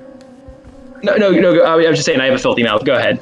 Oh, I was gonna say, I do that as well, and, like, in videos, I'll just try not to swear to not, upset advertisers, and stuff like that, but I do, and not that I've ever had an advertiser that has done that, but just because I'm always like, I don't want them to, secretly hate me, but, yeah, I have a podcast where I swear all the time, and, What, you have a podcast? Oh my god, yeah. I had no idea that you have a podcast. What do you do on that podcast? Do you nitpick at all? I do, mostly. A little bit more nitpicking than... Oh my god, do you see what's going on with my bird right now? It is living in a sign. That is wild. Yeah. Gotta get the bell, dude. I know, I'm trying to, like, sneak around. Oh god, it keeps ringing. That is the eternal struggle of having a bell and running away from people. What was I gonna say? We actually just did the Jungle Cruise movie, which I heard a little bit of that earlier. Did not care for, except that it was kind of fun, and then at the end, like halfway through, it becomes a not as fun movie. That's unfortunate. It is. It's very strange. It feels like they went, let's do The Mummy. The Mummy's good. And then that was good. And then they went, but what if it was Pirates of the Caribbean? And it really is like a gear shift where it goes, all right, but everyone's, there's lots of magic and nonsense. And then it kind of loses the charm. Not that the Pirates movies aren't good, but it is just a really drastic tonal shift. Man, I mean, like, those movies, they need to just embrace how stupid they are. Like, hot take, the Rampage movie, also starring Rock the Rock Roxon, was pretty solid. Yeah, I think that movie more or less works. I'm trying to remember, because I did see it, and I remember thinking... I saw it on Mother's Day. Wow. Yeah, my mom always wants to go to a weird movie. Like, the last Mother's Day that we were actually able to celebrate in person, before COVID, we went and saw Sonic the Hedgehog. Oh, I mean, well, that's a good family movie. You got the Olive Garden in that. Yeah, like, Rampage was just solid. Yeah, absolutely. Rampage is fun. I didn't mind it. I do wish... I kind of was expecting at the end for The Rock to also become giant and fight this lizard or something. So bad. Like, yeah. Why not? He's a giant man in real life, and in the games, the guys, whatever they are, the different... They're people. Yeah, they're people originally, so I was kind of expected eventually he would follow that arc and become a, So good! The movie was... Cowards made it. It's what the people need. The people love their The Rock, and they always want more of him, so just make bigger Rock. Make that the plot point. But, well, I'm sure we'll get it in Rampage 2, the Rampagening. Yeah. I would watch it. I would watch, except, I guess, I wonder what how The Rock, thinks about his movies, if he's because he does seem really invested in this Black Adam thing, And I wonder if he's Oh like, yeah, I'll just do Black Adam movies for the rest of my life after this. Like, I'll do it. that would be Cruise cool. from time to time, but like he doesn't seem to have any interest in Fast and Furious movies anymore, because he hates all the people that make them, which I get. And then it's like, where do you go from there? You just do Black Adam, and then have him fight Shazam, and then have him fight the Justice League, and put him on the Suicide Squad. You know. I'm really excited for Black Adam. Like, what an interesting character, but also just like The Rock is so charismatic that he just like elevates anything that he's in. Oh my gosh. And he's going to be a great, like, I feel like you've got your Dr. Fate as, what's his name? What's the actor? Pierce Brosnan, right? Is Dr. Fate or something like that? Like, I don't know, but that sounds incredible. Casting for the supporting characters in that movie is also pretty fun. I can't remember. The Hawkman is the dude from, did you watch the Invisible Man movie? One from a couple of years ago? I hear it was really good. That's another, like I said, I try to avoid horror movies, but I heard that one's more suspense. And I also hear that it's like a heavy feminist movie, so I really want to give it a shot with that. It's not bad. It has a lot of it does have a fair amount of like jump scares, which honestly is more my usually where I start chickening out on stuff like that. But it makes sense because it's like, you think there's nobody there, and then it turns out somebody's there. But there's a guy in that who's going to be Hawkman, and he's fun. Yeah, I know, right? It's like, how did we miss him? He's invisible. Some sort of invisible human. I love the some sort of blank. That never ceases to make me giggle. Yeah. It's, I think it's, I remember it mostly from Futurama. Do you watch Futurama? Have you seen that? Yeah, I've watched the entirety of the original show. I haven't watched a lot of the movies they did in between the seasons. Like, I think I've seen The Beast of the Billion Backs. Oh, yeah. Which is, like, apparently the worst one. I can't even... That's the one I remember the best, just because, like, stuff happens in it. I know there were other movies, but, like, I can't remember what any of them are. But at one point... Is that the one that had Old Fry? Had who? Had the older Fry from the future? No. Oh, maybe. I thought that one is about... It's like the sex planet that has sex with everybody. Oh, I remember the sex planet. I think the Old Fry one is a different one. Well, I've definitely seen that one, because that was, like, actually really emotionally compelling. Yeah. And I guess now that you mention it, that one is also a pretty... Like, that one has a lot of staying power as well. Like, but I'm thinking specifically there's the one where Bender becomes a professional wrestler, and his entrance when they're announcing him is just... Like, the guys, the ring announcers just like are going like, we have the Crushinator or whatever, and then Bender comes out and some sort of wonderful mechanical man. And I just found that so funny because they know what he is, but maybe they, maybe they're just like, and then a robot? Get out of here. So yeah, I thought it was that very charming. You have the perfect TikTok delivery. Like, I don't know if you're much into TikToks, but I think you could be pretty big on there. I am so not into TikToks, not because I don't like them, but just because I've turned the app on, and it's just never been, my algorithm has not worked for me the way it does for other people. Oh, well, you have to spend like 20 minutes on it first to really feed the algorithm, and now it knows way too much about me, and I'm so here for it. I got onto Beyblade TikTok recently. Whoa. Beyblade TikTok? Yeah, like, and so I went and bought a Beyblade Battle Arena at Target the other day. Because it was awesome. So interesting. Are they fun? Yeah, I thought about that. It's so fun. Like, I never really had them growing up. I was a beat-em-on kid, but like I was on TikTok, and they're like, what if we took the Beyblade with maxed out defense and put it up against a Beyblade with maxed out attack? I'm like, all right, just let's see where this goes. And just watching tops is so satisfying. That does sound fun. I mean, Beyblade seems like an awesome way to, like, pick things. Like, decide where you're going for dinner that day. It's just like, all right, well, Beyblades. Oh my god, that's brilliant. Like, because it would be so tense, and I do feel like you would have... You know what? I bought these a while back, not Beyblades, but the same kind of vibe. They made, what are those things? The robot war guys? Like Autobots? No. It was it was like, was it called Robot Wars? Was that a show where it was like robots that have chainsaws on each other and fight each other? Yeah, BattleBots. BattleBots. Oh, sorry. I thought you said GoBots, and I'm like, yeah. No. Yeah, BattleBots. Yeah. Yeah. This YouTuber I watch actually bought a BattleBot from one of the people, and then like was just destroying stuff with it. Oh, that's amazing. I would love to do that. But Yeah, they made little ones, like little $30 ones you could like control with a remote, and they were a lot of fun. And the problem was you put them on carpet, and then the wheels hit the carpet, and then they stop working. But if they didn't do that, then yeah, they're sweet. I cannot recommend them enough. But yeah, I feel like Beyblades would have that thing too, where you just like, have a question, have a movie or something that the two people want to watch, and then you just spin for it.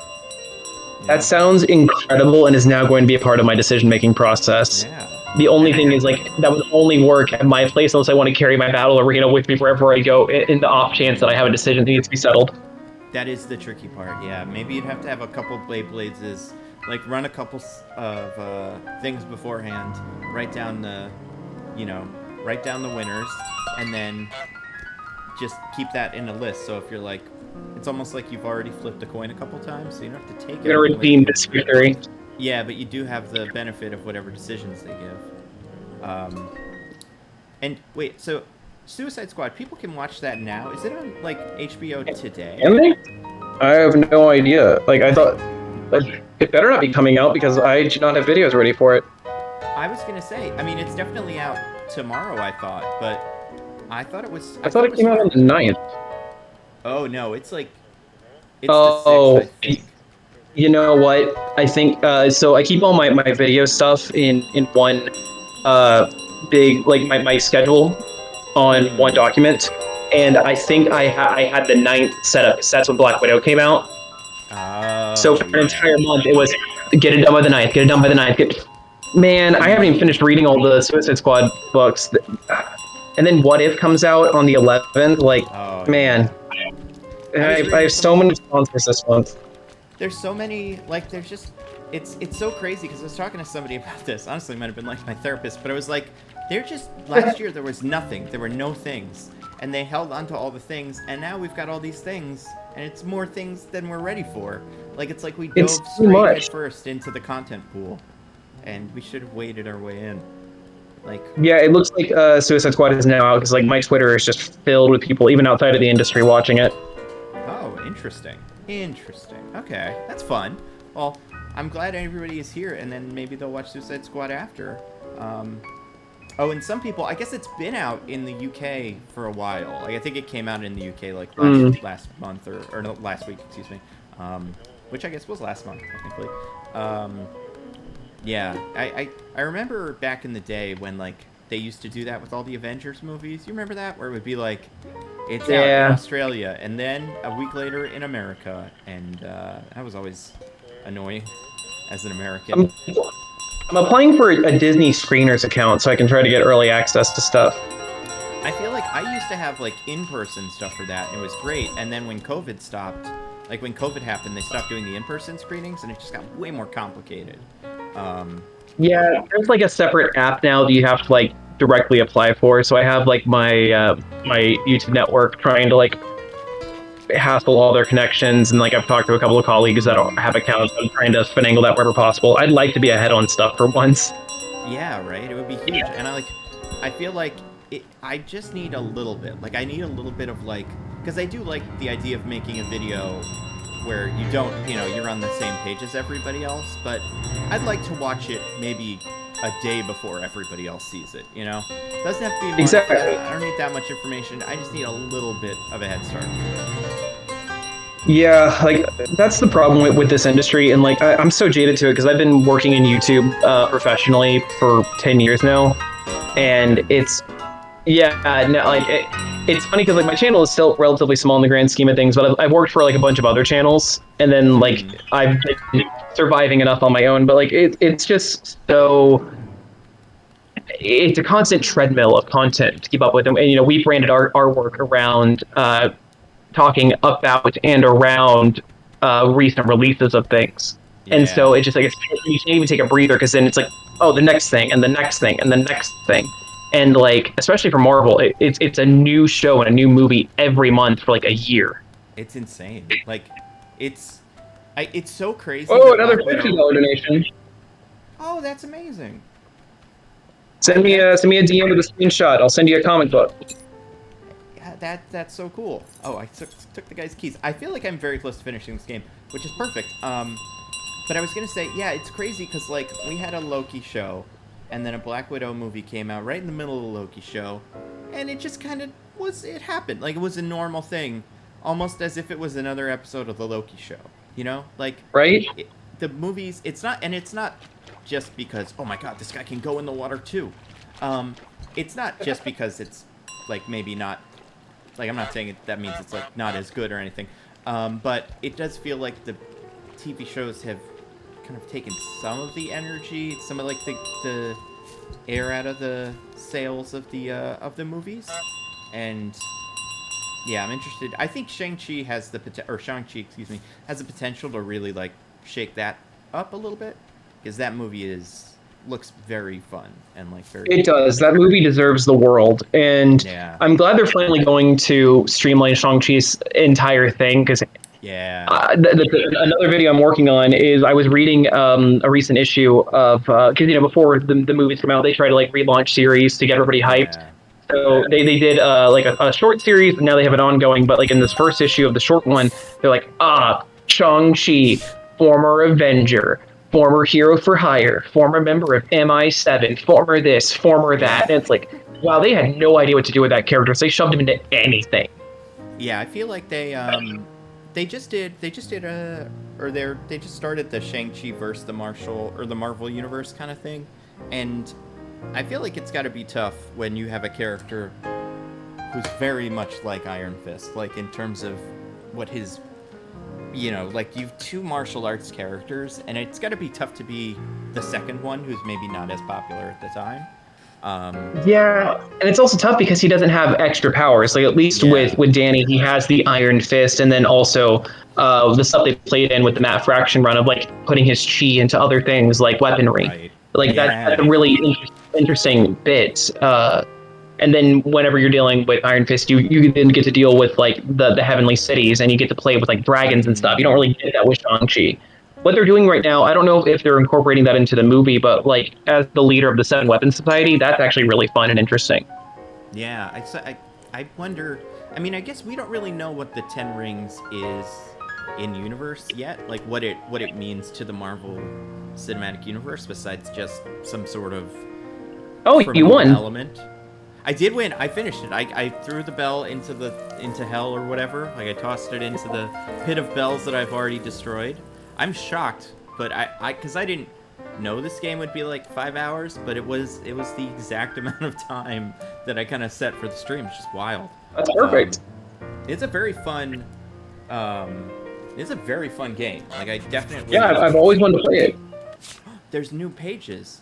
Oh, so there's like extra things that I think some of them did, but now it's like, lock him out of his thing or trap him in the garage. Interesting. Gotcha. Yeah, it's a fun. I like this game a lot. I like a game with kind of aimless exploring where that's part of it, and you have tasks, but like. There's a game I really, really liked recently called Grow Home and Grow Up. I think. I've heard great things about that. So fun and just so chill. Like it's like let's go, climb this thing, and then you jump off it, and that's nice. And yeah, it's a good vibe. You ever heard of Ooblets? No, what is that? So it's a game that I intentionally have not purchased because it is the cross section of so many things that I love. It is a farming game like Stardew Valley and Harvest Moon, where the crops you're raising are these little like plant creatures, and you collect them like Pokemon, and then you battle them in dance battles that are card games. Oh my gosh! Wow! And it has such a cute aesthetic. It's just full of vibes, and I'm intentionally not playing it because I will lose my life to it. And I'm already playing the award-winning Final Fantasy XIV, and I don't have time for that and work. Yeah, I feel that. It's like one game at a time for me too. Is it a game you play against other people, or do you play it against like a computer? It's computer, so it's that kind of like you take as long as you want. It has the same like Zen feeling as like a Stardew and a Harvest Moon. That is fun. I'm a sucker for farming games. Like that's my kryptonite. If I can farm in it, I will drop hundreds of hours. It's just monotonous, repetitive video. What's a good? I guess those two are the good farming games, and I guess like Animal Crossing. I don't even know if that would be considered a farming game, but well, I consider that in the same vibe. Yeah, Animal Crossing is my favorite video game series of all time. It's the only thing I have a tattoo of. Oh my gosh, I did not know that. What's the tattoo of? Oh yeah, it's just a leaf. Oh okay, that's cool. Yeah, I love any of those cute little games. That's fun. Is there a villain in that? I guess not really, right? In Animal Crossing? Yeah. I mean, Tom Nook would be the closest thing, but he's such a genuine, nice guy. Like he gives a lot of his money to charity, or to orphanages, and he gives you a loan that's interest free that you can pay at whenever you want, and you can make money by selling trash. Like what a nice guy. Yeah, interest-free loan that you can pay at any pace is pretty good. Like, I mean, that's pretty much just money. Like, that's solid. Just giving you money. And I guess you're, if you could sell trash, you're gonna make that money back eventually. You can just go sell some trash. That's fine. Exactly. That's pretty cool. I guess Mr. Rossetti is like made the villain because I mean he verbally berated me as a child, and it scared me. That's right. He's the one that... Is he in Super Smash Brothers? Yes. In some way? I remember him. Yeah, he's in Assist Trophy. Okay, yeah. I'm familiar with that one as well. I mostly I know way too much about Animal Crossing. Oh, okay. Yeah, I love Smash, and I like a couple of Nintendo games. I'm not the biggest Nintendo guy. What do you name in Smash? So it's been I haven't played the new one, but back in the day... when I started, I was probably mostly on Fox and Link. Nice. And then as things went on, as Smashes went on and opened up, I enjoyed a character. I enjoy a character like Mewtwo. I like somebody that's a little slow, heavy, and... You're a big melee kid. Yeah, so like I like him, like Ganondorf, like Ike, big Ike fan. I think Ike is probably the one who, if I really want to win a game and playing against somebody, I'll be like, all right, I'll take him. I like Pac-Man. I like Sonic, but I find myself always dying when I'm Sonic. That's fair. Running around too fast, yeah. I'm trying to remember who the other ones are. Oh, you know who I enjoyed? Zelda. Yeah. Sheik, although Sheik is fun, but I was never able to really get the whip to do anything interesting. But Zelda and the teleporting and the Din's Fire, there was just a lot of area control in a way that I think was good for her. And then, so fun thing on Zelda, like, do you know that whenever she reappears, she does a little explosion? Yes, that's right. Yes, I love teleporting into people. They never expect that. And she is like, I feel like, if I remember correctly, she's got that really solid recovery, but then also when she's using Din's Fire in midair, she also kind of floats a little bit too. So there's a lot of like, she's just a really solid character that I used to really dig, and I can't remember all the rest of them, but I feel there's a million big ones. Yeah, I like most of the Pokemon, honestly. Pikachu's pretty solid. Like he's a good all around guy. I'm never a huge fan of Greninja. Not Pokemon Trainer. Jigglypuff's great. Love Jigglypuff. I think as I got older, I started to appreciate that big moment of you've killed someone with a big exciting thing. I think those are really fun. Kind of why I'm such a big I really like games like Overwatch, where you just have a big kind of you ultimate on everybody and everyone dies at once, and it's like a big kind of touchdown moment. Yeah, man, I love Overwatch. I've been boycotting Blizzard for the past year and a half. So it's been ever since the Hong Kong stuff. Yeah, there's always something. If you turn on the news, you can find a good reason to boycott Overwatch. Yeah, and man, I love Overwatch so much, and I do miss playing it. I'm a Fortnite guy now. Ever since the Marvel season, that's been real fun. And they have great, and I saw you have the video, they have great comics. That Batman comic is so good. it should not be any business being. Yeah. Any business being. Like I played Fortnite as a joke on a stream, and then I read the comic as a joke, and then no, they're not jokes. They're great. Yeah.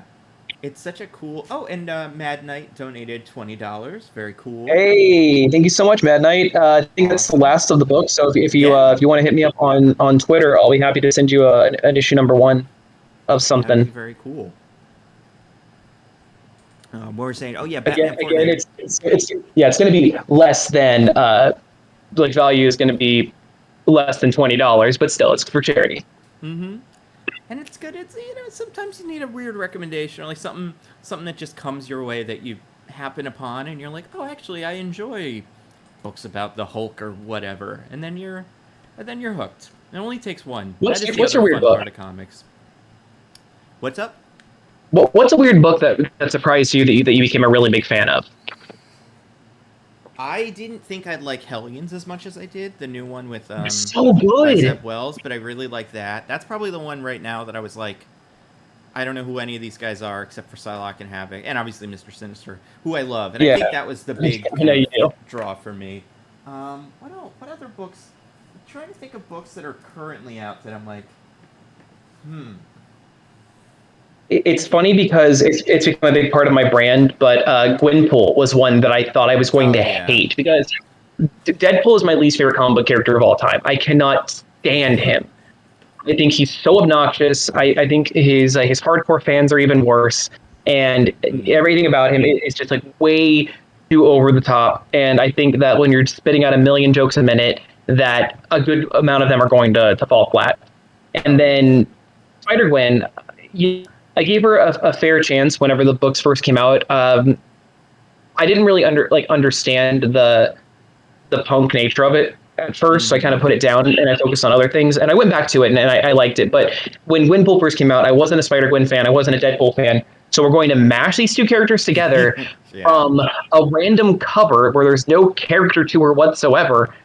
And now it's one of my favorite series of all time. And I have a Gwenpool shrine underneath my Booster Gold shrine. Oh man, I mean Gwenpool is another one of the characters who I just love based on her association with MODOK. She's got like one of the great recent MODOK storylines. I love MODOK. I think MODOK's terrific. It's weird. What a dumb character. He's got a big head. He's weird. He's ambitious. He's super malleable. You put him in it, he can fight anybody, and sometimes he's really dangerous, and sometimes he's a big old dork. And dude's just a joke. I think the Gwenpool book actually really threads that needle well, where you're like, he is like he's not a scary villain, but he's something. Like, he's dangerous, but he's also a big joke. Like, he should not be taken seriously. That first issue when the guy was like, really, I'm fighting MODOK of all people, and then I'm like, yeah, he's still a supervillain. Like, to average people, he's still like a huge threat. And when he came out, he was like a big deal. Back in the day, in the 60s, he was like one of Captain America's like bigger foes that wasn't directly related to like World War II or Nazis or whatever. He was just like a guy who would come up and cause some legitimate trouble and then, disappear for a while. Like, he tortured the Abomination, and the Abomination was like terrified of him. And then I don't know what the inflection point was, but I want to say it might be around. Do you remember the Marvel the cartoon thingies they did with the action figures? It was like a YouTube I don't. short. Oh man, they were actually pretty funny, and they were pretty inside too for comic book fans. Like, you would watch it and go like, "Yeah, that's a cut." Like whoever's writing this knows what they're talking about. But I've read some of the comics, but like I didn't know they had a YouTube series. That's interesting. Yeah, so it's like it does look a lot like Robot Chicken. Like, it's just animated, or it's like stop motion animated action figures. But the main character of a lot of it was MODOK. So there was a lot of like, interesting. And it was a lot of like jokes on MODOK's expense and how he was silly. And I think after that, a lot of the comic writers also started going in that direction. And that was around the time of MODOK's 11 too, which is, I would say, like right on the edge. But yeah, I think Angela's Assassin with him is a fun book, I think the Gwenpool one is fun. I like the new book they did, the MODOK Head Games, or Head Trip, whatever the new one was. Yeah, I thought that was fun. Like, I feel like a lot of the solo MODOK series have been not too bad. I do think Asgard Assassin might be my favorite, just because it's like he's almost like Crombopulous Michael, where they just decide like he's a guy who likes to kill, and that's what he does. He's designed for killing, so he's really good at it, and he's on Battle World, and he's made a name for himself as the killing guy. And like I like that kind of, I don't know what it is, that like joyfulness with which they wrote MODOK in that book. And the art was fun. I like a lot of the Battle World stuff was kind of hit or miss, but I thought that was pretty cool. How do you feel about Brodok? I did not like Brodok. I think that was dumb. And I think most of the times they've done like a weird MODOK where it's like Ma'am or Modam or like Lady MODOK or whatever, I think it's fine. I feel like with Brodok, it just was such a weird looking thing. Like, he didn't make a hunky guy. He made a hunky guy with also a giant head. And, yeah, quite upsetting. I don't hate that storyline. Or, like, I don't hate... Because that was, like... When did that come out? Like, 2016, maybe? 2017? Yeah, around that time sounds about right. It was, because it was post-Gwenpool, so probably, like, 17, 18. Yeah, so those comics were okay, but I was not... I think that's maybe my least favorite MODOK storyline. I'm trying to think. Recently. Yeah. I mean, he's the bad guy in Next Wave, too. A comic that is good and fun, and because the creator is a real lunatic, we can't talk about it anymore, but... I do not like Next Wave. I understand really? that it's absurdist. Like, I read it for my Monica Rambeau video, and it very much is just a product of its times. And, I mean, I like good absurdist humor, but it just reminded me of the mid-2000s in all of the worst cringy ways. Yeah, oh, for sure. Yeah, I think it definitely has that, I don't even know how to describe it, but yeah, it's got a very edgy Green Day kind of vibe. And I didn't grow up on that book. I mean, like, I grew up on a lot of other things, and my nostalgia goggles, like, will, like I'll acknowledge that it's cringe, but I still like it. Like, a lot of the old, like, Newgrounds and Albino Black Sheep videos that, like, I thought were the funniest things when I was a kid.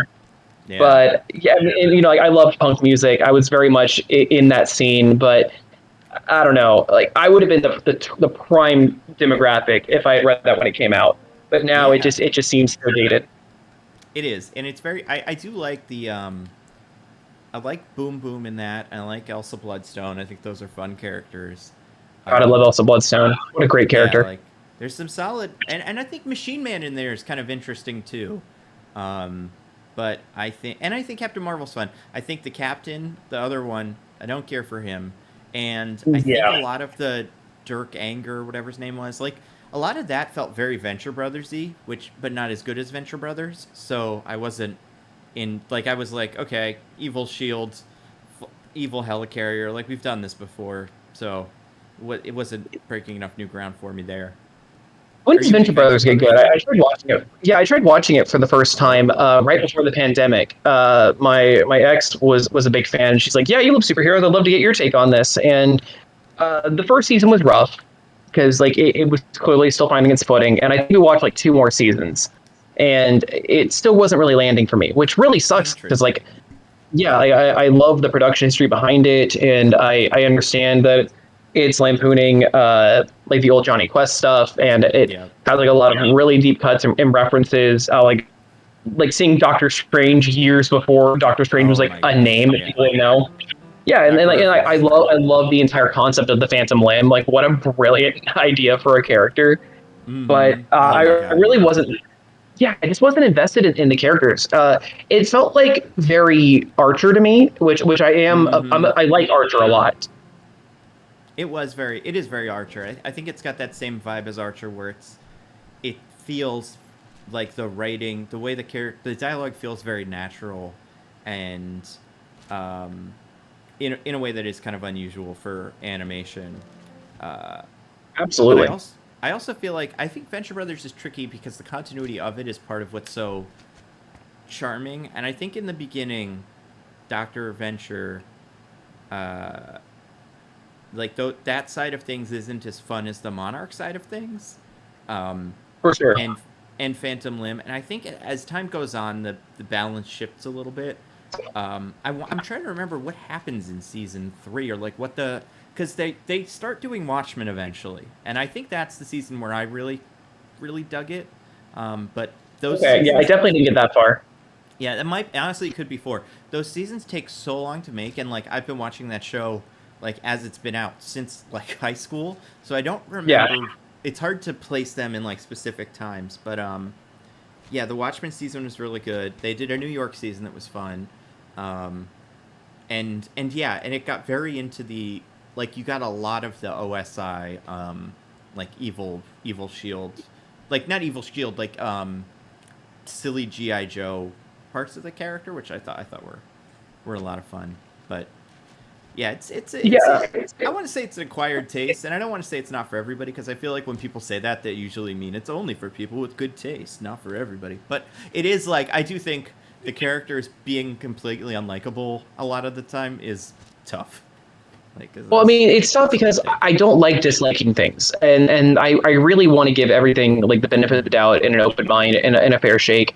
But also, I love unlikable characters. Like, I mean, my favorite superhero is Booster Gold, for crying out loud. Oh, so like, I love. What do you think of that series, by the way? I wanted to ask you this. Have you read the Blue and Gold? Blue and Gold. Yeah, I did. Yeah, I think it's pretty good. Yeah. Man, and we got his original creator on the book. That's my boy. I mean, I love that they're making Booster an influencer. I love Blue Beetle. Well, I mean, I like Jaime Reyes a lot, but I also like Ted Kord specifically. I just love his bromance with Booster. I think they did a really solid balance of like, well, I was just kidnapped during the Suicide Squad book. I don't know if I want to be a hero anymore. What do I do? I'm not an A-lister. And then the League wanting him is great, and he sticks by his boy. Yeah. It's good, wholesome bros being bros. Oh, I'm so for it.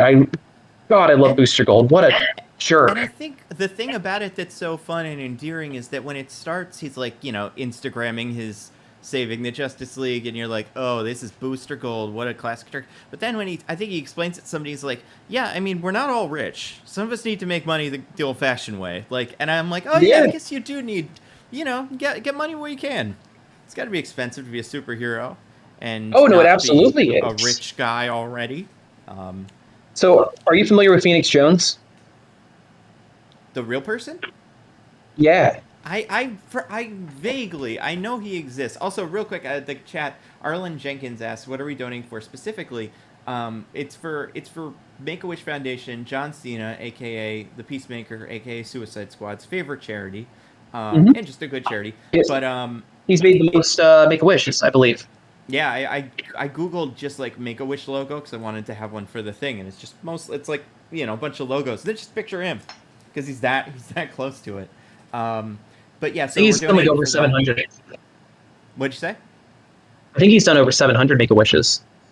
I mean, he seems like I feel like when I grew up, when John Cena showed up, I wanted to dislike him. Like that was kind of the rule in wrestling, was like he's too likable and stuff. But he's so hard to dislike in real life, because he's articulate and nice and does all the Make-A-Wishes. Like and I mean, seeing him doing interviews for Suicide Squad is so great. Like, I'm so happy for him. He seems like he's having a ball. He ate so many empanadas. Yeah, oh my god! I want that to be the credits. Is just all the shots of him eating all the other things strung together. Yeah, we watch him just suffer as an audience. I mean, listen, if the whole next time you're in Texas, let me take you to an empanada place. Oh, I know. Trust me, I love a good empanada. I'm from Northeast Jersey, so I've got like a good, like there's a pretty heavy, like Dominican presence in different neighborhoods. You could get a solid empanada if you were nice. looking for one. Yeah. And Arlen Jenkins says he hates John Cena because he made me not love wrestling. That's fair. The character of John Cena in wrestling stinks. And he is boring, but as a person, he seems really fun. And yeah, he just goes to all the interviews now and to the premiere apparently, dressed as Peacemaker, and it's awesome. And I do feel like as a person who watches movies and watches superhero movies and sees that, oh, they're making this one, you do always kind of go like, when are the other professional wrestlers going to get in on this? Because like Batista and The Rock are taking all the roles where like a big giant muscle man. Like we're turning all of our normal actors into big giant muscle men, but we have lots of big giant muscle men that could just start acting, and none of them have been able to pull it off. Like they're just not that right. They're just not the right fit. And John Cena was the one who it's like, he's almost there. He's so close. Like Bumblebee, you're like, oh, you're almost good at this. And yeah, it seems like he's finally found his groove, which is great for him. It's funny because with Batista playing Drax, CM Punk wrote a Drax comic recently. I did not know that. Yeah, he wrote the Drax solo book from I want to say 2018. That's crazy. I did not know that. Is it any good? It's okay. That's fine. Not every it's a first crack at something like this. I get it. Get him acting. I mean, he liked comics. Yeah, I mean, it makes sense. I feel like there's a lot of those guys who are like The Miz is the other one who it's always been like, yeah, he can play Johnny Cage in a Mortal Kombat movie because that's kind of what he's going for in real life. And they just can't get him or something. But I don't know if did you see the new Mortal Kombat movie? I didn't. I don't know much about Mortal Kombat except for the research I did for the DC Comics stuff because there's a lot with the Injustice and then DC versus the Mortal Kombat universe. And then I also had to do a lot of Mortal Kombat stuff for when I worked in gaming specifically. So I have a lot of cursory knowledge. But one of the things I know I like Johnny Cage because he's the Booster Gold of Mortal Kombat. And so I immediately asked all the people that watched Mortal Kombat if he was in it. They said no point watching it then. It's a shame. And at the end they go now let's go meet this other guy. And it's clear that they're going to meet Johnny Cage in a sequel that'll probably never get made. But he is it's so good what they've done with him recently where he has grown up, and then in the games he is an adult who is I was a real jerk, I was a real shithead back in the day, and then a time traveling version of him shows up and they butt heads because now it's I'm a cool guy, Johnny Cage, everybody loves me, movie star, and then older wiser Johnny Cage and him fight, and it's just it's just a really fun development of this character over time. So yeah, it seems like it would be perfect for a movie, but instead we had to get no name whatever he is, the random character who has never been in the games for no reason, because the movie is weird. The stuff with Johnny Cage is literally just Booster Gold. One of the reasons I really like him is because he grows so much of the character and acknowledges that he was such a douchebag. Yeah. But the thing is that he has to keep that guise up in order to protect the time stream, because people, if they think he's incompetent, then that makes him the perfect guardian. And then you have older Booster Gold from the future, who's Rip Hunter's dad, who's interacting with young Booster and stuff. I love all that. That's true. Yeah, there is that. That is an interesting kind of Booster Gold comparison, because they do both have a little. Yeah, they're both fools until they aren't, and then they have to do that again, because that's how they're kind of into the universe. Although I don't know quite now.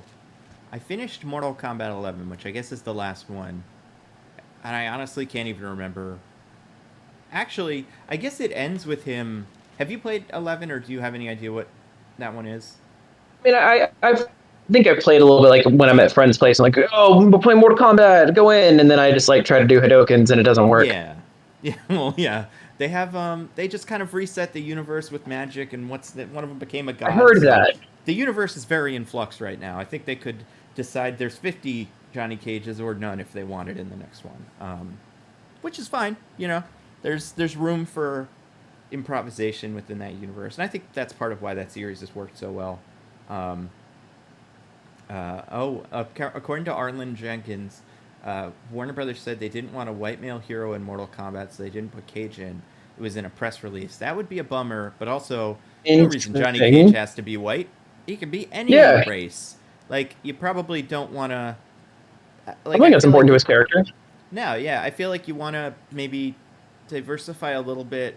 So, like, I feel like you could do him as... He could be, like, a black dude, and that's fine. One guy from Crazy Rich Asians to play him. Oh, God. I mean, I would love that, except then I watched the Snake Eyes movie, and now I don't want that.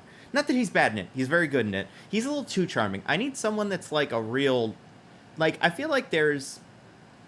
Like, someone like Anthony Mackie could do it, where he has that, like, I'm a real superstar energy. Like, I'm trying to think. I feel like there's another actor who's doing that now really well, and I can't remember who it is, who is also a black guy, and, like, it's going to drive me crazy. But I do think you could have done that. I guess, like, even, like, Michael B. Jordan could have swung it. I mean, he's, like, way too big of a star for that. But absolutely. Yeah, they don't deserve him. But anyway, yeah, I think there's plenty of...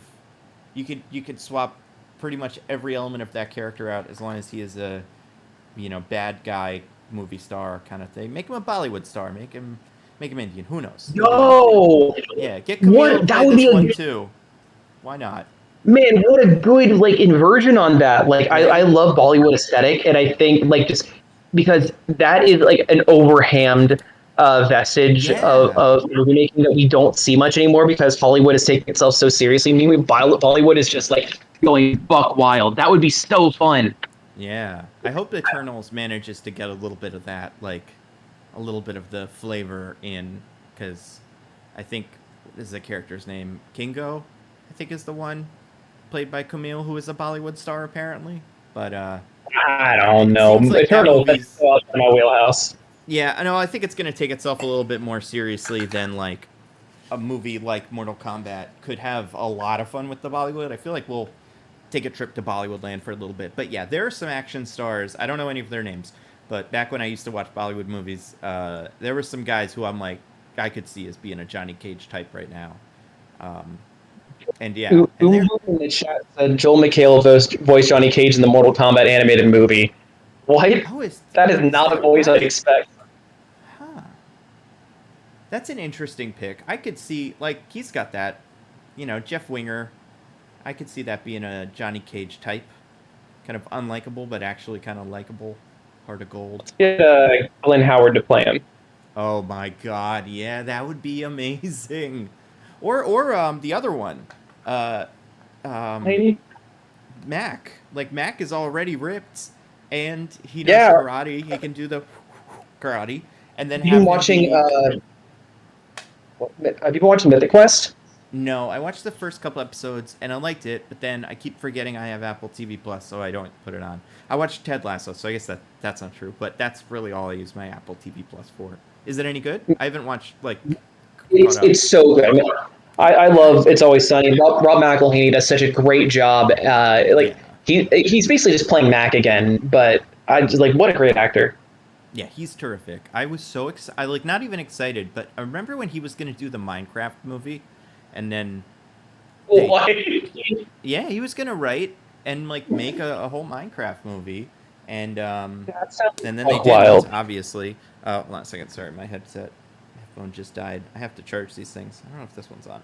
I'm going to switch to regular headphones. We got 12 minutes left. We got to get $150 to hit 1,000. All right, I think I fixed it. But anyway, yeah, they were doing they were going to be doing some sort of Minecraft movie that was like before, because they made the story mode for the game, like for the the Telltale game. Minecraft, like who did Telltale made a Minecraft game? So it wasn't that, but something similar. Also, I cannot hear you currently, but I'm going to be able to when I press this button. Maybe. Yes, I can hear you now. Okay, cool. But yes,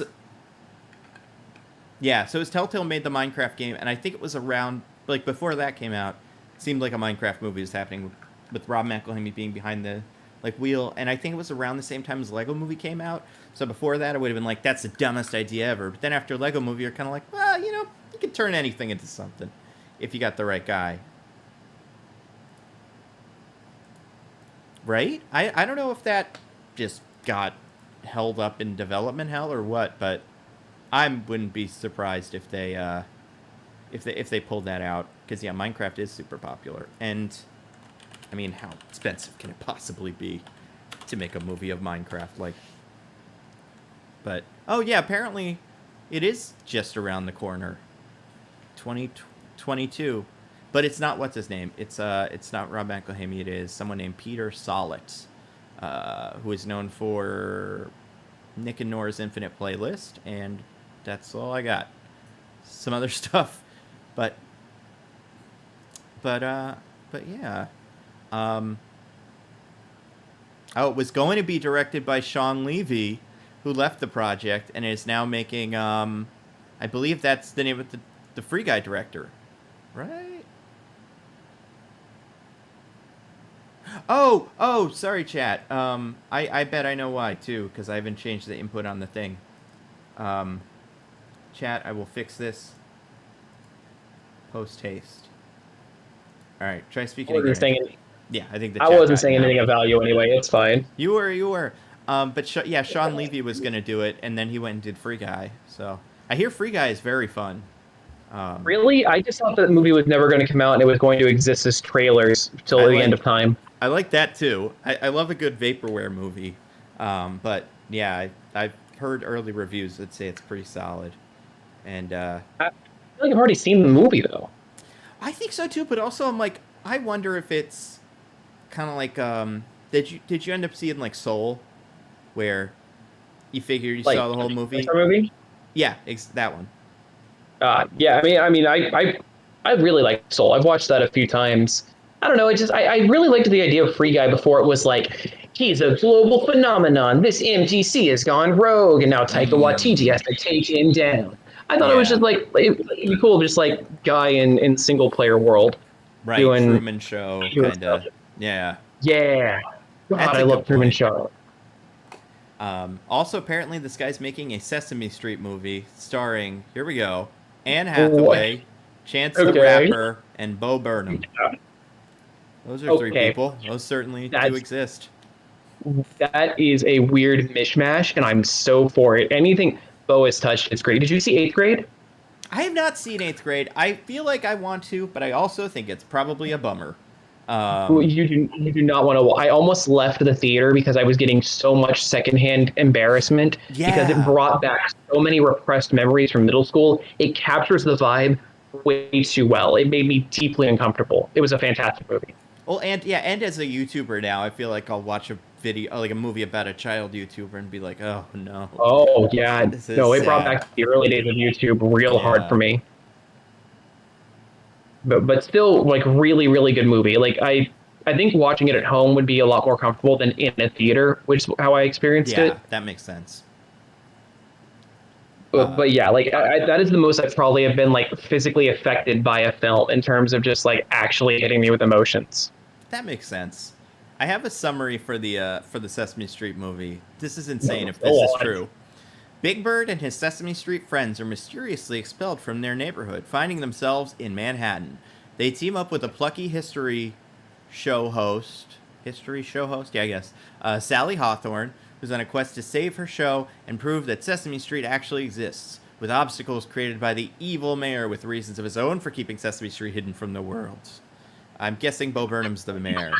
Or maybe not. I don't know. Maybe it's different. Yeah, Chance the Rapper is the mayor. Yeah, right? That would be funny. Yeah, that's pretty weird. I don't know. That seems almost like kind of a Smurf situation, where the characters just bumble around Manhattan for a while. But I don't usually like those movies, but like, I don't know, it can be fun. I learned a really morbid piece of Sesame Street lore on TikTok the other day. Really? Well, I'd love to hear it. Did you know that Big Bird was supposed to be on the Challenger? No, I didn't know that. They were going to have Big Bird in costume Oh no! with a large spacesuit around him to show kids that space travel is safe. Oh But no! they couldn't get the suit to work over the costume.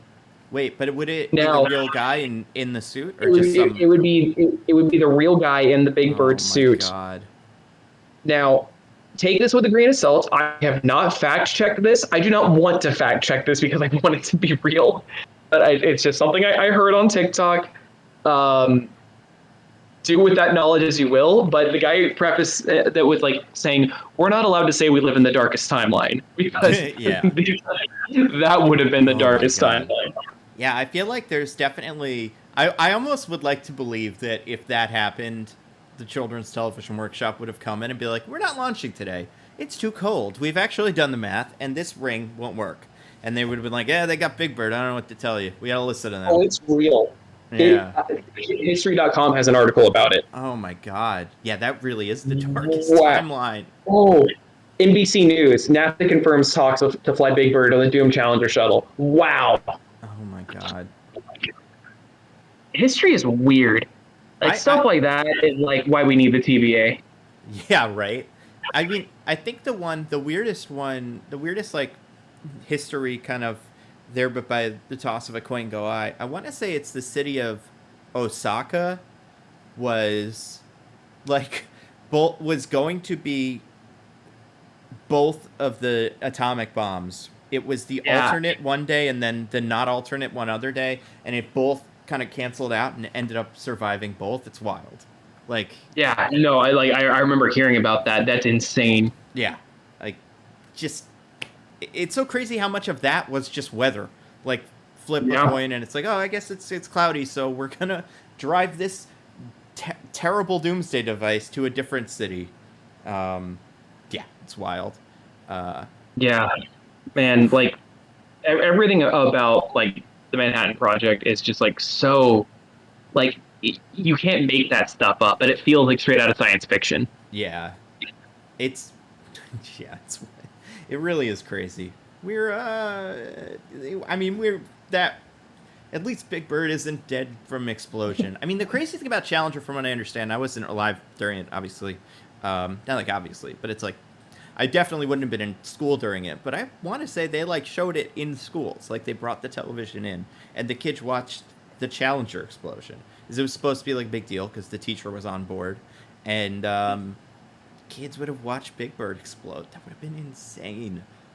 Like, oh my god, I can't even imagine. Also, hello, Birding Hawk in the chat. I see you there. Got another $15 donation, which is solid. That is very cool. I will be right back. Give me 1 second. I just gotta pee. Drake, can you explain? Oh, we never finished talking about Mysterio, by the way. Movie Mysterio. Oh, yeah, I like him. He good. Sorry, I talk in branches, and it takes a lot of work to get me back to the original topic. Next thing you know, you're going to be like way into Fighting Foodon's lore. Fighting Foodon's lore. What is fighting that? Foodons? Fighting food with attitude. Go do what you were going to do. We can talk about Fighting Foodons. Yeah. I'm happy to take some questions in the chat while he's doing his stuff. It looks like we need another $140 in order to get our next goal. Oh, am I getting kicked out? We doing a guest rotation? That's cool. Hello, Melina. We had a morbid sense of humor in those days. Yeah.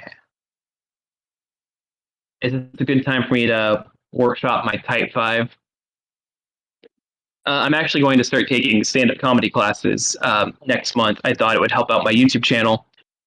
And I'm trying to figure out like what my persona would be in order to, have a character to go through. Oh, hell, thank you so much, Hannah, for that big donation. So we are only $99 or $89 away from the $1,000 goal. So that's awesome. Thank you so much. I'm doing pretty all right, especially after that donation. And do I want to play Fortnite? I would love to play Fortnite. I am super behind on content, though.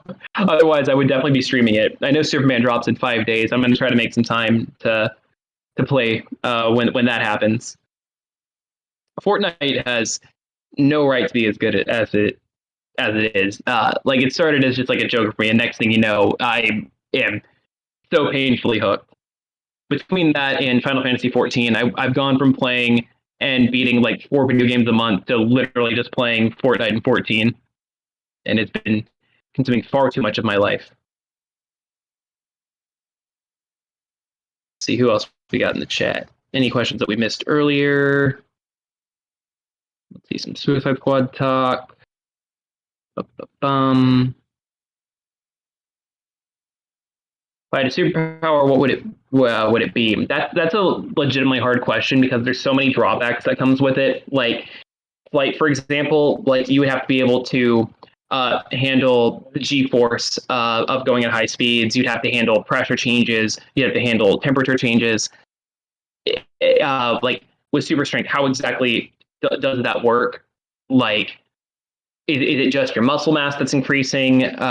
If so, like how does the rest of your body catch up with that? Oh, is Nano back? I have returned, yeah, but I'm very fascinated. So we're talking about the superpower question posed by Anorak Trend.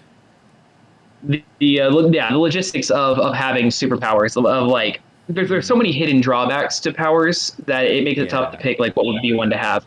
Though I think that telekinesis would be the one that I would use the most. I'd be very lazy with it, but I really like the drawbacks that was presented in Chronicle, where you have to work it out like a muscle, and where you're doing things you can only really do physically with it, and I like that a lot. I think Spider-Man power of just really good jumps, pretty solid power. Like, how often are you jumping? What's up? How often do you jump in life? Not a lot, but I feel like I could be like, if you could jump and reasonably be like, if I hit the ground going real hard, I'll survive. Like you'd land as well, really well. I'd do a big jump to get from like point A to point B sometimes. That's fair. That's very fair. I mean, like, it would be... I think what I'd like is the fact that I can't fall off a thing, and, you know, so, like, you got... I want a power that comes with its own, like, safety mechanism, kind of. Exactly, and that's why I think, like, the spider sense is just such a great... Like, it goes well with everything. Yeah. There was this video that came out years ago where it was like, hey, we're the superpower, like, department, and, like, we'll give you a superpower, and so... These guys picked Wolverine, and they explained, well, the Wolverine is the claws and the healing, so you have to pick one. So they chose the claws, no healing, and it was like the rest of the sketch was just them bleeding out, and like it was awful. And dying from poisoning, I would assume, because it's a heavy metal that's just I would assume. I think a lot of Wolverine's like body is like the healing factor is always working to combat the actual adamantium in his body. It's poison. Yeah, that's the premise of Dead Man Logan, is that his healing factor is slowing down and he's suffering from adamantium poisoning. Right, yeah. So that makes total sense. I mean, I feel like healing is a pretty good power, except are you going to live forever? And then it's like, I don't want, who wants that? Oh, do not want that. Yeah. I'm thinking of X-Men. I feel like the X-Men all have pretty simple powers, and you can see, like, I think Shadowcat, if I'm not going to fall to the center of the earth, if I can just decide when to phase and not phase, it's not a terrible power. I don't know. You can't always choose, because there was that panel in Astonishing X-Men where Kitty and Colossus were getting into it. Mm-hmm. I remember that. As the definitive Marvel sexpert, I have to know these things. And we're back to talking about lunatics, bad people who write good comics. I feel like so many. I mean, I think Shadowcat is good. Storm is great. Storm's powers, do they have any drawbacks? Not that I can think of. Right? Like, she's just pretty much a god. And she could fly, and she could take a lightning bolt. Like, she can also... I feel like she's got a certain amount of durability that we've never quite figured out. But, like, yeah, she's real good. No, Storm is, like, fantastic. Yeah. Hey, I noticed that we are at I was gonna say, 11 o'clock. I feel like maybe we do one more push and wrap this thing up at 11:30, if that's okay. No, for sure. I just know you've been streaming for a long time, and like, I mean, this has been super fun. I love talking with you in general. And I had a meal, so I am good to go, except for that. Just eventually, I will get tired. But I'm wondering now. Okay, what about the Flash? Do we like the Flash? Super speed, Speed Force specific super speed. Okay, but you have to consume so many calories. You would go broke before anything else. That is a problem. And also, I imagine he also does a lot of pooping. Oh yeah, I guess that's true. That's a great problem. Oh, that's a weird problem. Yeah, well, it's like, so back whenever I was like really into fitness, I was on like a 3,000 calorie diet, and it was great until it wasn't. That's too many calories. Yeah, I can see why that would be a problem. That's even light for a lot of weightlifting. Like The Rock, I want to say does like 7,000. Oh my God, he is. Or so, maybe not that ludicrous. It might be 5,000, but still, it's a lot. And at least for him, he's eating just like a lot of chicken. But like a dirty bolt can be a lot of fun at first. But yeah, after a while, like just eating food is such a chore. And so imagine having like those comic pages where Barry's eating like 100 hamburgers in a sitting. Yeah. I also feel like there was a Quicksilver, which different character but similar, book where he was describing his superpowers as like constantly being behind someone at the ATM when they're taking too long, and you're like, all right, come on. And that does seem like that would get frustrating. Where you're just waiting for people to be as fast as you. It was explored in the Invincible show too with Red. What's his name? I forget because he died so quickly. When he was talking about like his life in agony, where he's just like like his attention span is completely shot, and he's living in these seconds that feel like eternities. Like that sounds like a hell of your own making. I forgot about that. You're right. Red Rush had like that conversation too. Yeah, I feel like I had one in my head for a second. I forget what it was. Oh, Magneto. I think Magneto powers would be incredibly useful, and I don't think have any real drawbacks. And if you're creative, you can do so much with them. You can pull the iron out of people's blood, like if you put iron in there. But also, like sometimes you can do that. You can fly. You can make force fields. Yeah, I think magnetism's pretty good. It's really interesting because I've noticed when I did a video on if Magneto can manipulate Mjolnir, that Magneto has mastery over full magnetism, which includes more than just ferromagnetism, which is the most common one. And so, like, everything has a magnetic pull. And so there has been a scene in an X-Men comic where he's moving a tree. Like, wow. Dude just has telekinesis. Yeah, that's true. Well, could he lift Mjolnir? Did we determine that was a yes? Yes. He can't wield Mjolnir, but he can move it. I mean, Mjolnir's only like 15 pounds. That's true. And I don't see why he's not worthy. I wouldn't say he's super worthy, but who knows what worthy? Do we know what worthy means? Like, I actually have an entire video dedicated to breaking down worthiness. Okay, is Magneto worthy or not worthy? Oh, absolutely not. What disqualifies him from worthiness? And well, first of all, I made the video in like 2016, so a lot of this information is not fresh in my head. But sure. I mean, the big thing with Magneto is that like a lot of his hatred and frustration is validated because he lived through people trying to murder his entire way of life, right. Both as a mutant and as a Jew, and so his righteous fury is vindicated. But at the same time, though, he does have the heart of a warrior, but there's more to it than that. It's a selflessness and a humbleness that comes to it as well. And I do think that Magneto does have a lot of that, but he definitely thinks very highly of himself. Yeah, he's not humble. That's for sure.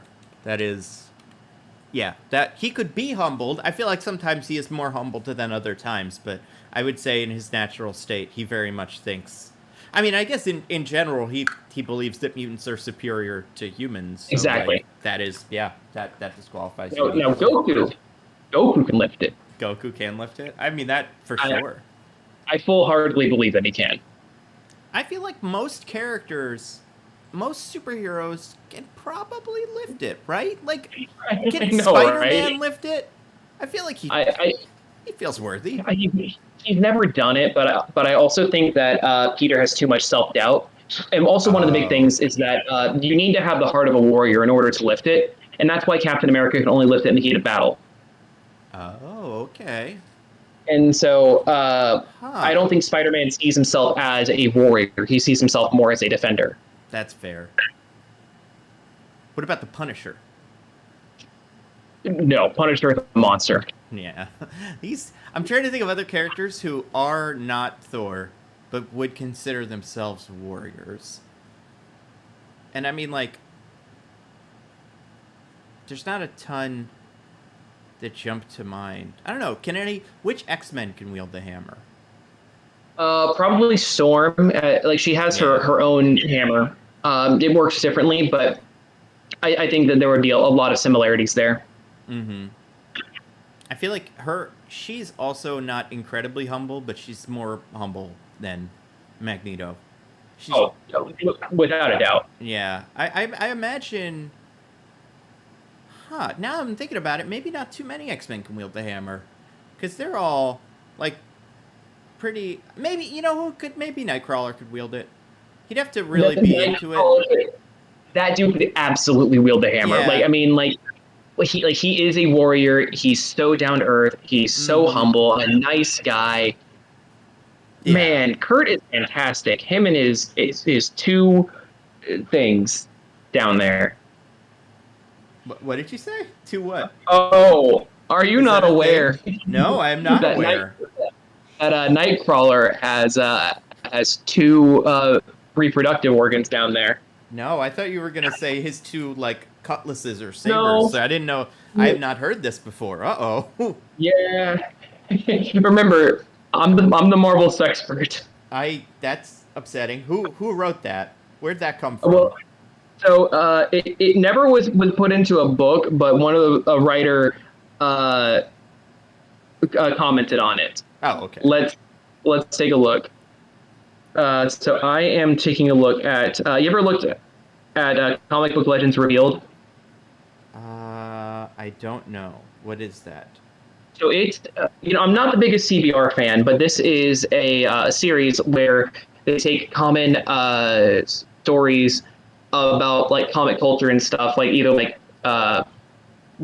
little like fun facts and other like historical things and break down if it's true or not. The legends. Oh, okay. So comic legend, Nightcrawler has two penises.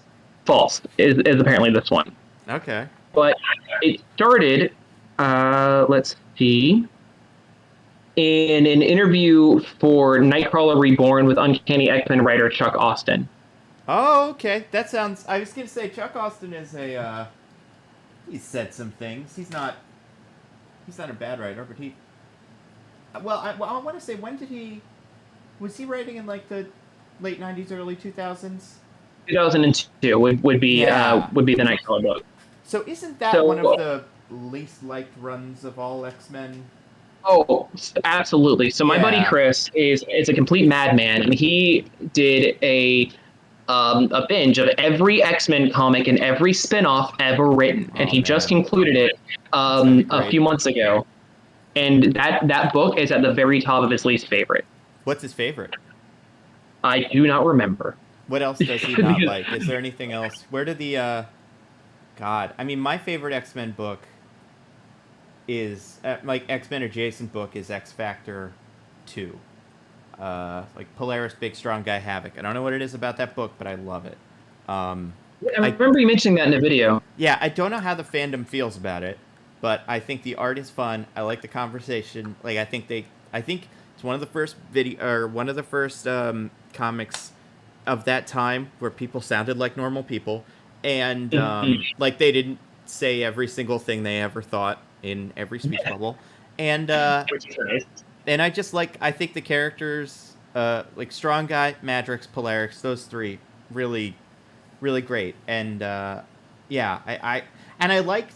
think that was one of I mean, they've done this a lot to varying levels of success, but like times where it's just like, let's do a new, like, let's take step, like X-Men, like the new class of X-Men and see how that goes. And I think the thing I liked about that book was it was like X Factor, so it's trying to like kind of take over for the original X Factor. And they didn't try to be better. They made guys that are almost all worse, and they all kind of knew it, and that was, I think, part of its charm. It did have Quicksilver, though, and I hated bad characters. Yeah, exactly. And I think that's why Strong Guy's so cool and fun in that book, is he's an idiot, and he's confident, and he's nice, but he's not good. Like, he doesn't make good decisions. And I find that very, very likable. And obviously, yeah, Matrix Characters is are also weird. so compelling. Yeah, I think that's why the X-Men are so great. Is they constantly, as a group, make bad decisions when it's their love life or, PR stuff and dealing with the media. Like, they're not perfect. They're nice, but they're all kind of idiots. Well, some of them are nice. Some of them are real jerks. That's true. The nice ones are nice. They mean well. I guess it's more. Most of them mean well. That's fair. But then you have guys like Emma Frost who are just jerks, and they're cool. And I think Emma's my favorite X-Men now.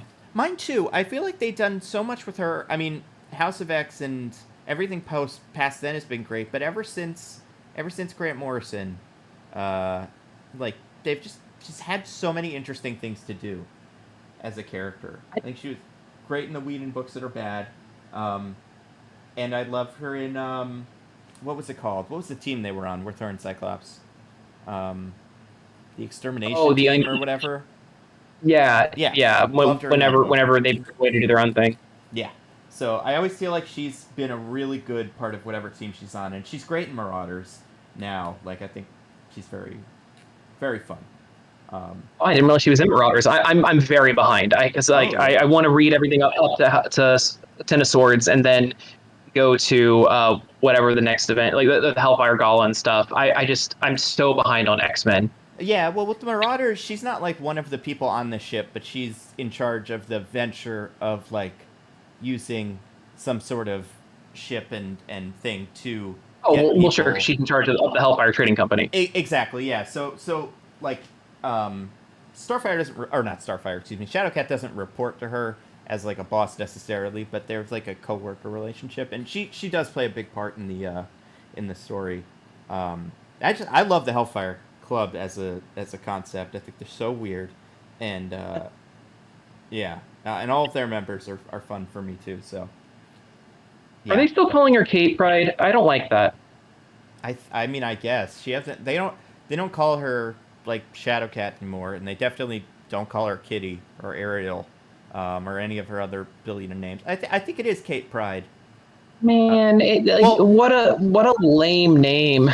To be fair, she does have a title now that I feel like you probably have gotten to, but if you haven't, Red Queen. Yeah, she's the Red Queen. I feel like they probably would call her that in books enough that that's kind of what her title is.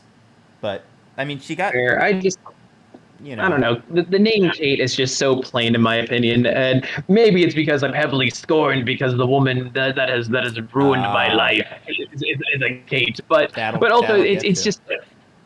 But you also like we hear that name a lot in comics, like of Kate Kane, great example. Kate Bishop, another Kate. Yeah, exactly. Yeah. Oh man, Kate Bishop though. What a great character. I'm so hyped for her to come to the show. I know. I feel like I don't know anything about the team behind it as far as like the writers and what their backgrounds are, but it does seem like aesthetically they're pulling so much from Fraction that it's got to at least be love interesting. Fraction Hawkeye so much. Yeah. Like it's such a fun and it just has such a fun energy that I think the Disney Plus shows could use of a guy who's just making his way. He's not trying to, solve all the problems of time. He has an apartment, and there's this new kid running around with his bow. I'm assuming she stole it, right? Is that how she gets it in the original comics, or she finds it? Well, so originally she got it in Young Avengers issue 2 because originally the team was just Iron Lad, Asgardian, and Hulkling. Yep. And Patriot. Oh no, sorry. No, just Iron Lad, Asgardian, and Patriot. Hulkling came later.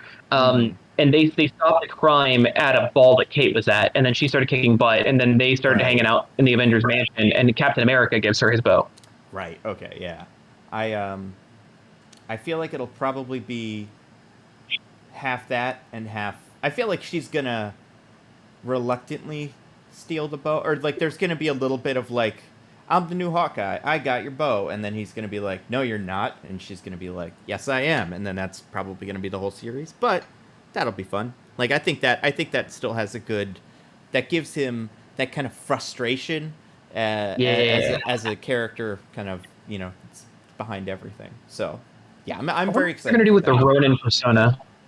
I don't know. I mean, we got Echo too, apparently. So yeah, I think Maya's in it, so that would make a lot of sense. Because I want to do a video on everybody who's been Ronin. Because what a weird mantle. Like Blade was Ronin for a bit. Mm-hmm.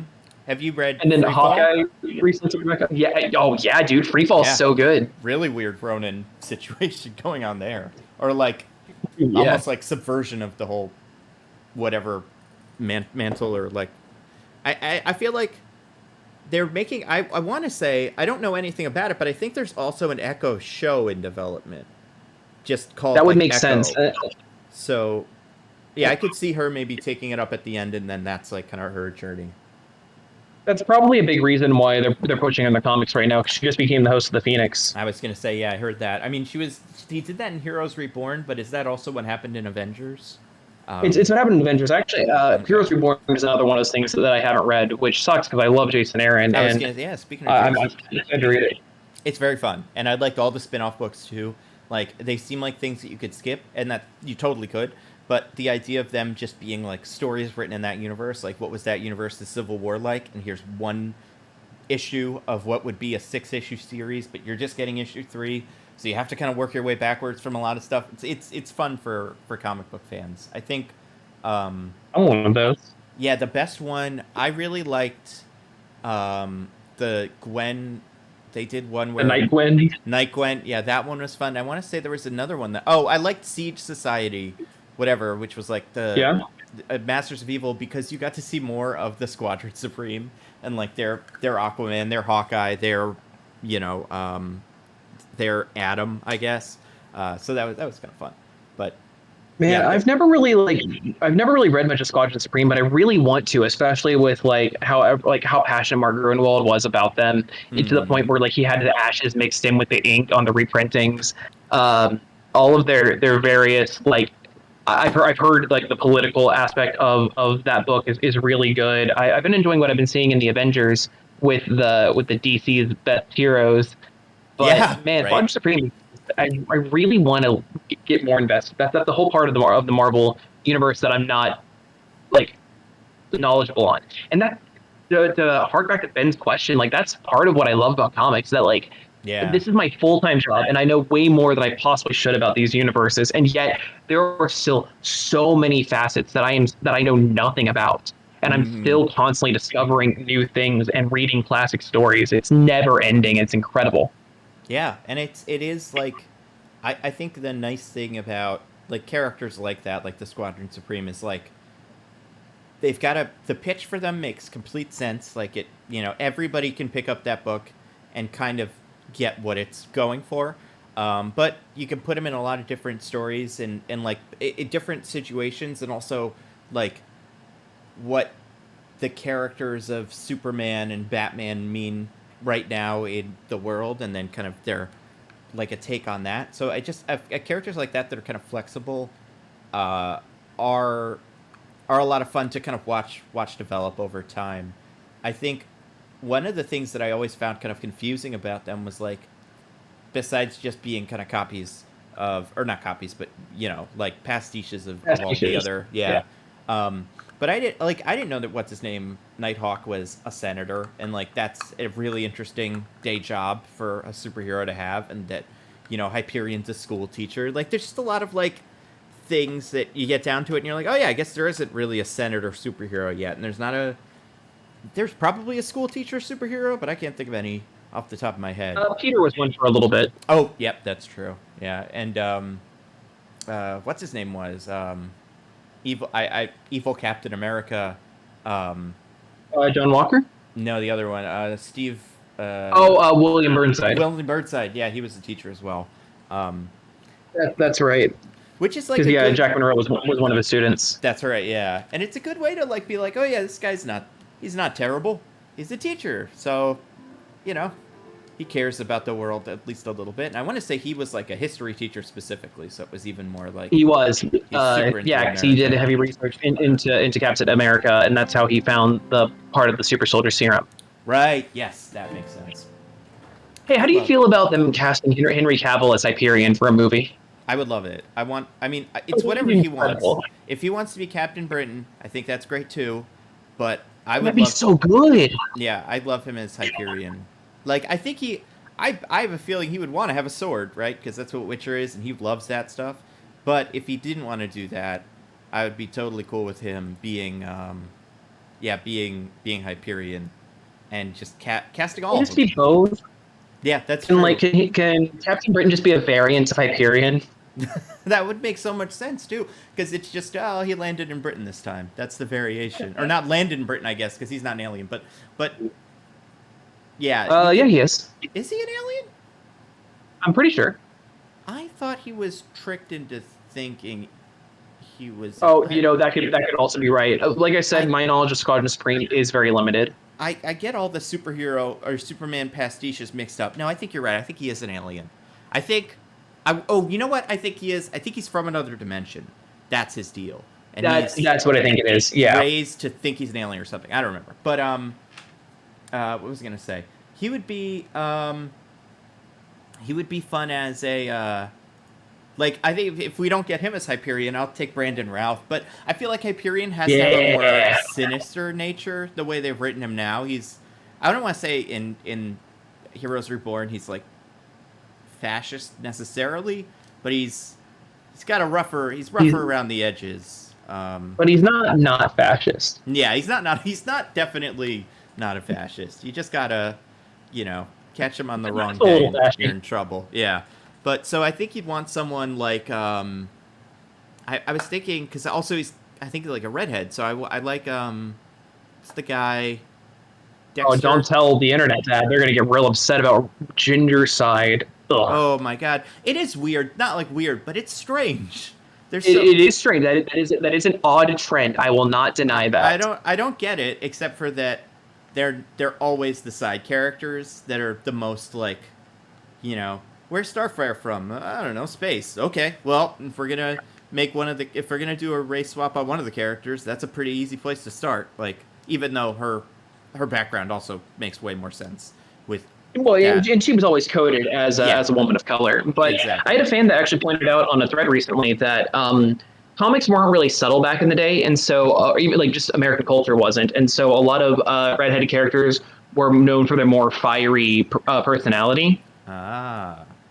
And and like the stereotypical of color and tropes in media is that they are more outspoken, which I don't really like that depiction. But we do see that a lot from characters of color in works.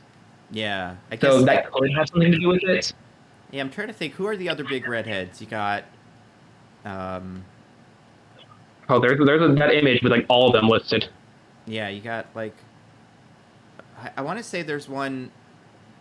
I mean, I guess Guy Gardner, is he a redhead, or does he just have a weird haircut? He is. Yeah. So we haven't. No, he has that too. He's being played by a guy in a thing coming up. And I hope he's played by a guy. A Gardner too. He is. Oh my gosh, yeah. But he is a. He's kind of who you'd expect. I like that guy. He's from. I think it's the guy from The Big Short, who I think could probably play a real kind of half dork, half douche kind of guy. Perfect. But yeah, like your Barbara Gordons, your Daredevils, your Roy Harpers. Yeah. Twister, I want to say, is a redhead. Speaking of Black Adam characters. Yeah. And it is weird. I can't explain it, but I do. It is very strange. But yeah, so if he's a redhead, I was thinking, what's his name? What's the guy who was Dexter? Michael C. Hall, that's his name, I think.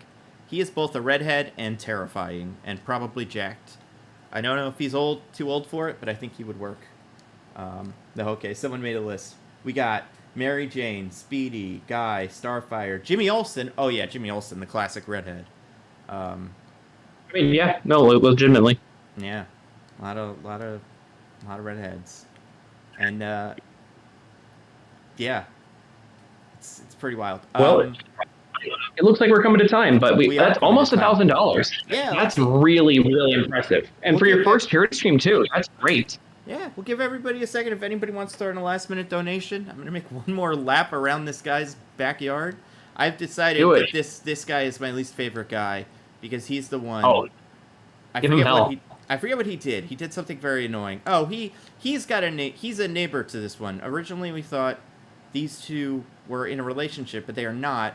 And he just throws stuff in her backyard.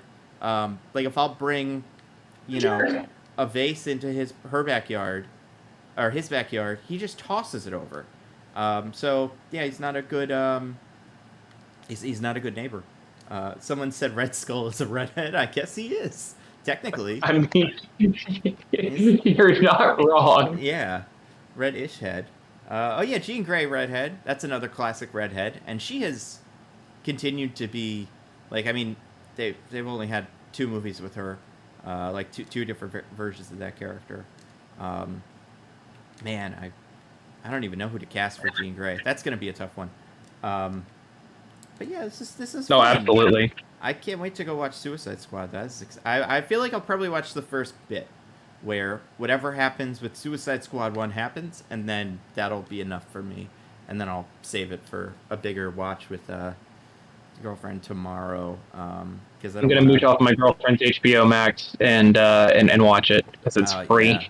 It is terrific, and it's part of why I want to go see it in a theater, because I'm like, it's probably gonna be a big, fun, good movie I'm gonna love. So like, I watched. Ooh. What if I went and got empanadas and brought them to the theater? Yeah, I mean that sounds incredible. Plus, you could go during the day. Like probably. Yeah. So you could go when there's I love nobody having there. a self-employed job. Same. It is the best. And then, yeah, so you could totally do it. Oh, we got an anonymous donation. And that's the rest of the 1,000. Perfect. That's the 1,000. Whoever you are, you are terrific. Dude, anonymous, thank you so much. Is that the biggest donation of the night? It's up there. I think it's the second biggest donation. Renee Ritchie, YouTuber, put in a donation that was large, but I can't remember exactly what it was because I had to convert. You would have to convert it from Canadian dollars to American dollars. Sure. But that's incredible. Yeah, like $1,000 rate in then what 5 hours? Yeah, around there. Most of it has been talking about comics, which is great, and tormenting villagers in England who, according to Diggins, my podcast co-host, voted for Brexit, so it's okay to torment them. We did that in the beginning. We were playing the game, and we were kind of trying to moralize. Is it okay that I'm stealing this guy's rake? And it's like, he's not a good guy. He voted for Brexit. Voted for Brexit, yeah. So we don't like him. But they think the goose was Remain. So what a great way to go out on. Yeah. So thank you guys all so much. Thank you, Drake, for coming on. It was good to like chat. I guess we'll probably talk again during At Home Comic-Con or like stuff like that. There'll be more things in the future. Oh, absolutely. Like that was such a surprisingly great friendship. Like I know we never really talked before the panel, and then we like gravitated so quick. Mm-hmm. I do think. Excuse me. And water went down the wrong pipe. I feel like everybody in comics YouTube, so like, yourself, Owen, Scott, like all the guys that I met are all very cool and have good opinions and are nice and friendly. And like, I'm sure there's a dark side of comic YouTube that we would never. I'm sure into. There is. Yeah. But we are not part of that side, so it is. So yeah, it's everybody that I've ever met through YouTube has always been incredibly friendly and cool, and so yeah, I'm so thankful you were able to come on. I'm going to watch your video. I promise it will be the first. You're totally good. I want to see. No, I want to see it. Yeah. I was really hyped about it ever since you first announced the collab, and so I watched it that night, took a bunch of notes, and then the video just kind of evolved. I had to rush it because I thought it was going to be next week because I thought this was coming out later, but it was a lot of fun. But also, while I'm here, since you brought up At Home Comic-Con, is it cool if I just pimp that out real quick? Yeah, for sure. Yeah, so speaking of charity, we're doing At Home Comic-Con again this year. For anybody that's not aware of it, we started it during the beginning of the pandemic to raise money for COVID relief, and we raised a little over $7,000, and I'm immensely proud of it. We were going to do it a couple months ago, but because of timing and scheduling conflicts, we've had to since Move It. We are aiming for about September 25th and 26th. So instead of it being a 1-day show, we're doing a 2-day show, and we're bringing in so many creators. Pretty much most of the comics tubers out there are going to be showing up. Nando is going to be on there, and he's going to be hosting his Get Pitch Quick panel again, which was phenomenally great. I have ideas too. I think I'm hoping that none of them material. Like, I'm hoping there's no announcements for other movies and stuff, because I have a couple of things that I think will be fun for that. So yeah, I'm very excited to do that again. Yeah. And we did confirm a charity. I'm trying to scroll in. It's myself, Owen Likes Comics, and Matt Draper. We run the thing, and we decided that we're going to do Global Giving as the charity for this year. They're a very well-rated international charity, and they work multiple different angles. So whatever we give money to is when we give money to them, they'll be able to use that in the best way possible. Solid. Yeah, that is going to be it's going to be a lot of fun. And everybody who, I mean, there is an At Home Comic Con Twitter account as well, but if you just follow us, we have a YouTube channel as well with all the panels from last year. Yeah, keep an eye on my Twitter and Drake's Twitter and all of those people that we mentioned, and you will get more updates and stuff like that. But yeah, that is going to be fun. I'm excited. More guests, more days, more panels. We're really doubling everything for this year. And who knows, maybe all the rest of this year's Comic-Cons will be at home as well. It's so hard to tell. Are you doing any cons this year? I just got back from a convention in Houston. Oh, sure. I mean, like, do you usually go to NYCC?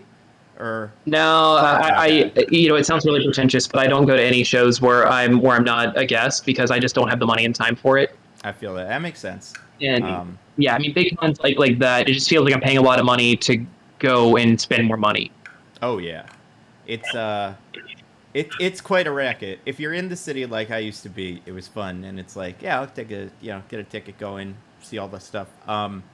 But yeah, that one's coming up in October, or is it? Who knows? We'll see. My friend and fellow podcast co-host DJ had tickets to a Fall Out Boy concert on Tuesday, and then on Wednesday, Fall Out Boy got COVID and canceled the concert. So bad luck. It's such a bummer, because it was like Fall Out Boy, Green Day, and Weezer, and I believe he was mostly there for Fall Out Boy. So he was like it was like, are you willing to, stick it out, or do you just want a refund? But yeah, I mean, I think it's a fun concert. But yeah, we're back into that zone where it's like, oh, is this plan gonna fall through or whatever? But so At Home Comic Con will not. It will be a Comic Con that we do over the YouTubes, and it'll be lots of fun. Drake will be there, and lots of other people you probably already know. Yeah, awesome, cool.